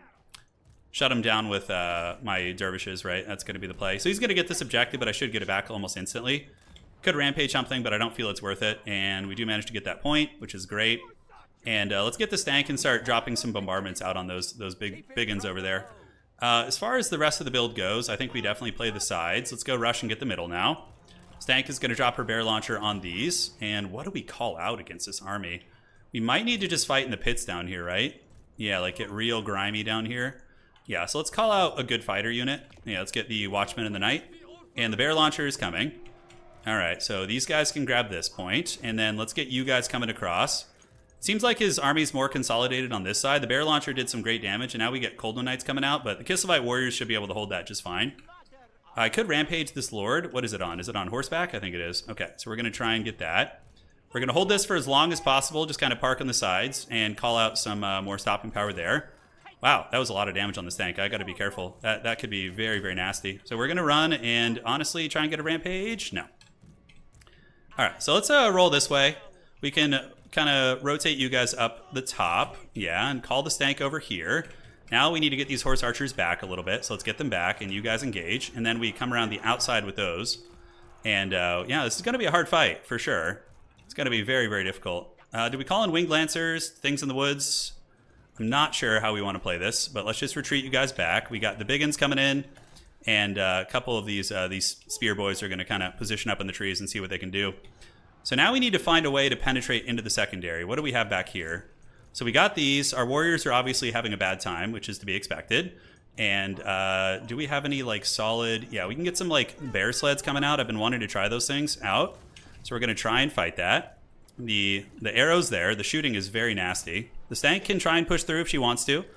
But yeah, his army seems pretty good against mine. Like very wide, very like, you know, tough to grind out. All right, so we're going to go ahead and park you guys on the objective there. And then we're going to go and try and take the fight out here with the Dark Riders and get you guys coming here. And just try and break open this position, really. Things in the woods here should be able to do this. So we're going to go ahead and rampage them. So they just attacked the wrong target. Let's go ahead and rampage. Can we do it? Okay, it's going down. Outstanding. Now let's go ahead and collapse on the bow line here. Get these heavy war sleds coming and get them in melee. Outstanding. That's going to be some foul magic for sure. But now we need to just sweep across and deal with a lot of these guys. Let's get some dervishes to come over the top and just crush this bow line if we can. All right, so we're going to just keep moving through these archers and trying to get them. We do have another bear launcher, so let's launch the bear and shoot these dark shards here. And wow, they just deleted our freaking units there, though. That was brutal. All right. Yeah, let's get them all in group 3. Let's get on these. The stank train is doing some nice bombardments, and we're going to get you guys moving to groove. These are witch elves, which are a very good counter against us, at least on that area. And we do get a couple of the dark shard units offline. Dervishes need to go here and here. If we can get all of his archers online, we have a decent chance of winning, right? But otherwise, we're going to lose this game. All right, so let's get the spreading plague here. Yeah, I think we're losing this pretty bad. It does not feel good. Does not feel good. Our build, like this playstyle of the Wyvern against him, and yeah, you see we're just getting crushed on most fronts here. So let's juke down here, call these guys under. So yeah, my initial gut instinct to go with like a wider build probably was the way to do this. But yeah, we're paying the price for our sins now, that's for damn sure. All right, so let's get the big dragon out there. We do manage to get a decent little charge there, but nothing great. Mother Ostankia is kind of struggling to generate value here. We need to get some healing online if we want any chance of getting in this game, because our units just aren't working very well against our opponent's comp. Like, we needed armored Kossars, we needed like our own Kossar bow line. So yeah, this is probably the end of us in this tournament, but we'll keep trying, obviously. Let's get our Patriarch out, get a little bit of healing, and see if we can do that. Okay. And a lot of dreaded Dread Knights coming in. We're going to get the stank, and do we want to do any spreading plagues or anything like that? I don't think so. A couple Witch Elves down here, so we'll go ahead and pile into those and fight. We're going to try and get back and get healing, at least. I don't know how I deal with all these freaking archers everywhere. It's so hard. I'm so massively behind in value now, too. You lose because you mock the bear? The bear is so haggard. Okay, let's do this. All right, so we get that, and now this is an opportunity for us to actually like fight here. So we're going to rampage these guys to drag down their melee attack, and maybe I can force my opponent into some blunders or something. I don't know. It's going to be hard. Let's go charge at fields, see what we can get. We do get a big pit fight here, but something's doing a lot of damage to me. I don't know what it is. Some sort of witchcraft. And let's come around the side. And finally, we can maybe get on some of those archer units. We'll find out. But yeah, this is the time for these things to shine. Mother Ostankia is getting absolutely karate chopped by something. I don't know what. Let's go get these archers, although he does have Coldon Riders nearby, so maybe charging into the back of these is better. All right, we got our janky heavy war sled, which was a huge mistake, by the way. Mother Ostankia is going to try and get away. Yeah, man, the Dark Elf Anti-Large is doing it. I didn't think they would, even in that fight right there, it seems really good. Have any more fast units? We don't. So Stank needs to just run away and use her defensive abilities here. All right, so she got away. The big boys are fighting and killing a fair amount of the Coldon Knights. So we're going to keep running with the Stank. And we need to keep these guys kind of peeling here where we can. Is there any way we can get back in this game? I don't think so. I think we're dead. Yeah, so our build just sucked. This is like a classic build loss here. I don't think I could have played any sort of special way and won this. All right, so yeah. Stank is broken. We have the 2 Frostworms. But on that note, like, I'm very, very grateful to see that the Frostworms weren't like OP enough to like crush a counter build. You know, that's what I was kind of wanting to test to see if they could do it, because they had been so dominant in the previous games. But yeah, against Dark Elves, you got to go wider, I think. Okay. So the Frostworm's going to come back here. Patriarch's going to try and provide a little bit of milk. We're still holding our bottom objective. We have another bear launcher. Where do we launch it? I don't know. Don't know. I think we just get her over here. Frostworms are still going. They're battling it out. And Patriarch's going to have another heal. Sadly, I don't think we can afford to wait for the Stank. And now we got a spear unit coming in, so let's rotate down this way. Get Stanky to come over here. Just drop this. Drop it like it's hot. We can even do this. Oh, another Coldon Knight unit coming to its death here. Okay, maybe there's something in that. A couple spear units. Let's go over this way. How are we looking at the low ground there? We do kill another one of his cav units, so at least we are getting some picks here in the 4th quarter. Stank is going to keep running, obviously, because his lord wants it. Lord Farquaad is coming for us. The Witch Elves are rampaging quite a bit. Do we go for that? Do we try a little something here? We are behind the trees. So Stank is in trouble. Let's see if we could juke that shot. Okay, we do juke that, which is good. So now we're going to rampage the Lord. Oh, damn it. Right when it happens, unfortunately, she breaks. The Stank train tried her best. All right, so on the other side, what could we possibly do? Could call in some things in the woods. I guess they might be able to do something down here. So we're going to go ahead and do like a bit of a split push. The 2 Frostworms are chasing the Lord, but it's not going to be enough. All right, we're going to fight these guys. The stank was rough. Yeah, so traditional wide Kislev would have been good here because bows would counter his dark shards and our front line would beat his front line. So, yeah, the monster mash was stupid. Like, it was stupid, but, you know, we were trying something new. All right, so Patriarch's still alive. Let's move him over here. The battle lines are very scattered for these bad boys. So let's get on this and get you around the outside. We'll keep fighting to the bitter end, see what we can make happen. We do see the Dark Elf Lord running. And do we resummon the stank? I don't know if we do, to be completely honest with you. All right, so charge in there. Get a decent little flank. The value gap is strangely like kind of closing a little bit, which is weird. Kind of felt like we were just like dead in the water here, but you never know with Kislev. You never know. They certainly have some forbidden tactics. All right, so these are just Dark Riders, right? So we should be able to kill them. And let's call this Patriarch through and have him go jump on the Dark Shards here. Witch Elves are dying slowly but surely. Let's go charge those Witch Elves. Could we pull some sort of a comeback here? I don't think so, right? There's no way. I'd be very shocked. And do the things in the woods win this fight? I think there's too many spears there, so it's going to be a disaster, although we do kill 1 unit pretty quickly. And 1 Frostworm is wavering and beaten up pretty bad. That Dreadlord with the bows, dank. 1,300 value on him is pretty damn cool. I'm surprised that Frostworm broke, but I guess my Lord is dead, so that makes sense too. All right, let's chase you guys. What else do we do here? Let's call on you on the other side. Get that going, and yes. Okay. So this looks fine. You grind here, drop a little bit of healing. This Frostworm has returned. Palpa Frostworm is back. And maybe it's going to be able to kill the Witch Elves. I don't know. We do have these guys who need to go over here and shut this shit down. If they can. Yeah, let's go get this down right now if possible. Any chance of coming back here? I don't think so. I don't think so. I mean, we did kind of scrap back value a little bit, but I think it's too late. Our build was just too shitty. Okay, let's get in the Dark Elves here. Fight these guys and get these guys. Yeah, I'm just assessing if there's a chance before I tap out here. I don't think there is. GG. Oh, I'm so used to other RTS games where you can type GG. GG Chubambu, great game. Very solid build on his part. Very, very wide. Very punishing. Do you ever use Spear Kossars as a front line? No, you don't want to do that. Druki! Okay, let me go message homeboy. GG, dude. Terms are enough to defeat. Was testing if Frostworms are OP enough to defeat even a counter. Wide Kiss is probably better. All right, so let's go like redo our builds. So we're gonna redo our build here. What would we do if we were against, if we were really trying a sweaty Kislev build against the Druki? So definitely cheap Ice Switch, like old meta Kislev is probably the way. Just like a cheap Ice Switch on horse with Frostmaiden's Kiss. Yeah. And then front line, we're going to get a couple of these guys backed up by probably mass Kossar archers. Like very wide. And we can even throw in 1 Akshina just to have a snare. Aside from this, you could use Snow Leopards to deal with any sort of mass, but I think just like a couple of these. And do we want a foot character squad? That might actually be decent. Let me check here. You did. Solid play. Yeah, very, very good. What are the S tier factions? I'll go over them in a second. Hold on. I'm just trying to think of the counter build here. Oh no, he says he actually dropped from the tournament. One sec here. Checking.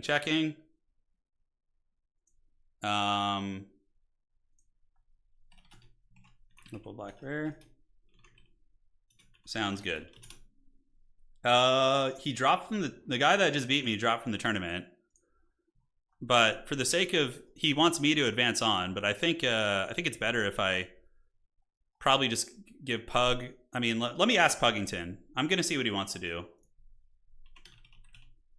Because my opponent dropped before our game, and he said he just wanted to play because he only had time for 1 more. But technically that would advance me, but I'm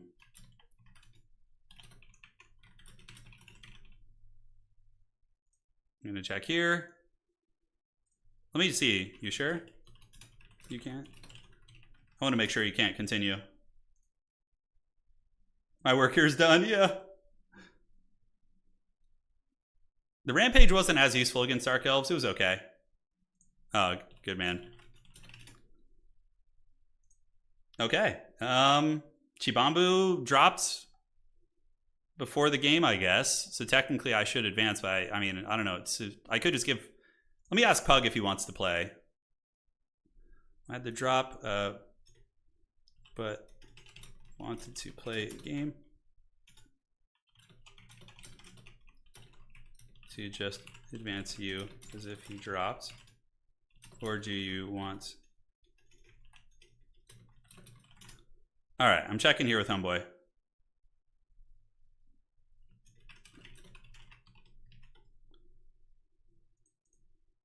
Okay, so Puggington wants to just play me here. Yeah, the mic drop. Okay, I mean, sure, we'll continue on, whatever. Technically, he dropped.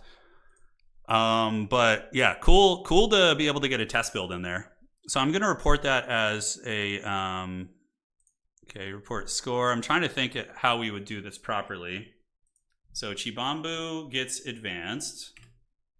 No, he gets the win. So he's Dark Elves versus Kislev. Sorry, I'm having to like fuss this on the back end here.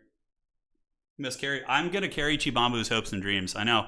Well, yeah, he proved to me that the Frostworms can be dealt with for sure by a wide enough build. Okay, that looks good. And then I just need to change the players.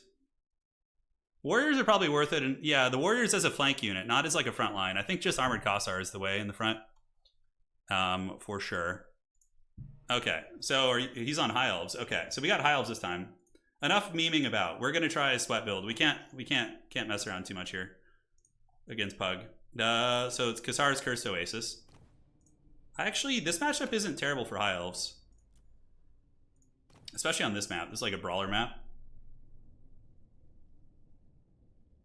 So why are we still playing? Because the opponent that just beat us dropped before the match, and he just wanted to play one game before he went to bed. So we just played as if we were playing, but he had the drop. So he just told me to advance in his stead. I didn't see his message for the game. Okay. Perfect. Yeah. Reporting win for you. Okay, so this is going to be... There we go. That should fix it. Ulrika is a caster of Floor of Shadows. Yeah, it's okay. Shadow Magic is decent against elves. You can't lose to an elf twice. I probably will, honestly. He's a stronger player than I am. I'm pretty good, but I've won a handful of tournaments, but he's a stronger player. 100%. My favorite Warhammer 40k animal that you don't own? Oh man, I don't know. 40k animal? I don't even know any off the top of my head, dude. The highest of elves. Yeah, I don't know what to do against him here. I'm trying to think about how we play this. How do I beat them with other factions? Okay. Okay, let's get you guys. Little Grom is normally good, but on this map, I think it might not be. His Archer Corps is going to be superior to mine. That is for sure. I think we go with this. Yes. Lore of Ice is always decent. Go for Felix. Yeah, the character course can be okay. Puggington does play... We actually played the other day, this matchup. That's right. And I brought... Oh, that was Chaos Dwarves. And we had a really close game where I almost got him, but he just barely won in the end. That was a really good match. The heavy sleds here. Fireborn changed this matchup. Now that he has Fireborn, it's like it's a whole new world. Okay, so caster, spells, what do we bring? Alright, that looks fine to me. Hey, take care, Chibambu, man. Well played, dude. You were an absolute Chad. Showed me who's boss there. You took down my OP Frostworms. They didn't not feel OP in that matchup. That's for damn sure. Okay, so what do we do against High Elves, man? Okay, I think we get a couple of these. Gotta watch out for the big scary folk. Hagwitch with Flock of Doom is also very, very good. Just like a cheap, annoying character. That looks good for the starting builds. And do we bring any archers in this matchup? I feel like the Elven archers just outmatch us pretty hard. Granted, my archers are a lot. Yeah, Fireborn are really good here. They're very good. I'm not giving the Elemental Bear another chance. I'm supremely disappointed with that thing. Kasar's Cursed Oasis does have a lot of line of sight issues. That's my only sweat about this here. All right, and then do we want to bring a couple skirmish cav? Probably not a bad idea. Okay, let's get you guys. And then how much do we have? 650? Which is going to be enough for a bow Kasar. Snowflake Pendant. I don't even know what that does. Power recharge. Sure, why not? Let's grab it. What's a good spell for Lore? For Lore of Tempest, you know, the bombardment spells are pretty good, just like Hailstorm and then Blizzard. They both kind of like one-shot things, so those are pretty cost-effective. Aside from that, yeah, we'll see. Okay, so we got those maxed out. The Cav game normally used to be good for us, but with the Fireborn being a menace on the battlefield, certainly changes the dynamic of things. I think a couple of these in reserve would be welcome. It's fun to be able to play Kislev, though, not like feel bad about playing like a busted faction. They feel really good, but not like too crazy. Zargard in this matchup, I think, are a little bit too vulnerable against like Narnia lines and things like that, so I think we don't go too hard on that. Frostworm in this matchup, interesting choice. Or do we go Snow Leopards? Snow Leopards probably get folded up pretty bad by like a Fireborn type unit. That is for sure. I don't have any sort of like Buna effects, but yeah, like interestingly enough, like an Ulrika with Melkos wouldn't necessarily be the worst thing in the world here. Yeah, let's see. I'm going to change up the build a little bit here in the fourth quarter. All right, so we want to bring that, and we want to bring this. And then we want to... God, it's so expensive. All right, we can do something fun here, though. This is like... Maybe it's good. Yeah. We get that, and then we don't want any of these, but man, that's way too pricey. Way too pricey. Yeah, I was thinking about doing Ulrika and her dad, but... not her dad, but... yeah. Boris, Kislev's dad. I think that is the better play. Hailstorm and this. Cut that, and then just slam that in there. Then we got, what, 600 Gs left? The Akshina Arwar, the snare is always nice. I think the big Arwar Cav are probably welcome here as well. The Oath Brothers of Tor. They can probably fight Fireborn head-to-head. It's probably an ugly fight, but I'm sure they can get her done. Nyarska would be interesting, too. She doesn't have AP, though, so probably not the best here. So who do I have to worry about? Like, how do I deal with, like, a Tyrion-type character, right? Like, that feels like that's going to be very difficult to deal with. Rasputin, Dancing Bears, and Hairy Men. Yeah, it's all in the neighborhood. Yeah, I think I need this. Tyrion is pretty beast mode. I'm putting some respect on his name, because Pug plays pretty off-meta, so I don't think... I can, like, guess what they're going to be doing, to be frank with you guys. Okay. Right on. And I think we're about ready. Yeah, how much is that? It's 1,000. Ice Guard suck in this matchup. For sure. All right. Let's call one of you guys out. Why not? All right. I dig it. Let's have some fun. Win or lose. You know, I think... What was our record today? We have to carry on Chibambu's legacy. He said he had to go. He's like, my family needs me. They call to me. So we're going to carry on the dreams and hopes of Chibambu. And I think this build is pretty good. Although this map could be problematic for us. We'll have to see. So we went 1-1. And then I think we won how many games there? 1, 2, 3, 4-1, 4-2. Pretty good run. Could be better though. Let's see who's waiting on the other side of the bracket. Yeah, so still a handful of people. The top side is decided now. So Martinius, oh guys, the Slaanesh player that we had a really close game with, by the way, in the beginning, he made it to the grand finals. So the Slaanesh player that took us out of the top bracket. Imrik, I think we can handle just with like poking and you know, kind of side anti-large. Yeah, we'll see. Oh. Did he Grom or not Grom? I think you do go Grom against High Elves in reserve. I don't know about the starting army, but yeah. Puggington is doing the big think on his build here. All right, cool beans.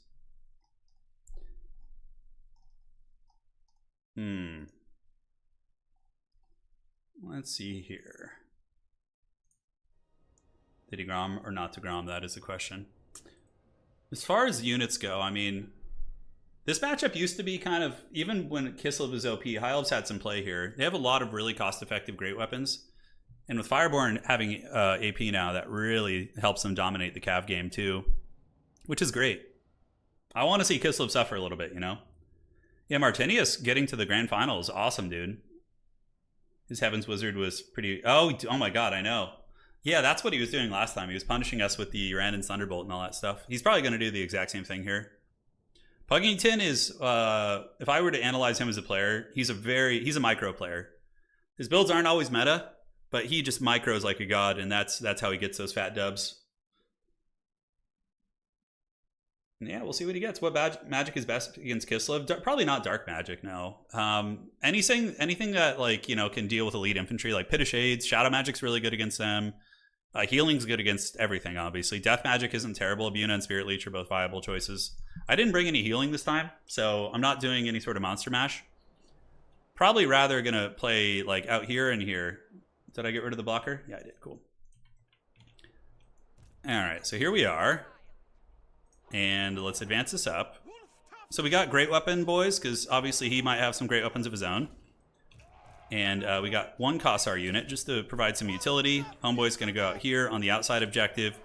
And a couple things in the woods as well. Things in the woods are pretty good against the... They got nerfed too, I think. I'm pretty sure they were in the whole kit of things that got nerfed. Little Grom is going to sit here. It should be able to cover both objectives, but this map has a lot of trees, see? So shooting is not the best on this map. It's a little bit sketchy. Flock of Doom. Yeah, Flock of Doom is good against everything, honestly. All right, good luck, have fun to my opponent. Let's have him put me in the trash can officially here, and we will then get to casting all of his games, which will be really fun. 11 models, not elite, probably a pretty standard army. Probably White Lions of Krace. I think White Lions of Krace beat Armored Kossars too, head to head. But I do have Blizzard and Hailstorm, so we got like nuke spells to try and punish them. Yeah, White Lions of Krace are the infantry. So let's move up here, grab this, and we have the little Grom ready to go. So we're gonna cruise you up too. What is that? It's a Metal Caster with Searing Doom and Plague of Rust. Yeah, it's a really good kit of spells. It's very nice. Oh man, he's got like some Shadow Warrior boys up on the objective already. Look at this man, he's getting real crazy.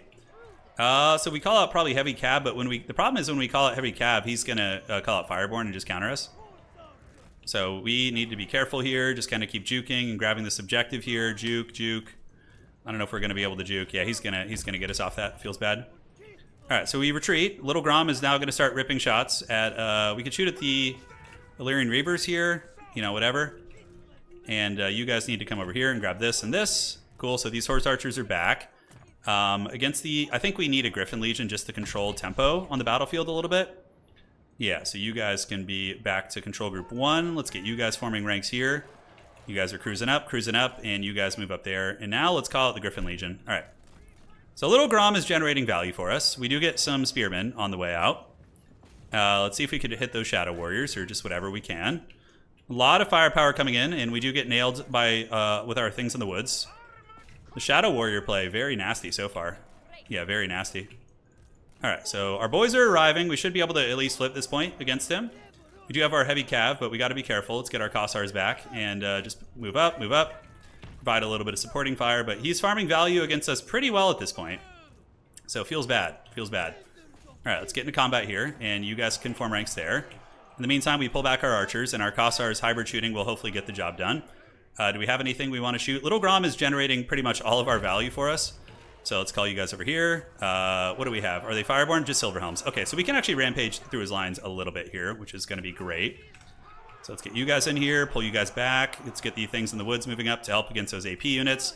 And now you guys come in here, and one of you guys can push back there, and you stay on the objective. All right, so we're ready to go. We do get a big charge on those Shadow Warriors, which is great. So now we're going to do what damage we can and then scream across here. What kind of cav is that? That is Reavers? Okay, no problem. So we have a couple exposed Shadow Warriors over there, which is good for us. So we're going to get on you, get the things in the woods moving in, and we're going to go ahead and try and head these guys off. Although, could be a little bit hard for sure. All right, so dervishes on the outside. So dervishes and dervishes.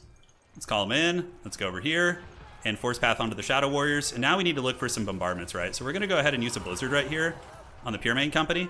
You guys move up and do this. And Little Grom is just going to keep shooting his lord, I think, is going to be what we do. All right, back you go. Kossars, you guys shoot into these. And how do we do? Okay, one of the Shadow Warriors is down for the count. We have two of these, so we got one of them and one of them. And now we just keep hunting the Shadow Warriors. We get a big blizzard, which karate chops his position pretty effectively. And now we can go ahead and drop this here too, and keep that party going. Those guys were able to get back. We got the bow still fighting, and I think we win this big cav engagement out here. I think we're going to do very well. So let's come. I didn't bring the Snow Leopard summon, which was actually a mistake. So a bit of an L right there that we took. That is for sure. All right, so let's get another dervish. We're playing very fast and furious this game, so everybody's going to be all hands on deck here. Let's get you guys up, move you guys that way, and this fight is going great for us actually. Yeah, the Chads are doing some good work. Let's go ahead and do that for the recharge. And Shadow Warriors are almost offline. You guys keep moving in on the Shadow Warriors here, and the things in the woods can actually dive very aggressively here. Can shoot here and get you guys up through there. All right, so how are we looking? We're doing good. I think it's all going according to plan. If we can win this engagement even harder, that'd be nice. So let's drop a bombardment right there. Cool. On the outside, what do we have? We have 2 units coming for our objective here, so we need to go ahead and get some Kislevite warriors waddling over there. We have constant pressure on his lord, by the way, so you can see his lord is kind of smashed up, which is outstanding. And we need to capture this objective right now while we're here. You know, while we're here, we need to do it. Nice intercept. He gets some silver helms out and is able to stop me there, so that feels bad. Let's move you guys up on the point and do this, and you guys move out here and do this and this. And Little Grom is obstructed now, unfortunately. Okay, so where can we shoot with Little Grom? Maybe just like shoot at some spearmen here. And we do manage to flip that side point, so that's outstanding. So now let's take a big bunker busting kind of rush through the middle and see what we can do. Value is good for us, but you never know. He's got healing, right? I don't even know what kind of a mage this is. Oh, it's a metal mage, that's right. Yeah, so we saw the metal mage. Let's retreat back this way. Start calling in a little bit of stopping power. So we're going to get some of these guys. And cool. So now these warriors are doing it. Let's get you guys in on the spearmen. You guys can go ahead and charge these. And these cav need to just keep retreating back. We need to like restructure our army and gather. I think he's going to go for the side point here, but we can also just keep a Griffin Legion nearby, and they should be able to dominate the Rangers. So then these guys can come out this way. Oh, is he really just chasing with these silver helms? Okay, we could actually just turn and fight here. No problemo. And now we drop a bombardment right here. Give it to me, Precious. Great. So that's going to do some fat damage. And let's shoot these Shadow Warriors that are pretty healthy over there. Things in the woods did get smashed up, but it's all good in the neighborhood. And now you guys can park right here to make sure he doesn't get that objective. All right. So really wishing I had more heavy cav. I assumed he would be fireborning me, but he's not. So I'm kind of in a bit of a weird spot here. Let's go ahead and rush through here and get on these Shadow Warriors. And these guys can move up and shoot these. And it looks like this point's going to be stabilized, no problemo. So let's get you guys to rear charge into the back of this. You back this way, and these things in the woods can come and head these guys off here. All right, so engage and engage. Let's go ahead and pop a little bit of this, and we can get some Streltsy marching up. So Streltsy, and where are our Great Weapons? The Great Weapons will be here soon, and hopefully they can change the dynamic of that fight. Let's shoot these Narnia lions over here, the Hogger's Pride. They're going to be a mess, so we need to watch out for that. He does start to win over here, though, unfortunately. Although his cav are breaking too, but my position is faltering. All right, so let's set you up. Let's get you back. And now we need to start wrestling the middle if we can. Points are pretty damn close. This game is just mega close overall. Hogger's Pride going to get nailed, and we can summon an Narnia line to deal with those, I think. Let's have you guys go there, and Streltsy can just form ranks up on the objective. Let's pull back here, and as far as options go, let's see if we could snipe his lord. If he's not paying attention and we get a big shot right there, that would be fat. All right, so pulling you guys back, let's unsummon these dervishes. So they're going to get unsummoned. His lord does overextend into my Streltsy line, so that could be a potential win con for us. So let's get both you guys up. You guys are going to come back in, and how are we holding on this point? Looking a little bit scary. His lord is actually getting pounded a bit, which is good. And let's call out a Snow Leopard to go after the Tyrannok chariots, pull these Streltsy back. His lord got really smashed up there, but the middle objective is coming to us. So maybe we can hold both sides. Yeah, we do fold up his push here. It looks like those are silver helms, but we have Kislevite warriors with full health out there. Snow Leopard gets on top of the chariot, so we're going to keep running here. And now, what do we want to reinforce here? I don't know. I think we save up a little bit. Let's save and see what we can get. do this, and we can also just get a Kislev warrior to move up here and engage these guys, and then we can nuke them with a big blizzard or something. All right, so the middle is looking good. Let's get these guys going. I need to get... Oh, okay, we have the Rahagri's Pride coming in, which is going to be a problem. I think on this side we do eventually win it. Let's get the Snow Leopard coming across and get these warriors doing it, and you pulling out that way. Little Grom, let's see if we can get his Lord. And the Spear Boys maybe intercept here. We do manage to hold them back. And what do I want to drop with the Vortex? I'm hoping that the Rahagri's Pride will die here. I don't know if they will. The Zargard are pretty resilient against missile play, but we do have the Lions coming in. The Lion, the Witch, and the Wardrobe all up in this game. And now we have more Dervishes too. So let's call it some more Dervishes. How are we doing on objectives? We're doing reasonably well. His Lord is pulling back. We moved off this objective on accident, so that's not good. But let's go ahead and shoot these guys and get you guys back on the point here. And in the meantime, you jump here. Snow Leopard goes after them too. And Dervishes come and sweep up like all this mobility here. Yeah, we need to just get back on the point here. All right, so once we're back on the point, we should be A-okay. I don't have too many good targets for a Blizzard yet, so I need to make sure I get something good. We're going to relocate the Streltsy to this side of the battlefield. And do we get back on the objective? We do. All right, so we're chilling now. We're all good in the neighborhood. And let's get... What do we have that's cheap? I mean, a Snow Leopard helps. They used to be called capture weight kitties back in the day. You know, the old times have returned. Let's get these Shadow Warriors. We have the 2 cap here. Our Kislevite Warrior is getting wrecked by the Rangers, which feels bad. Feels bad, man. And on the objective, are we going to hold? Maybe. Maybe we will with the capture kitty getting over there. I don't know. We still have these guys hanging, and the Dervishes do get an excellent charge. So let's run about face and run them to the edge of the map. We get the Griffin Legion returning. Need to unsummon them because I need a fresh Griffin Legion 100%. That's going to be pretty big. All right, and Capture Kitty goes there. Capture Kitty. Take those down. And do I want to just drop a Hailstorm? Probably a Hailstorm on the back here on these Silver Helms would be good if he's not paying attention. We'll see. All right. So once again, the Zargard, a little bit precarious. We do get away here, so let's go grab this. And we want to run to the edge of the map, right? As far as this fighting goes, we can go ahead and get a Dervish and have them run into the back of the spears. Try and stabilize them. It looks like Little Grom is out of ammo, so we're going to go get our refund now. And what do we got over here? A lot of Spearmen. Okay, so we're going to drop a Blizzard there, see if we could just break that position open. And what is this? Streltsy fighting. Oh, these are Zargard versus Shadow Warriors. That's actually good for us. All right, so back to the edge of the map you go. And that fight is looking all right. So now we can shoot these spears in the back, the Silver and Guard. And we do get a Blizzard there, which is going to probably finish off those units. Let's get some more great weapons coming on up. So we have time. It's not like it's a huge rush this game. And the Zargard are hanging in there like Chads. Let's do this. Drop a bombardment on these Reavers. Those guys are running them to the edge of the map, which is okay. And now we can move towards this point here and start capping that. Good dodge on my opponent's part, for sure. Capture Kitties have done great work, so we're going to move the Capture Cats over here to finish off their Hogger's Pride. And what is he sending in there? Is it Spearmen and... Okay, what else? Yeah, some other scariness there. Okay, so we finished that, but, you know, the objective situation's a little bit dodgy. So we're going to charge that. We do have these units coming in, so hopefully they'll be able to do something. Let's get you coming there. That should handle the heavy cap pretty well. And let's refocus on this objective here. Just waddle over there if we can. Though Silver and Chads are a problem. Thankfully, the Streltsy will be able to fight against the Cav reasonably well. All right, where's my other Capture Kitty? He's around here somewhere, right? I still have both of them, or just one? Yeah, 1 and 2. All right. So Capture Kitties have arrived. Zargards will be very useful here. I think we maybe ninja the back objective. We are up on value, but, you know, it's a close game. It's very close. All right, so we're going to pull back. Let's get the Kislevite Warriors fighting here. Get the Zargard up on the point.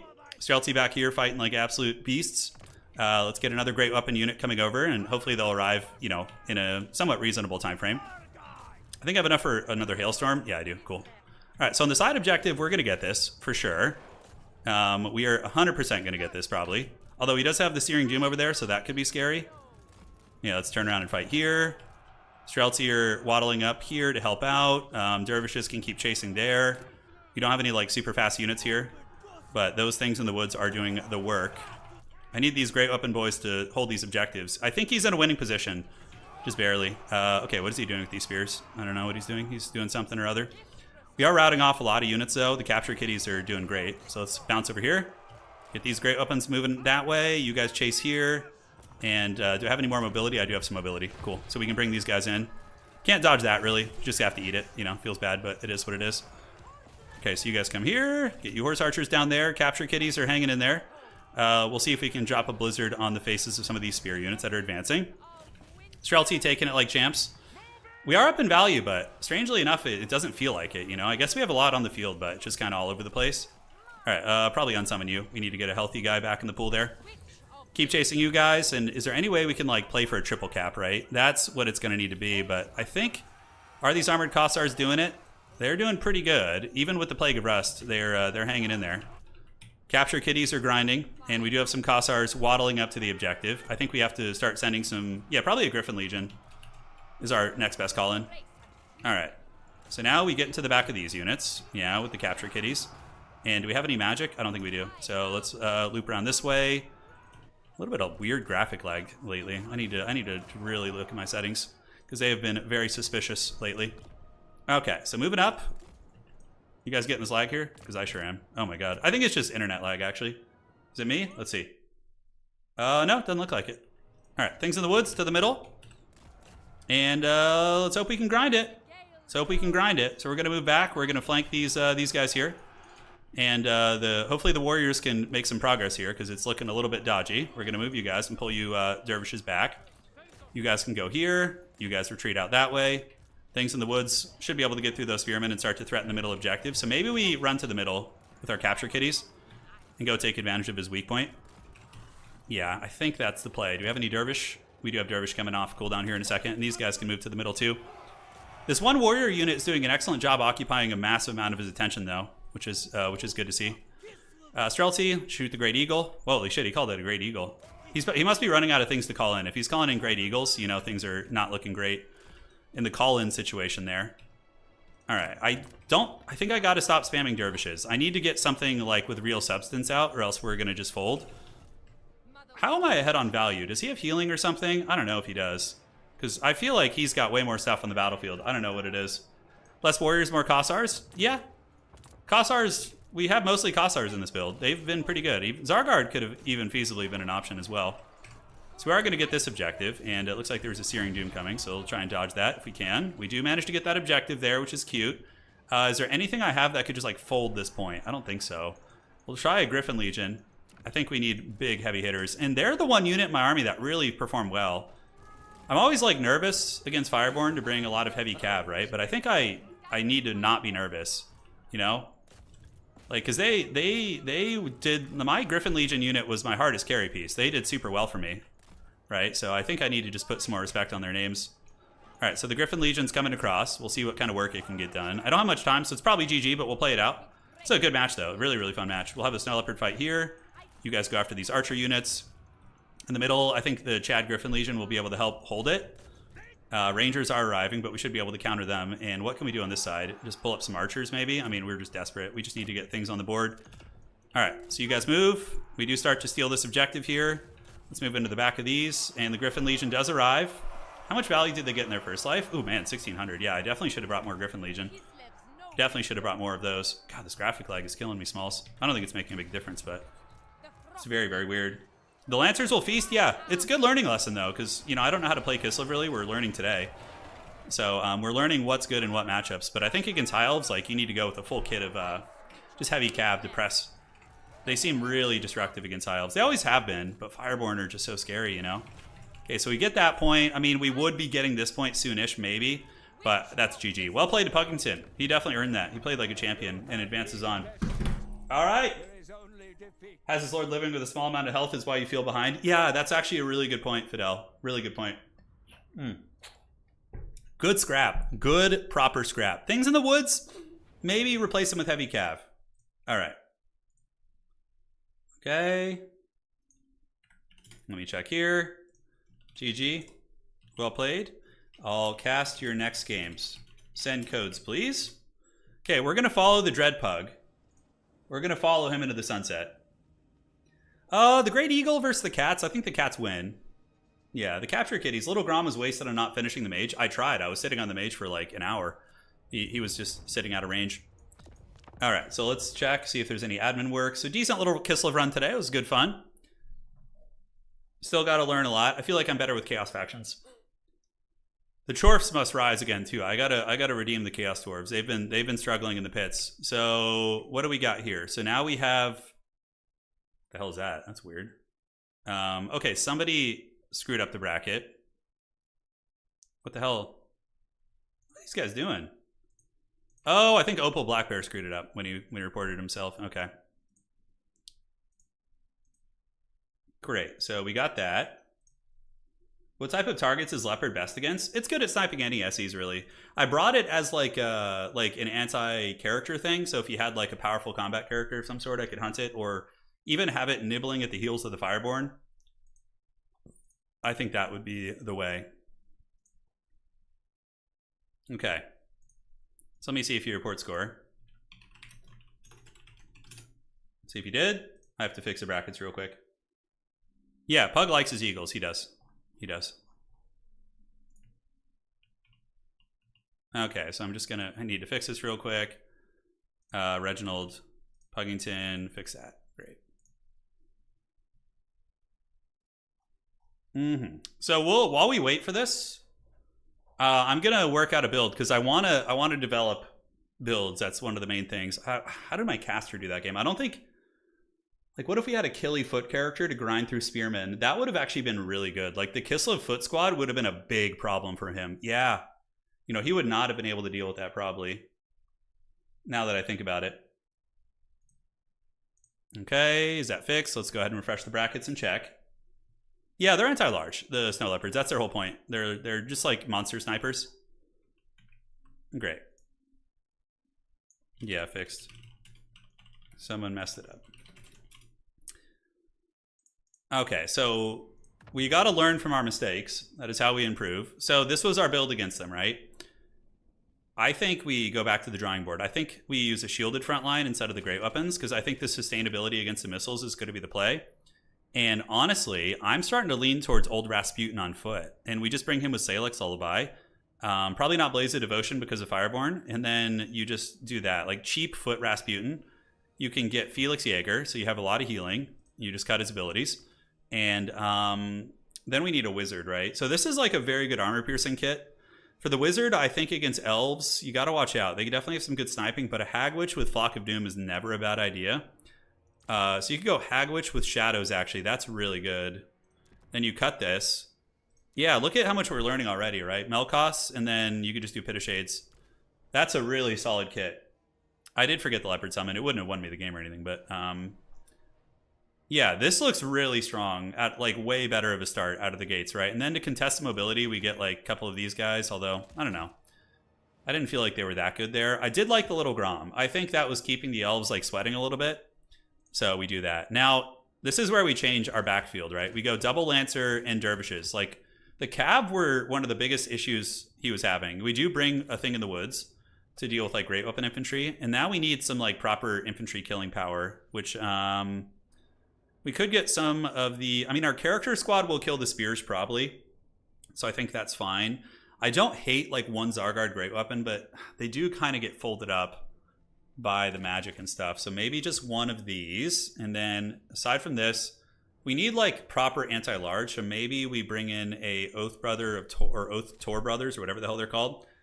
This already feels really, really way better. And we still have 900 here, too. So I got to figure out how I want to spend that. The Hag, what did her abilities do? Missile block chance? Oh, she has like a aura effect. Yeah, Melkos, do we need Pit of Shades? Yeah, I think we do. If they tend to go elite, I think we want that. Yeah, a single Streltsy in the starting build isn't a terrible idea, or actually an Ambusher, because at least they can sneak up on something and put some firepower down, although they are vulnerable to being rode down. So maybe, yeah, man, Winged Lancers used to be cheap. They used to kind of be in that ballpark range. I guess we could do this and this, but we don't have enough to get another unit. Yeah, everything's so expensive. The cheapest would be 450. We could just like gear up old Rasputin, or just get a Zargard Sword and Shield. This feels pretty good for like a starter build. Maybe just one Griffin Legion and then 2 Winged Lancers. Although, man, I was like that whole game I was wishing I had fast cav to just win those engagements, and I didn't. So we can fine tune this, but I think this is a good idea. So we have Kislev versus High Elves. Great. Great, so we came up with some solid builds today. I think that'll serve us well in the future. Yeah, I'd probably throw a Streltsy in there in reserve. I think having one Streltsy was fine. But we'll go back to the drawing board on that. They're waiting for me right now, so I don't want to keep them waiting for too long. All right, let's do this and join with code. And here we are. What's his password? Oh my god. He's got a fancy letter at the end of it, huh? I'm sorry, Cheap Ambu, we failed you, but we tried. We learned a lot today. Tomb Kings versus High Elves. That's fun. I think that we're going to see Puggington doing some evil tactics. You're going to be seeing the Forbidden Eagle flying around. We're pretty close to the finals. We have 1, 2, 3 games left in today's tournament. Slaanesh waiting on the top side. Hitman Hippo was defeated earlier too, but oh my god, if Hitman was playing Chorfs, I'd be so stoked. Is he? Is he playing the beloved Chorfs? Come on, Hitman. Don't do us dirty like that. Give the Dawizar some love. Looking around, looking around. SFT declaration. Hippo's playing regular dwarves. Okay. That's cool, but they're not Chaos Dwarves, but still awesome. Would Boris be better or worse than Kostalton in the matchup, in your opinion? Well, I kind of like Kostalton there. Although Boris would arguably be better if you're dealing with a monster, but Kostalton has an AoE heal, which is really nice. And he's a little bit cheaper than Boris. But yeah, you could probably interchange Boris, because Felix will provide healing too, so I think you're going to be fine. Yeah. Fun. I love... That's one of the most fun elements of this game is build theory crafting. It's such a good time. Yeah, it's a great time indeed. So Tomb Kings, Screaming Skull catapults, things like that are always good. This map is pretty good for the... Why is battle difficulty on very hard? Does that actually do anything? I don't know if it does. Hopefully not. Do you guys know if battle difficulty affects multiplayer at all? I know I should know this, but I actually have no idea. I have no idea. So Safari. I want to peek at the builds, but I don't want to risk spoiling one of their builds here. You're going to see Gladiator 2. I'm really nervous about it. I'm really... Because the original Gladiator is like my top 3 favorite movies of all time. And I'm sweating bullets about this one. Have there been any reviews yet? Is it out yet? But I'm nervous. I saw the trailer and I was like, oh man, it didn't feel like it had that grittiness that the first one had, but I could be wrong. I really, really hope it's not bad. It's always like rough to see like the legacy of like great movies be tarnished by crappy sequels, you know? It's like Game of Thrones season 8, all that kind of stuff. Yeah, why is the difficulty set to very hard? Not player stats. It scales AI stats. Okay, so it shouldn't matter for players. Romulus was okay. Yeah, it was decent. It wasn't bad. It wasn't bad, but it wasn't amazing. It was fun. Kind of recycled a lot of tropes from the old Alien, which was fine, you know. Let me message Safari. Okay, Safari. Hey boss, set the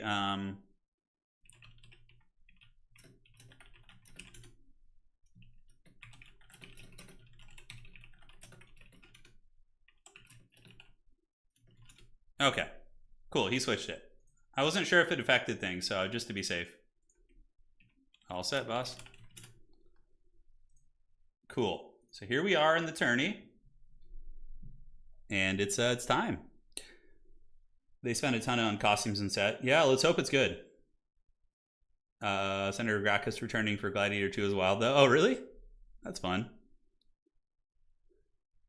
Yeah, so with Alien, so if we want to talk about Alien Romulus, we've had discussions on previous streams, but I'm of the opinion that the world building, like the future retro kind of, I know those, you know, kind of seem like they are the antithesis of one another, but like the futuristic technology with that retro style to it is really cool. The bleak, grim, dark world that they were existing on was freaking awesome. The ship design was really, really good. The ambience, the music was all really awesome. The aliens looked cool as hell. But the characters, in my opinion, kind of sucked. Like, if you look at Romulus, you got like just, I don't know. Like in the old Alien movies, like the cast, you could really get into the cast, right? Like Ripley and I don't remember the names of the other characters, obviously, but like, yeah, just the cast was cool. Like the characters were cool. Like in Alien 2, the Colonial Marines, like those characters were badass. But like these like teenagers they had, firstly, I felt like I needed subtitles to understand some of them. But secondly, yeah, I don't know. They just didn't do it for me. You know, like they didn't get me going. Yeah, I don't know. The characters just, that was what I felt brought the movie down, was the cast. The android was badass though. He was the one of the cast. He was the shining exception. The guy who played the android was so good. He was like so able to really portray the android going from like this kind of meek, damaged character to being this like. And then when he got the upgrade chip and he's like super Terminator mode, like that was so cool. Like the confidence he got and like switching between those two like personas, but then also the meek version finding his heroic side at the end was really cool. So I loved the android. I thought he was great. Amco, would you ever consider doing a tabletop unit cap tournament? Rare special core unit choices. I've thought about it, Amco. Yeah, I don't think it would be that much more exciting, but yeah, maybe. Something to think about. Thank you for the donation. I really appreciate it. Androids always putting in the work in the Alien movies. I know they are. Yeah, they're often the best part. I really liked Alien 2. Like when the Marines like are making their stands against the aliens and they have all like the traps and the turrets and they're like, helms deep in it. That's like my favorite stuff. Like sci-fi horror with good like combat is like the coolest thing ever. Oh. Speaking of, I think I'm going to watch that movie again tonight. It was so awesome.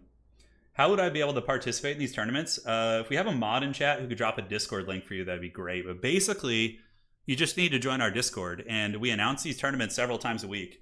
And then from there, you're good to party. Yeah, it's fun.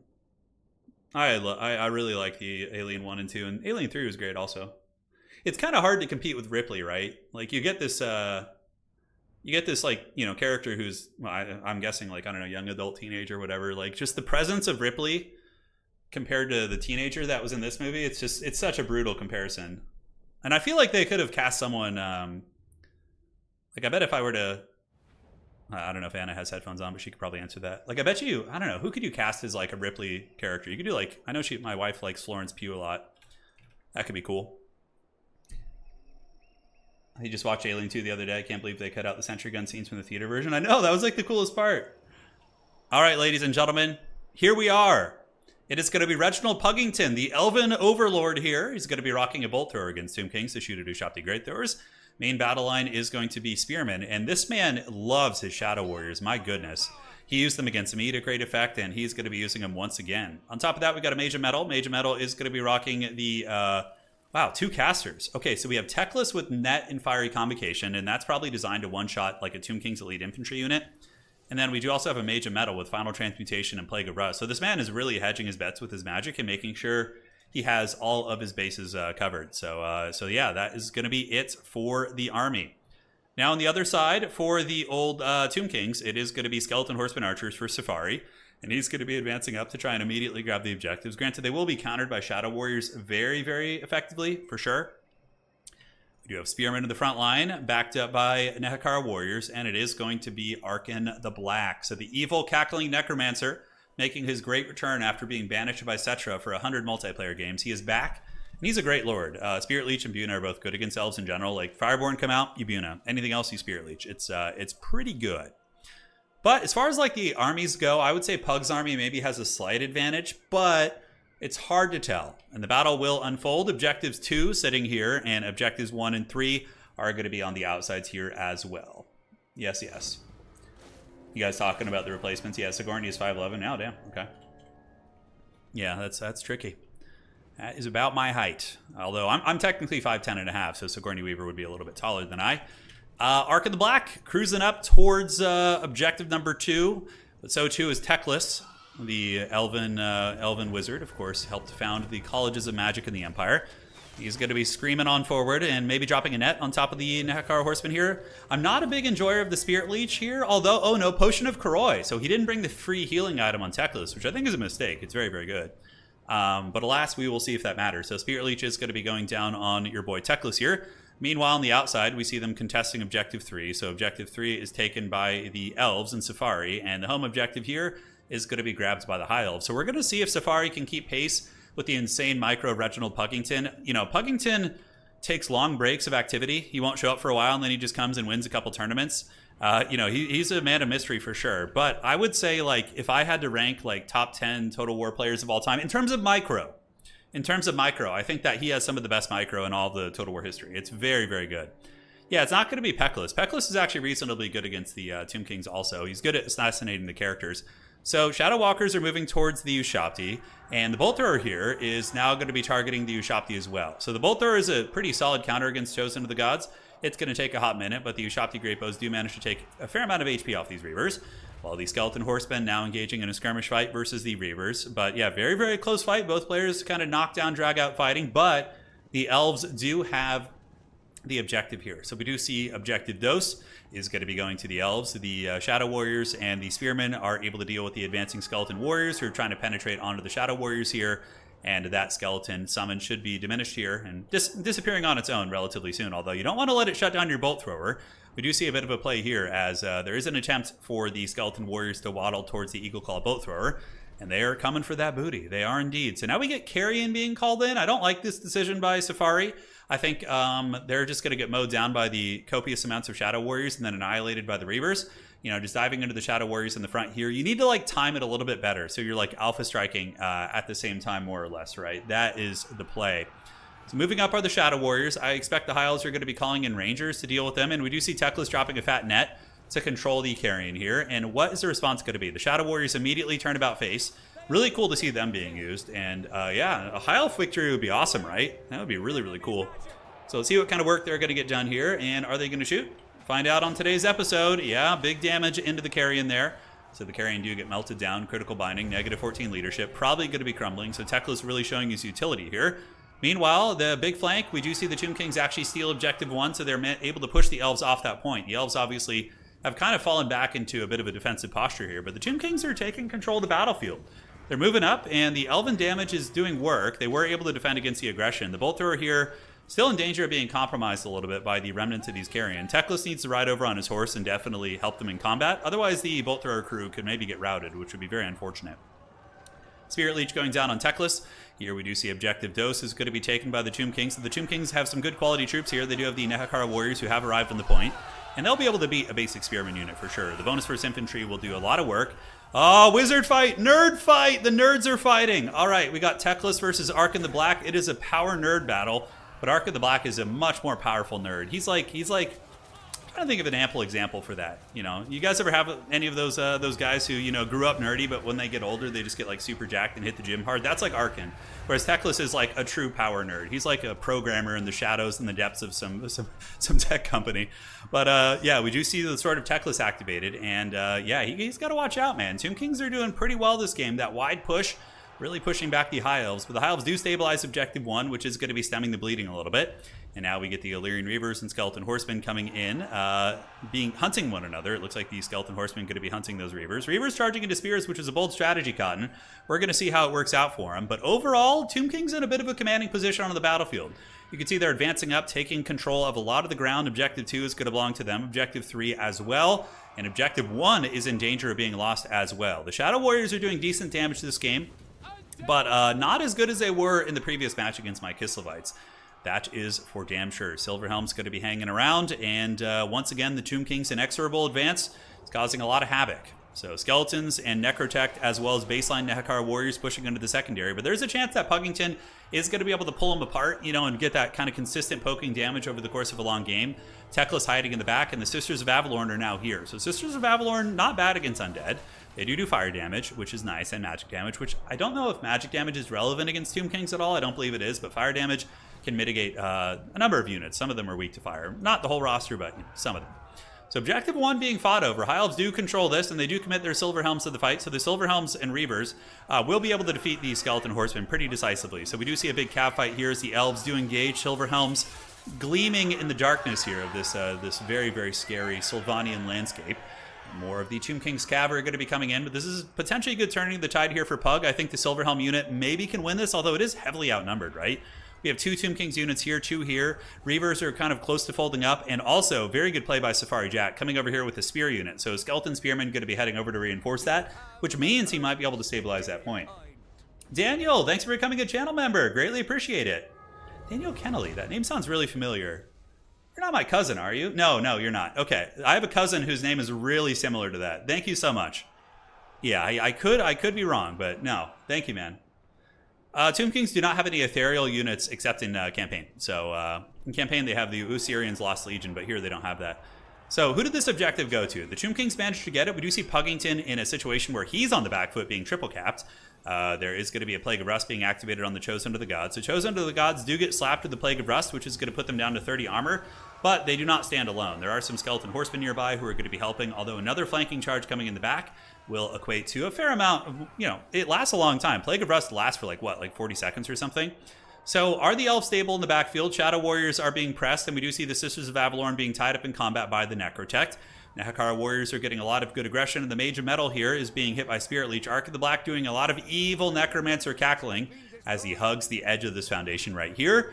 It is quite a scrappy fight for sure. I feel like every game with Pug is scrappy. Like no matter what. Like the last 2 games, I've lost my last 2 games against him, but they're both really down to the wire and really scrappy, and he certainly lives true to that. This is not good, though. We do see Teclis hiding in the trees. This is smart. You want to hide here. Probably you're regretting not bringing that Potion of Koroi because he would be healed up and would be pretty effective at this point. Rangers are now being called in, so we see a little bit of Elven counterpunching as the Rangers do cut through the Skeleton Warriors here. But how are they going to deal with this Necrotect and this advancing Legion of Skeleton Metal? Also, Carrion diving on top of the Archer units. And the points are rapidly going to be getting away from Pug. If he doesn't recapture an objective soon, it's going to be over before he knows, right? And moving up are the Reaver Archers and the Shadow Warriors, so they're going to be heading towards Objective Uno. Skeleton Spears forming ranks, trying to protect the Chosen of the Gods. We see Puggington desperately trying to shut down those Ushapti. But so far, the Tomb Kings have been able to protect him by reforming ranks, although Bolt Thrower is back online downtown. And now the Bone Daddies, are they being pushed out of the high elf deployment zone? We do see that the Bolt Thrower is online, full health, not full health Ranger unit, but a high model count Ranger unit. The back Shadow Warriors have stabilized, Sisters have stabilized. Carrion are mostly being dealt with. We do see Reavers countercharging these bad boys. And Tomb Kings are now looking a little bit bare bones on the battlefield. Pun completely intended. Oh, okay, Final Transmutation coming down from the Elven Mage. It does nail Arkin. Arkin very low, but he does stabilize. At this point, I think if you're Safari Jack, you're going to want to run away with Arkin. Get him in the tree line, go hide, play it safe, which is exactly what Homeboy's going to be doing. The Elves are resurgent, ladies and gentlemen. They're moving forward. The Rangers are heading up the push. And now for Tomb Kings, what you do is you hunker down on Objective 3, because you do win on just one objective. It's going to take a long time, but you want to force the Elves to overextend into your deployment zone. That's a big variable in domination, right? So the Necrotect is going to be getting folded up just due to attrition. Bolt Thrower is online here. Shadow Warriors and Sisters of Avalorn very much online. And the Eyes of the Desert are going to be kind of dead weight here. They're not good against anything. I mean, maybe against the Silverhelms and Reavers, they're okay, but they're not going to be big breadwinners. Is Arkin the Black still alive? Yes, he is. He's hiding in the trees in the back, which is very evil. And the Chosen of the Gods, Ushapti, are also being compromised a little bit, being harried by these Silverhelms, which are being sacrificed, but a worthy sacrifice to wear down the Chosen of the Gods. And what are Tomb Kings going to reinforce? They're actually going to be pushing middle again, which I think is a mistake. If you're a Safari Jack here, you need to put all your assets on Objective 3. That's your only chance. Because Puggington has too strong of a backbone here. He's got, Sisters of Avalorn, Shadow Warriors, Double Ranger, Fast Cav, Bolt Throwers. Like, everything here is going to be able to put a lot of work in. So Puggington is moving up. His Reaver is going to be charging into the Skeleton Horsemen. So here they come. And now we have a knockdown finish here. It's going to be very, very close. In the backside, Skeleton Horsemen advancing out, and the Nehekar Warriors also going to be advancing out and pushing towards the dreaded High Elf Legions. But yeah, this patch is much better, right? Like we saw today, Kislev is very strong, but they don't seem like as oppressive as they used to be, which is great. We're seeing a lot of dynamic factions doing better. So yeah, this has been a great patch for sure. I think definitely one of the better ones that CA has done. Still, there's a couple issues, but for the most part, the fact that they're putting in this much effort into, an old game to keep the multiplayer scene really like healthy is an awesome sign, I think. Awesome sign. So Eyes of the Desert going to be shanking down the Reavers, and we do see the Nehekar Warriors moving up towards the Rangers. Overall, though, I think these Warriors are going to get folded up. They're just going to be shot to pieces by whatever is kind of lingering around here. Although we do have King Nikesh's Scorpion Legion. Yeah, they're not very killy, though. They only have 19 melee attack. Carrion called out on the backside. You see a sneaky Carrion, which is going to be flying over, trying to get that Bolt Thrower, which has been shooting the entire game. Surprisingly, not much value, but do we see the Greybows being melted down? We do. So as it stands, are the Tomb Kings going to be able to hold their last point? Again, a really big mistake deploying in this way. Should have just used your deployment zone right here and then come straight towards Objective 3, because now Pug is going to get this. And Puggington is pulling ahead in value. He's out trading the very scattered Tomb Kings army, and I think that is going to be the end of the road. Carrion are undead. Yes, they are. There's no ethereal units in multiplayer for Tomb Kings. Usirian's Lost Legion is a campaign only, so There's a lot of units that are just for campaign that aren't balanced for multiplayer. Like granted, I think a lot of the Empire RORs would be fine. Granted, giving them like the Stubborn Bulls might be a little bit too strong. Giving them Questing Knights with anti-large. But for the most part, you know, I think it'd be cool to see some of those added someday. Rangers grinding it up versus Rangers. Oh, we have oh no, not Rangers, but they have the same icon. It's like 2 cross swords versus the Nehekar Warriors. But the fire damage coming in from the Sisters is awesome.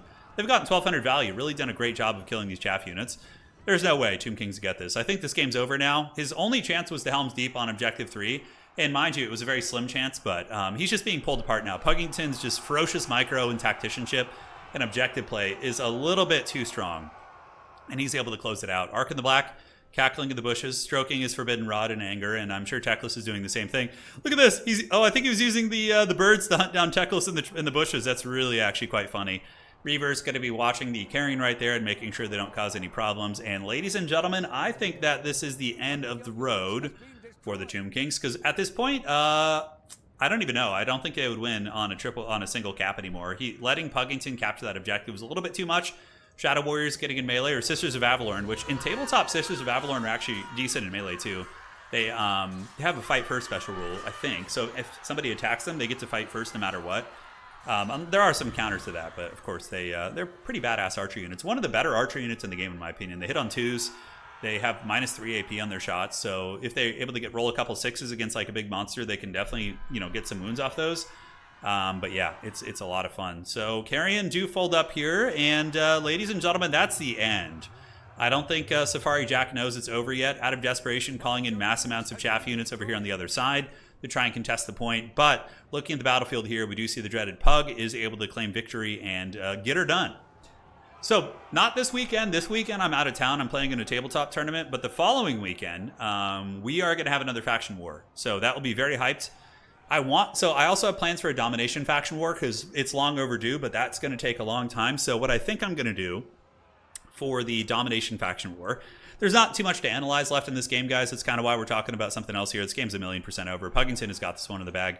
What I'm going to do for a domination faction war is try and get another caster to cast like half the bracket. So I'm going to find maybe a couple domination casters to cast like other parts of the bracket. And I think that'd be a cool way to kind of shout out some other domination casters. There are a couple of them who are up and coming. And also, Fiery Convocation. Let's go. That's nice. I think that Safari Jack's going to be dodging this, but even still, it will kind of force these guys back for a second. So like they could cast other parts of the bracket, and then that would help us get through it. And we would, of course, cast like top 8, for example. But yeah, I think that would be really fun. 2 of the most powerful wizards in all of Warhammer are both hiding in the bushes shivering. I mean, that's lore friendly. Wizards usually are hiding when they, you know, get beat up a little bit. Tomb King's trying to capture this at this point, moving up. What do we see coming out over here? It's going to be Skeleton Horsemen, but Shadow Warriors can honestly fight them off with the Rangers very, very easily. We got Reaver Cap providing supporting fire on the other side, and massive amounts of crumbling here as well. So it is going to be Skeleton or Horsemen paying the troll toll. Because, yeah, a domination... Age of Mythology when? Age of Mythology will probably be like Thursday or Friday, I would say. Optimus? Oh, I mean Amco. Yeah, probably Thursday or Friday. We'll do a tournament. We'll do a FFA tournament, which is always really fun. All right, guys, that's going to be it. Game blouses, ladies and gentlemen. The dreaded High Elves have once again taken another dub here. Now, they're going to be going to the semifinals, I think, to face Hitman Hippo, who's dwarves. So we are going to have a grudge match. We have dwarves versus the High Elves, which is a lot of fun. Yeah, this Tomb Kings player certainly hasn't heard any bell, but there is no chance for him. You know, it ain't my first rodeo. But sometimes, you know, when you're in the heat of the moment, you just get all fired up and you think you have a chance. You keep going, but yeah. So there's a couple other domination casters that do it regularly. I'll have to check and see. You know, I could help them also set up some graphics and different things like that, which would be very, very fun. Imagine Carberg Greatswords. Oh yeah, dude. Getting unbreakable Greatswords for the Empire that have like an aura, because they have a buff aura, right? Don't the Carberg Greatswords like buff other units? Look at Teclis with the MLG play, by the way. He nets down the birds that are trying to chase him, and then he's going to be hiding in the bushes even deeper. 1329. So even if Puggington went AFK at this point, the Tomb Kings wouldn't be able to do anything. They would just be dead in the water. It would just physically take them too long to get the points. Yeah, and they're not like close enough to really capturing any. Skeleton Warriors here. Taking heavy poking. Man, Puggington is so nasty with his mobility. Like, all his cab play is so clean. He does not make too many mistakes. He's going to, like, pull these guys back, run behind these spear units, right? Like, every little thing like this just makes a difference. Because now spears are engaged with these skeletons.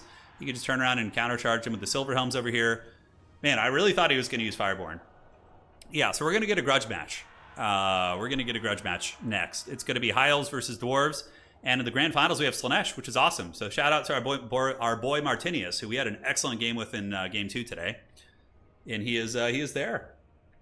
Yeah. Yeah, they have a melee attack and leadership aura. I thought he was doing so well. Will Professor Pone be casting the other half? I mean, if Pone wanted to. Pone, you want to cast some domination games or what? I don't know. It's up to him. I don't know if he's done too many Total War. I'm sure he could. He's probably seen enough. But yeah, it would be a lot of fun. I think it'd be a lot of fun. I always tell Pone, well, I haven't as much lately, but I always tell him, I'm like, I feel like Pone could be like a full-time, YouTube person or streamer. If you really just went like pedal to the metal, I think you could start making a good living from it, Pone. Anyway, subject for another day. Well played, man. Cool wizard build. Potion of Croy, definitely want to bring that. Oh, he had Shadow Walkers, badass. Man, he makes those Shadow Warriors look good. Like, I wouldn't think about using Shadow Warriors in the Tomb Kings matchup, but he made them look really good. Silver Helms are obviously good. Very kind of low to the ground build in terms of like fancy units. You'll be working that weekend? Okay, sounds good. Yeah, YouTube's been having some issues today, I think, so that's why it's been crashing a little bit. Arkin did great. The Great Bow's got 1,300. Big monsters in reserve. That was a big momentum loss. The Eyes of the Desert, I think, broke his momentum when he called those things in. It seemed like everything kind of went south at that point. So, all right. So, semis. Oops, wrong one there. Okay, semis T. Let's host this up. Let's invite the players and get it going. Super well played. Okay, so Puggington. And let's get him in there. And then he's playing against who? It's going to be Hitman Hippo. Is Hitman Hippo ready to go? Is he waiting in the wings? Oh, Chad Hippo. These are like two of my favorite players battling it out. I am a big enjoyer of both these guys. They both are like super positive, good sports, play off meta. What's not to love? So what round? So we just did Kassar's Shambling Bog. So now we're on Crystal Lake is going to be the map. All right. And did I send Pug an invite? I think I did. Semis. All right.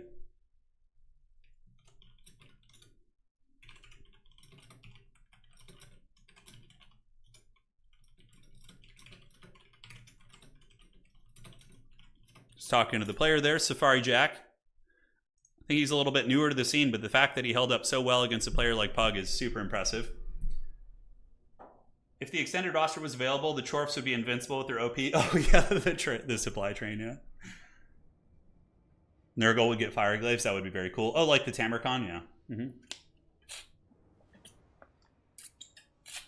Oh, some good water right there. Give me those sweet microplastics. I love that meme that's like, our like if you look at like our parents and grandparents' generation, like their generations, like our grandparents had like asbestos, and then our parents had lead in the gas, and then we get microplastics. Yeah, it's great. It's pretty insane too. Like the fact that lead gasoline wasn't that in like gas. It didn't like get changed until like the late 80s, early 90s, right? It's pretty insane considering how awful that is for you in terms of like the effect that lead has on like one's cognitive abilities and like IQ and intelligence and everything. It's pretty bad. Yeah, it's nuts. I would definitely take the microplastics over lead, I think. Give them to me. Oh, shit. Did I forget to ban Steam Gyros? Steam Gyros. Oh, no, they got nerfed. Okay, we're good now. Yeah, that's right. Like, I was having like a jump scare. I was like, oh, God, dwarves. Steam Gyros are here.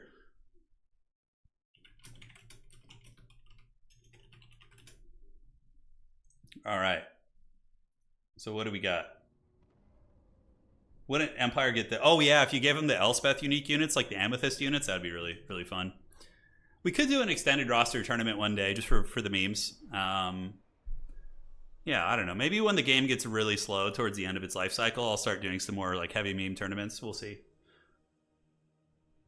Lead poisoning for a generation via exhaust. Yeah, also in the paint, yeah.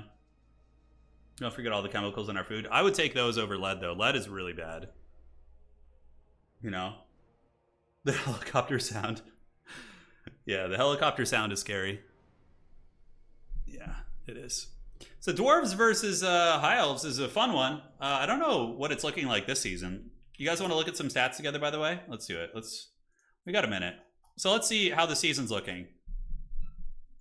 All right, where's that? Okay. So Chaos Demons, very, very... Who the hell is playing Ogres, by the way? Ogres didn't get any changes, although other factions got nerfed. Maybe factions that were good against Ogres, but I feel like there's like someone really good is playing Ogres and just carrying them. Slaanesh is up to... Slaanesh is very strong. Fiends are so good. Lizardmen doing good, 16 and 11. Beastmen are strong, yeah. Dark Elf 7 and 5, not bad. Tomb Kings 50. So the balance is looking better. I mean, these will normalize as more games get played, right? Empire's at 50%, Dwarves at 50%. Have Dwarves played against High Elves yet this season? No, they haven't. This is the first time. Vampire counts down to the pits. Bretonnia in the pits. Warriors of Chaos, not enough games played to really draw much. Chaos Dwarves looking bad too. I need to bring it up for my beloved Chowie. They're probably my favorite one of my favorite factions to play. So I'm gonna play Chaos Dwarves in the next tournament. I'm gonna sit down one night, put on some music, and come up with a bunch of really strong builds with Chaos Dwarves, and we're gonna try and win with them. Gyro Bomber should be banned. Yeah, let me go ahead and tell the dwarf player that just to be safe. All right, so who's the dwarf player again? Hitman. Forgot to mention Gyro Bomber banned. It's bugged. Quick, have fun. Just Bomber. Yeah, I forgot to mention that. Hopefully it didn't come into play too much in the game. All right. Outstanding. And we're all good. Now, what is it going to be? Dwarves, Steam Gyros will probably still be good. They can't move and shoot anymore, though. So if a Great Eagle is chasing them, they're not going to be shooting, which is nice. So at least there's counterplay to Steam Gyros now, whereas before there wasn't really much counterplay. Scrambled Egg is playing Ogres. Oh, that makes sense. Yeah, Scrambled Egg's really good. He's an absolute terror. Yeah, Chorfs I've been messing around with. I think Iron Demons, I slept on Iron Demons a little bit. I think I need to use them more. They're very disruptive. And yeah, Chorf Gunline is very fun.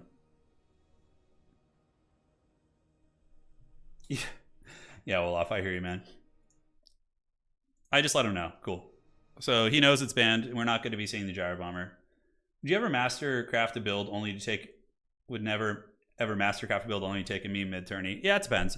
I play tournaments offline where I sweat harder, usually. Yeah. That's usually what I do.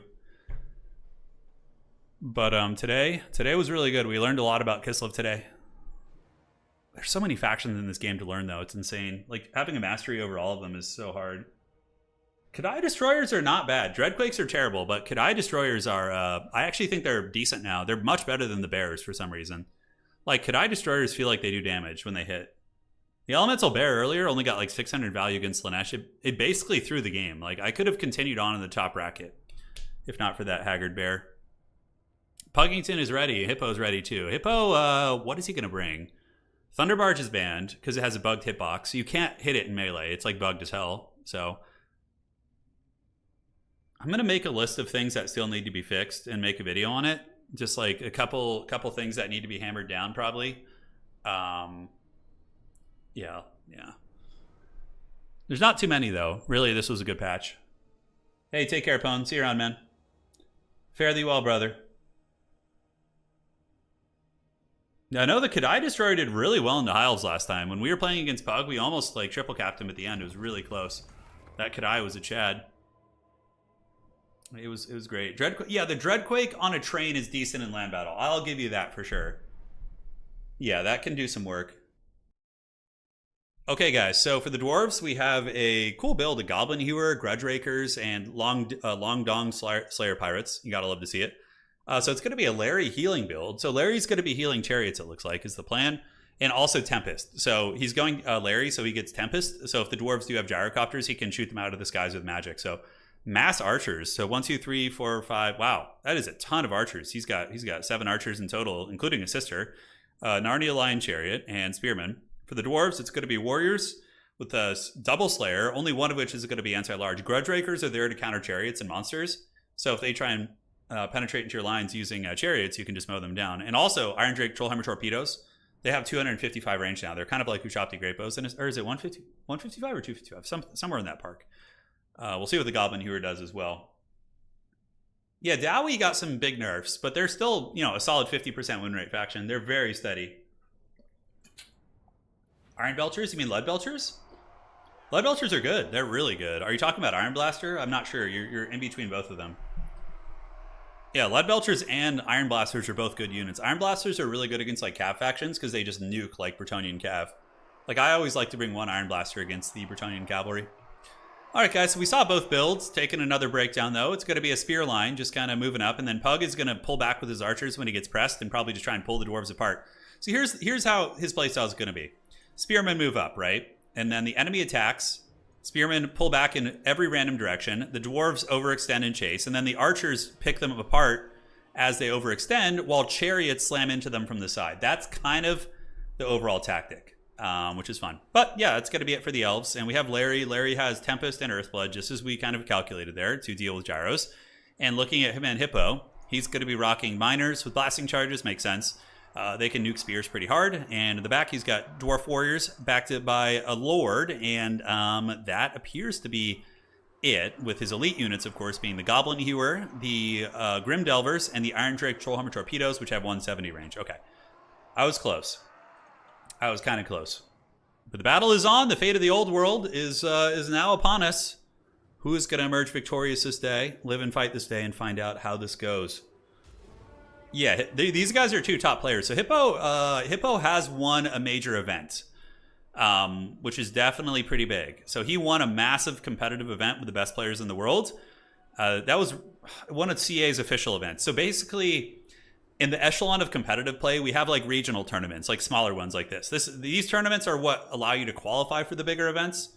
But this is like an RTT. And then grand tournaments, the biggest events are the Creative Assembly events, the season finals for Total Tavern, as well as Faction Wars. I kind of put in that category as well. Granted, that is different because Faction Wars are conquest mode.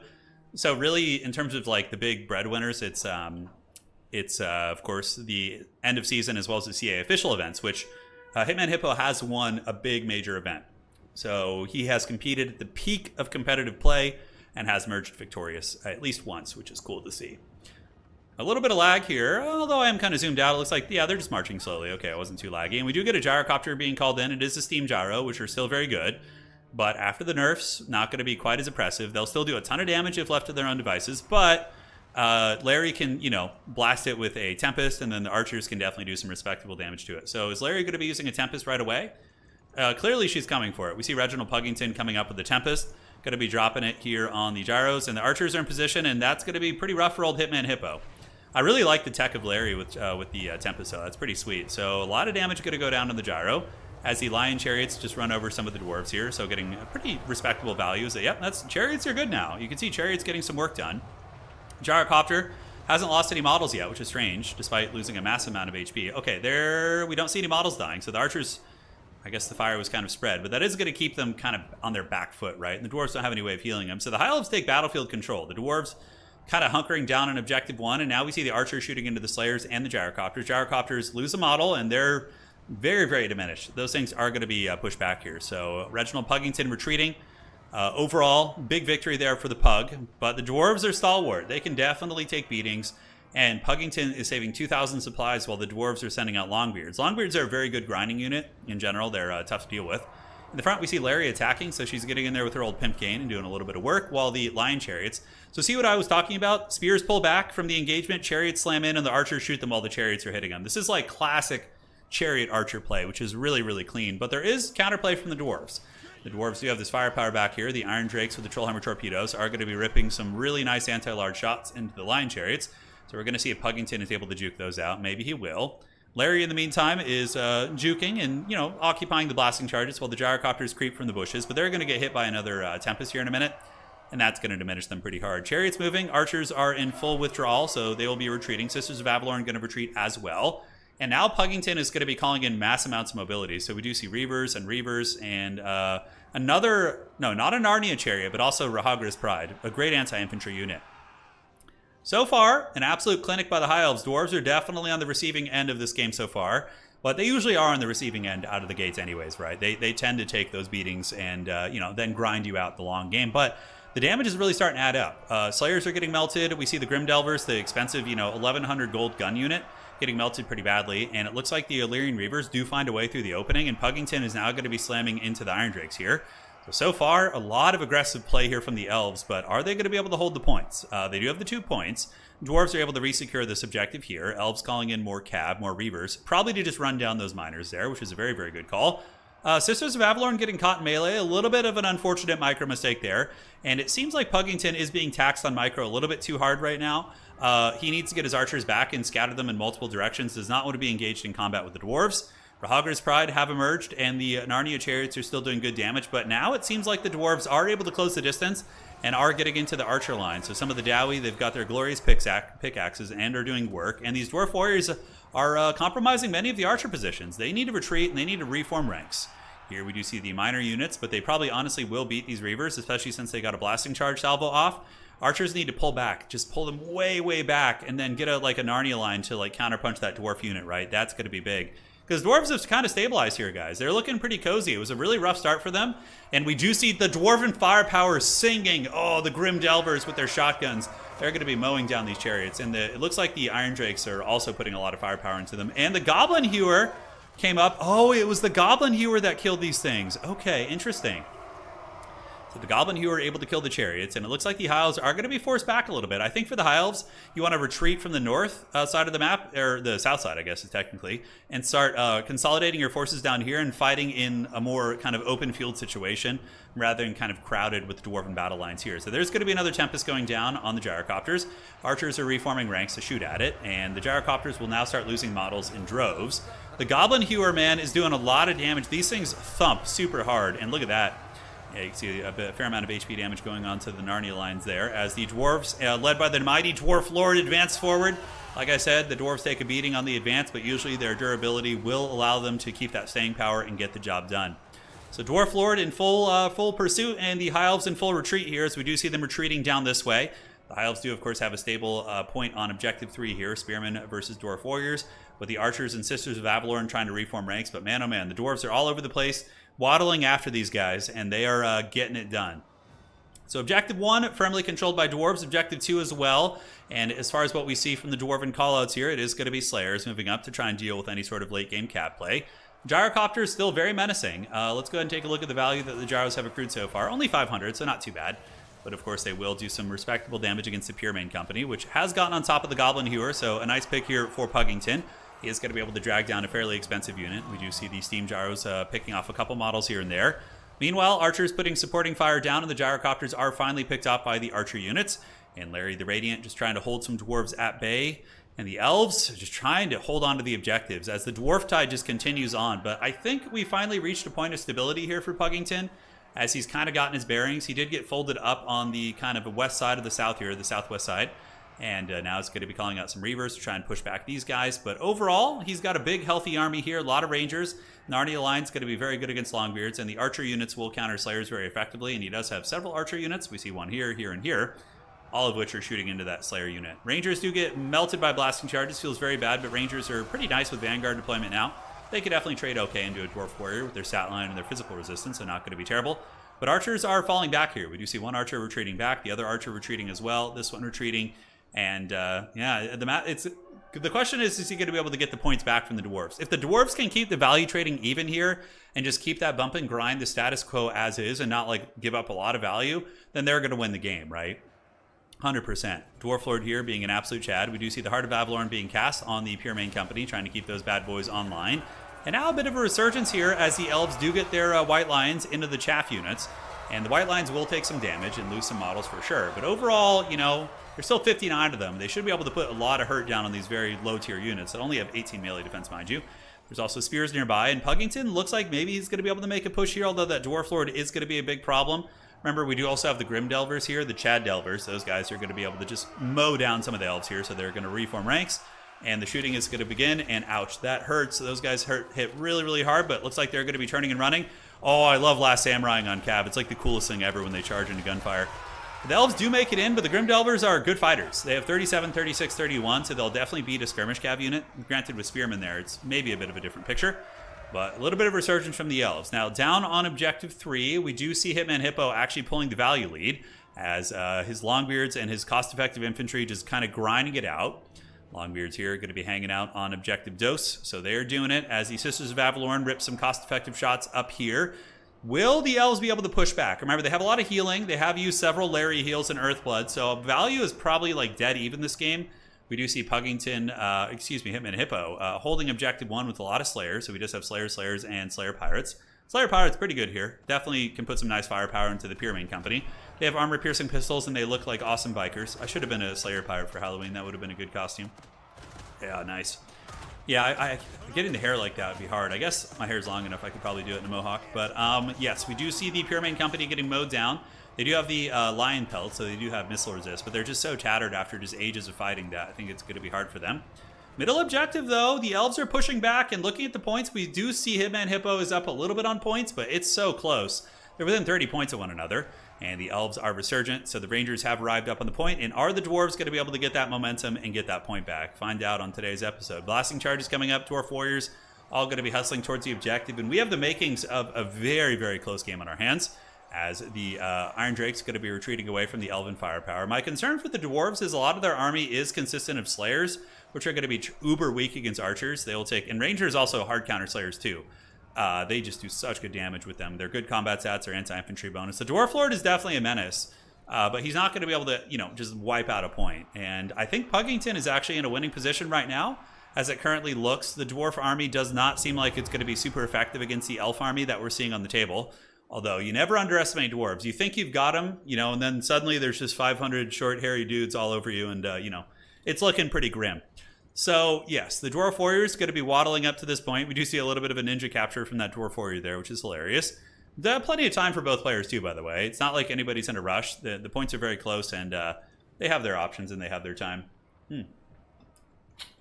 Some good water right there, baby. That's some good stuff.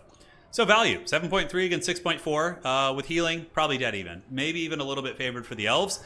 We do see some Rangers, Longbeards advancing up, but the Longbeards are going to be killed probably by 2 Ranger units. It's going to take 45 minutes, but they will get there eventually. Archers are moving up and picking off the Gyrocopters, so we do see the Dwarven Gyrocopter getting melted pretty good here, so that bad boy is going to be paying the price. Negative 23 leadership, and down he goes.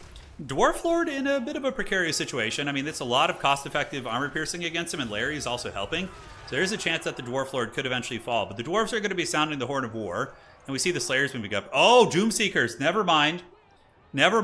Okay, I thought he didn't have any good tools against the High Elves, but if Doomseekers can slip in there and get on top of some units, man, Doomseekers will cut apart like anything. They're freaking brutal combatants. So the Dwarves are sounding the horn for the Ancestors as the Dwarf Warriors and Slayers move up. Miners with blasting charges, Doomseekers, and a little bit of firepower coming in from the Slayer Pirates in the back and the remnant to the Grim Delvers. So very, very good stuff indeed. Blasting charges creeping around. Going to be looking to nuke down some of these archers with light armor as we do get these Dwarf Warriors also heading towards Objective Dose. So they're going to be moving, they're going to be grooving and seeing what they can possibly do here. And where are the Doomseekers? Okay, really rough for the White Lions to Crace. Doomseekers are the Terminators of infantry, and honestly they do pretty well against Cap too. Like anything they can get their hands on. These dwarves are like literally the size of an elf. They're massive. I mean, the elves are a little bit taller, but these guys are just like brick houses. These are like basically the power lifter builds for dwarves, They got like the huge guts. You know how like when you look at like World Strongman, like the strongest people in the world don't look like, power or bodybuilders, right? They have like, they're just gigantic with like those huge muscle guts, and they're just like giant people. Like Hafthor Bjornsson or Brian Shaw, Mariusz Pujanovsky, like all those dudes. Yeah, those are the true Chads for sure. So the dwarves are moving up, a lot of steel momentum moving forward.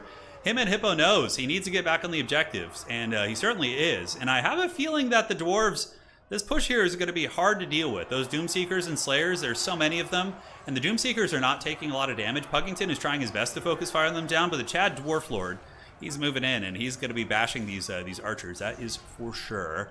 At least keeping him from shooting for a period of time. But the Doomseekers have annihilated all the Elven infantry. So the very fragile Elf infantry not standing up to the Chad Dowie Doomseeker, which is no surprise there.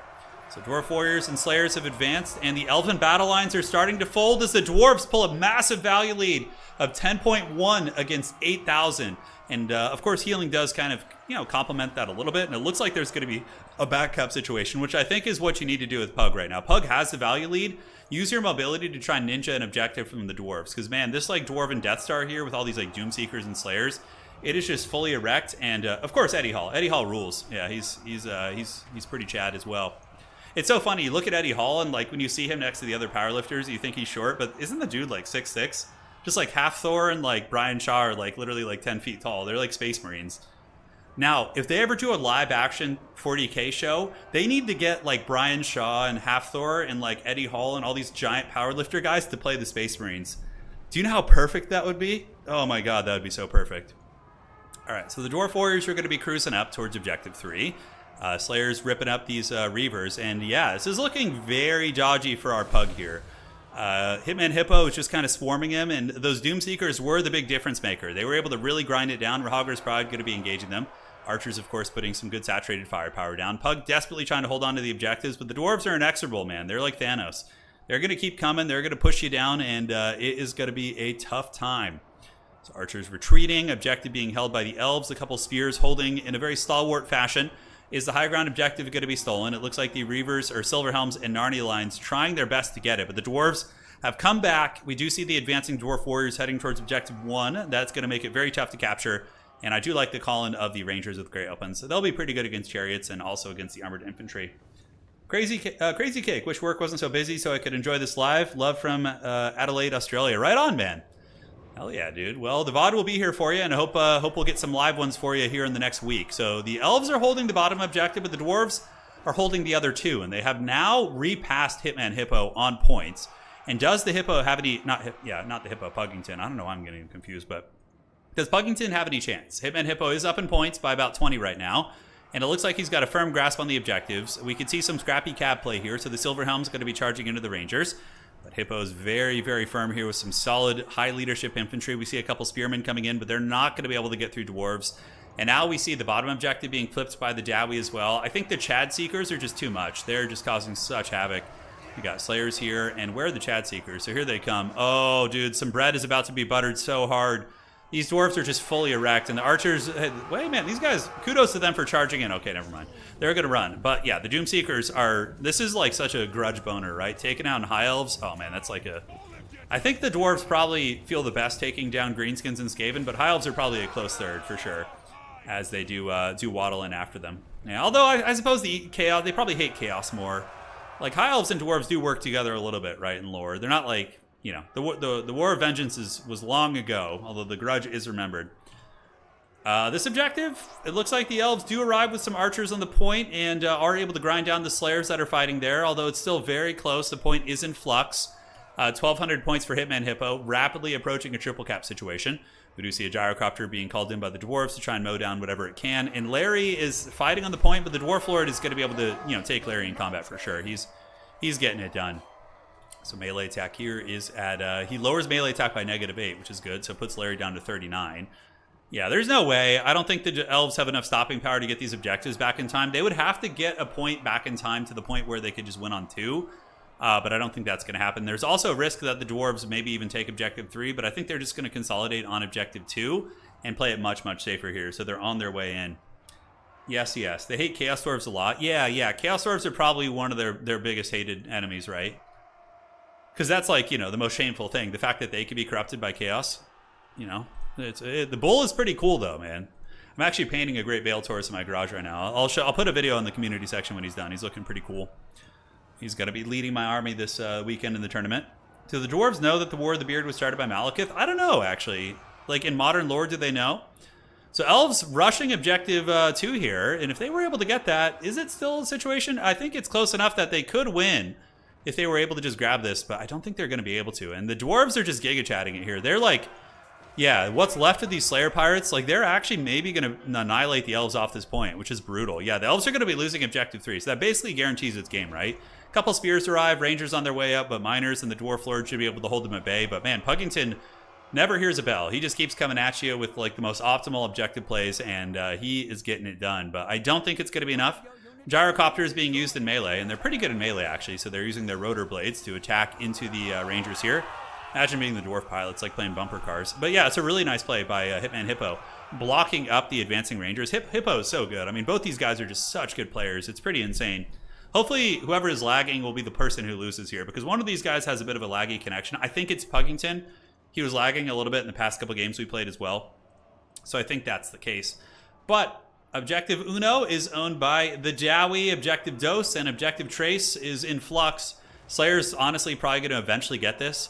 40 points. The elves would have to triple cap them. I don't think it's possible. There's just too many dwarves, including the Doomseekers, who are still there with a full erection. In the back of the elves with 1,400 value, so they paid for themselves, and they're going to keep paying for themselves. The Doomseeker, what a nice addition to this matchup, right? Seems really nice for dealing with those elite elven infantry like White Lions and Troopers. It is brutal indeed. Do High Elves have any favorable matchups? Oh, a whole bunch, I'm sure. Yeah, High Elves are pretty good. They're not bad at all. The Elves actually do flip this high ground point, but yeah, very, very close attempt there. But he would have needed to get this one. So yeah, man, he actually got this high ground point, or he was about to. But the dwarves win it. The War of Vengeance has been settled once again for the Karazhan Corps and for the Ancestors. And now we can root for dwarves, right? After they got their OP stuff nerfed, it doesn't like feel as bad. It's great. GG, well played. So taking a look here. Grim Delvers, 900. Slayer Pirates did fine. Doomseekers were definitely the Giga Chads that game. 1,500 on them, which was pretty good. Gyros were summoned twice. But that was a really scrappy match, man. Really, really scrappy. Rangers did surprisingly well. Larry was an interesting choice against the Gyros. Yeah, it's probably the right choice. I think it's good. Although Tyrion, I like Tyrion in this matchup. He's pretty good at grinding the dwarves down too. All right. So let's go ahead and go to the finals. Turin finals. And now we have Slaanesh versus dwarves. This is it. Best of one, of course. And let me get this and set this up. Okay. And where are we at? So let's find Hitman Hippo versus, who's his opponent here? It is going to be Martin, I think. Yeah, Martinius.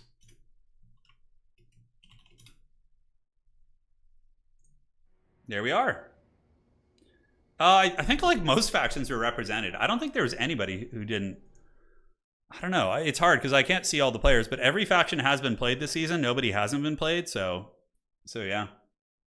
Slaanesh gonna win it, you think? Gyro Bomber. Only that one is bugs. Steam gyros no longer move and shoot. All right. So we got that. Let's just go. All right, so the map for the grand finals is going to be what? Well, let's go to the tournament and see what the final tale of the tape will be for today.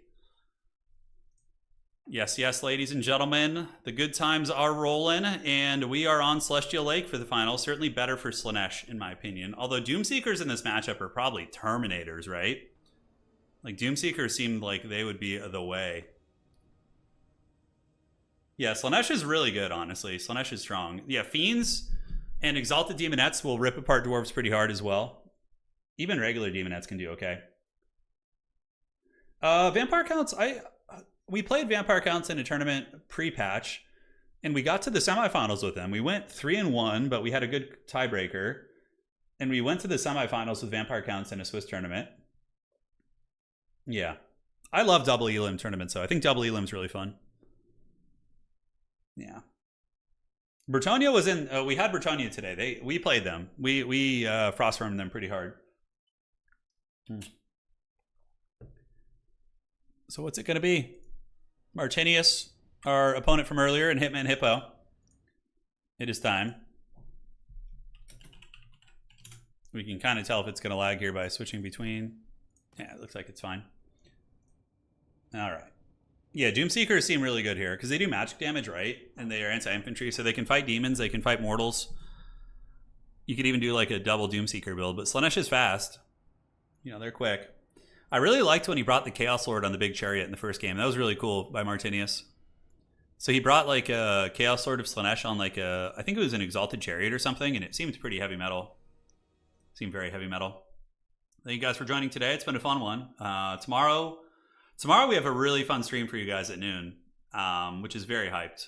So make sure to tune in for that. It's a different game. But tomorrow, yeah, very, very fun stream for you.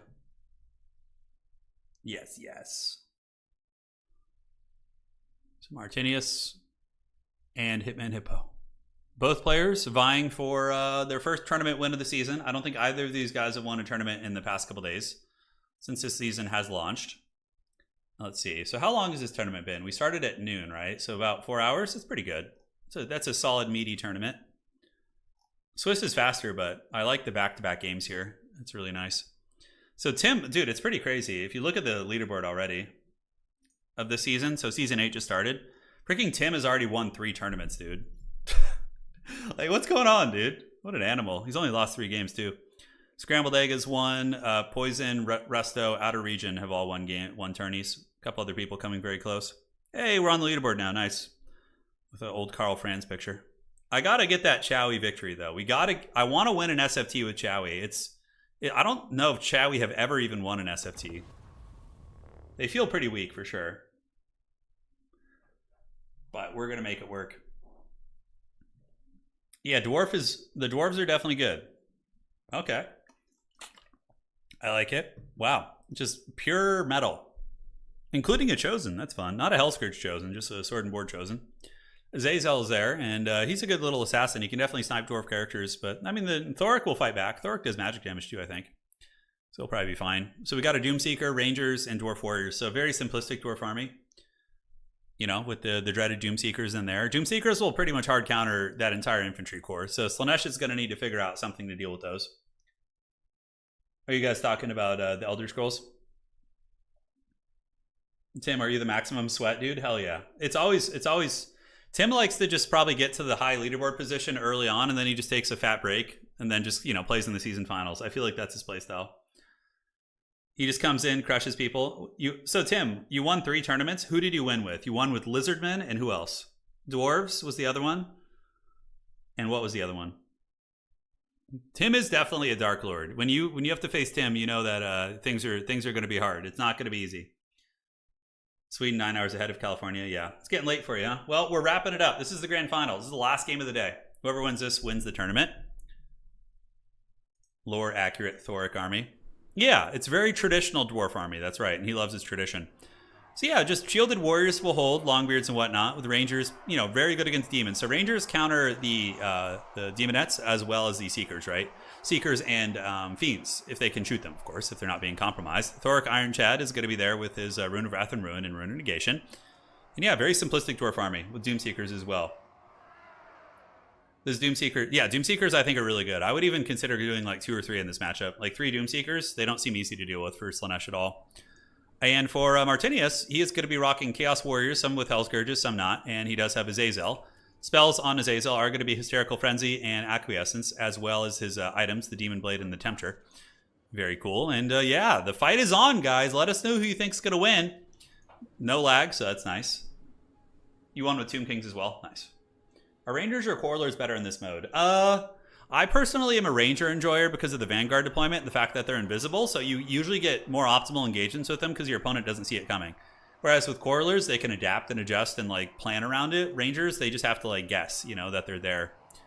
Yeah, so I think Rangers are better. Do Witch Elves beat Doomseekers one-on-one? No, Doomseekers will beat them. Sisters of Slaughter might be a closer fight, though. I'm not sure. Yeah, but I think Rangers are better. Are you ever going to implement the Total Tavern perks for non-doms? Yeah, I want to. It's just, yeah,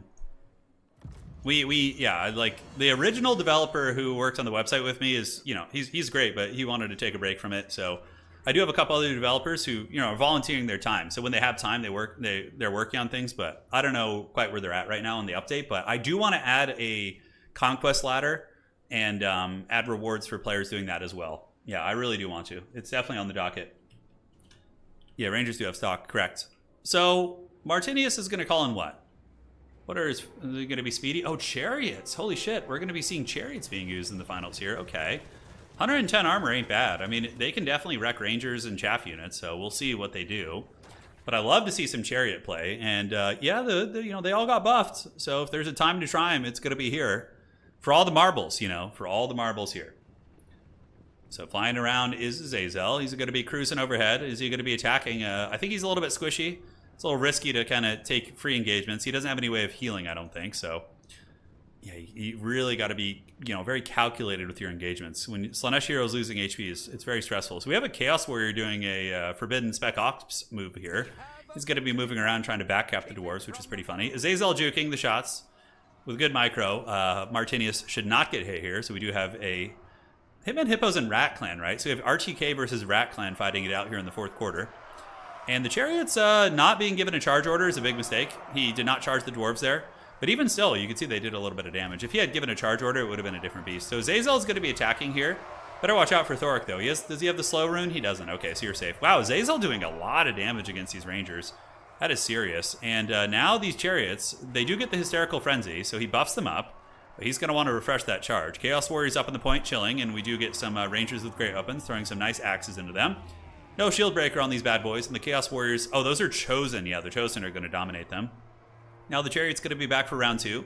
Meanwhile, Azazel getting a good engagement, takes about half HP off that Archer unit, and now we're going to be seeing the Hysterical Frenzy Chariot move in.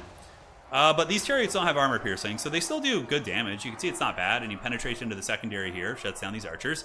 And now the Royal Dowie Air Force has been called out. The Steam Gyros are back on the menu, ladies and gentlemen. After their nerfs, they're not restricted at the moment. So we are going to see if Slaanesh brought answers for them. So Azazel can chase around gyrocopters all day, and they don't move and shoot anymore. So old gyrocopters would just be printing value while you chase them. But now you at the very least can tie them down with Furies and things like that.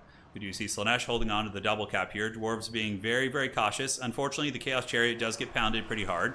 So what you want to do with his Chariot is pull it back and hide it here and just use it in safe fights like around this area.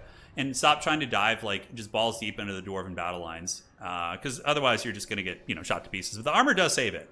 If that was a Demon Chariot, it would have been dead by now. But we see Furies being called out. Furies can definitely chase Gyros. And you can see that, Azazel is doing good damage against it. He's taking him down, although the Chosen are getting focus fired.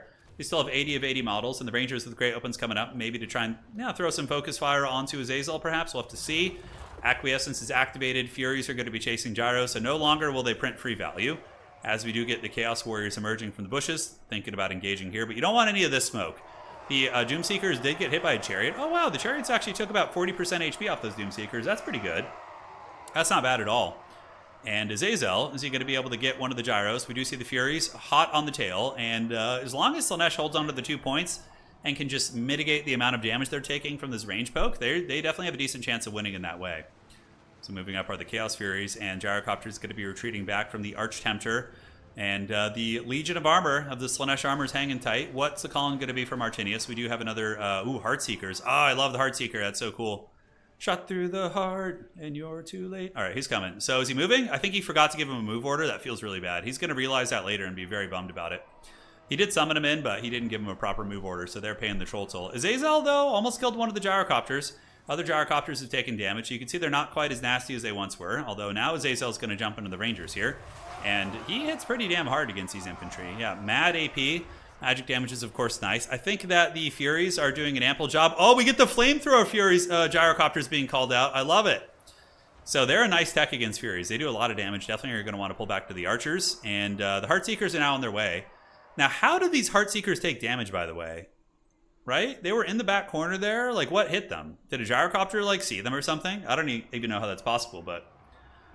So looking at the Slaanesh Chosen, they are hanging out back here, and what are they going to do? All right, they're just hiding in the bushes. Azazel being very effective. I bet you Hitman Hippo is really sad he didn't bring a Rampage now. If he had brought Rampage, he could have been rampaging each of those Gyros to their death, but Steam Gyros are sniping the Chosen. Chosen are really sad. They haven't been able to get into combat yet. You could kind of force the issue and just send them in through the enemy lines, but I think so far the scrappy play from Martinius is good, and it's going to be hard for the Dwarves to push him off. You know, he's got some heavy metal over here, that is for sure. So Exalted Demonettes are now out on the way. Azazel single-handedly handling a lot of the Gyrocopters. He does use Acquiescence to slow these bad boys down. And as soon as the Dwarves advance, what's going to happen is there's going to be a big flank coming out from Slaanesh, which is good. I think that's a very, very clever tactic. Keeper of Secrets see play in a couple matchups. They do. They're not against like shooting factions, but factions that don't have good shooting. They're pretty good against, actually. Big terror-causing anti-large fighter with good spells, good abilities. One of them has the Rampage on Activate, which is really nice. And now the Gyrocopters do get swarmed by Furies, and look at the damage they take, right? Like, they're actually getting melted pretty quick by those old Furies. How many Furies do we have left in the field, though? One Gyrocopter fully killed by Azazel. So yeah, the nerfs seem to have done their job because they have to stop the shoot, so that makes them vulnerable. Now Azazel's going to be heading after the other Gyro. And the fact that the value's this close, you know, Slaanesh is down by about 800, but that's not that big of a deal. They're definitely hanging in there. We get miners the blasting charges, and now the dwarves are going to sound the horn of war. Slaanesh, you can't afford to lose this objective, I don't think. I think you got to fight for it.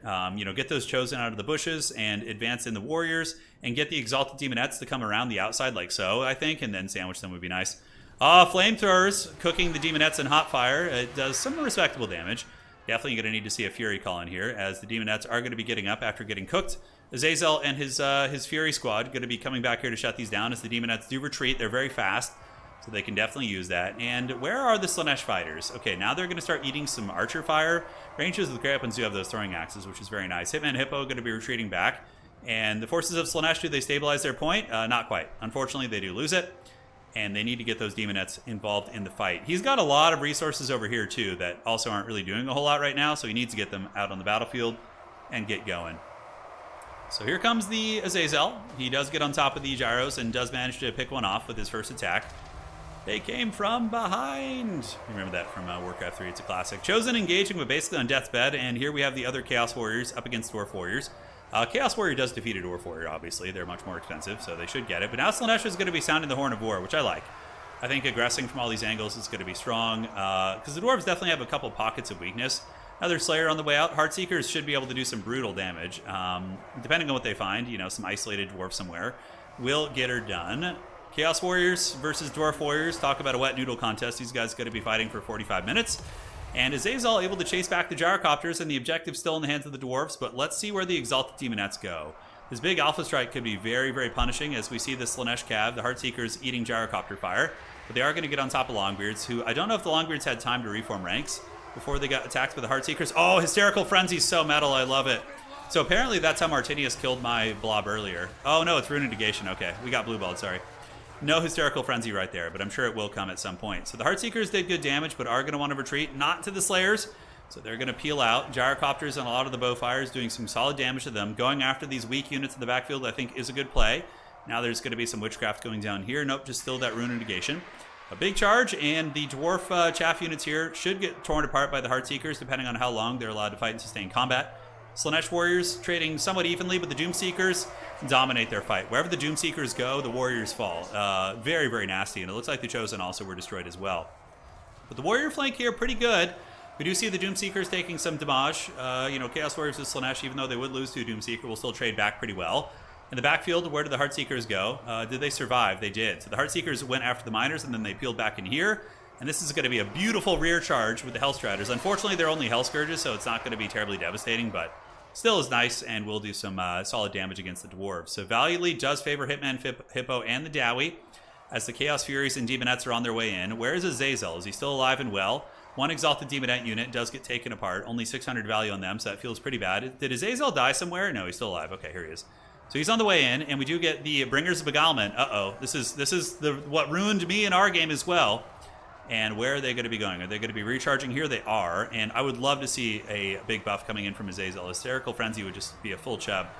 Oh, Gyro Bomb, man. Good micro from Hitman Hippo. Really, really on point. Like, during the heat of all this, he has the presence of mind to get a Gyro Bombardment on the Bringers of Beguilement, which do have Hysterical Frenzy now. So they are going to annihilate these Dwarves. These Dwarvish infantry are going to get ripped to shreds by these Slaanesh troopers. And yes, Slaanesh does have really, really good armor piercing. And the objective is going to be falling. The forces of Slaanesh are going to be grabbing that objective from the Dwarves. Meanwhile, on the side, Azazel's still alive, but a little bit tattered. We do get the Eternal Entourage coming in. Man, the elite Slaanesh infantry and Cav making a full appearance here, as Slaanesh is going to want to hold this point for as long as possible and then probably try and Helm's Deep on one against the Dwarves, because they are falling behind pretty considerably in value, but they are still winning on objectives, and if they can hold for a while longer, maybe they'll be okay. So Azazel grinding out whatever he can over here.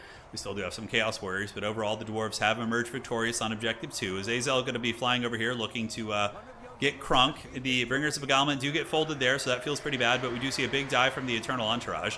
Theoretically in a good situation, but the Gyros still in line. Value only 800, so Gyros, you know, definitely in a much better place now, as we do see Fascination being activated on the Rangers here, and Azazel is going to be diving in on those bad boys. Dwarves, though, they want their point back, and they're going to be probably getting it.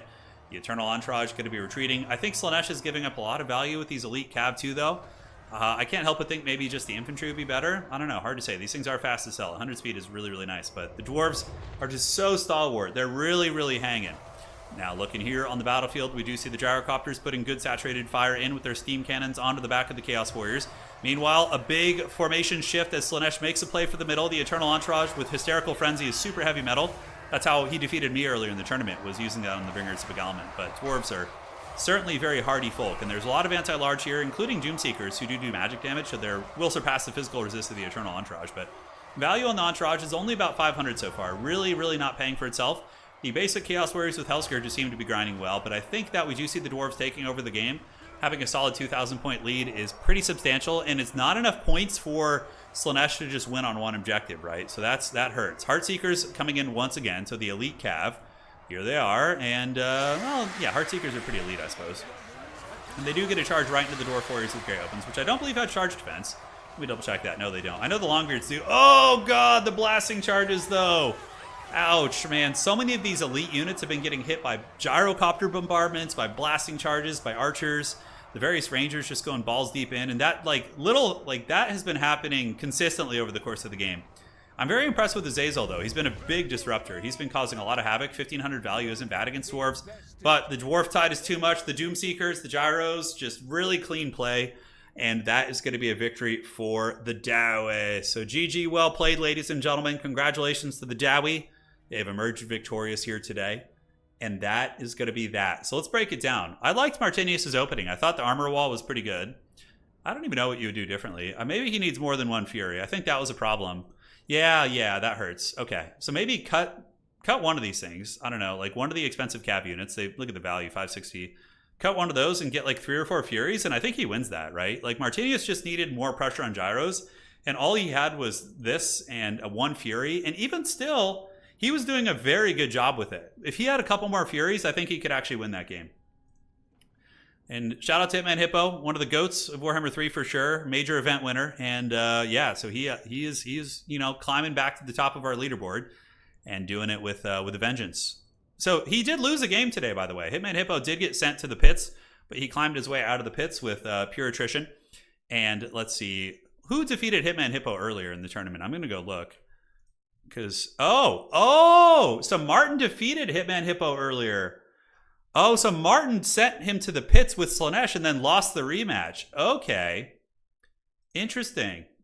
All right, so let's go chat with the players. GG, well played. Oh, that's very interesting. Okay. I'm sure Martinius will go back to the drawing board and figure it out. But maybe this build worked for him earlier. So Hitman Hippo had the opportunity to kind of adjust his build. Plus, this map was probably maybe a little bit more close quarters. I don't know what the other one looked like. So vengeance indeed. All right, guys, take care of yourselves. Please drop a like on the way out if you enjoyed the stream. It helps a lot. Thank you guys for the donations and new members. Appreciate all of you guys. We'll be back tomorrow. We have a really fun stream. It's not Total War, but it's a fun surprise for you guys.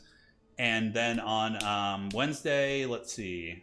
I don't know what we're going to do Wednesday. I'm really in a Total War mood these days. So definitely Total War. There'll be a Legion Tower Defense stream at some point this week, as well as an Age of Mythology stream. So we'll keep it going. We don't do the 2 lives, Shetland, but it's something I'm going to poll the players about.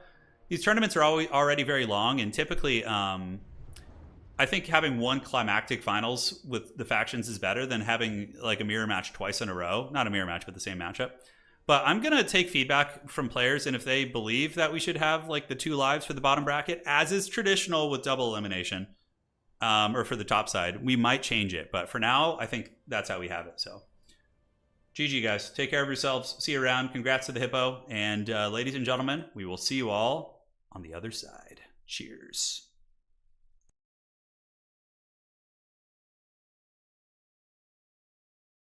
Do it. Do it.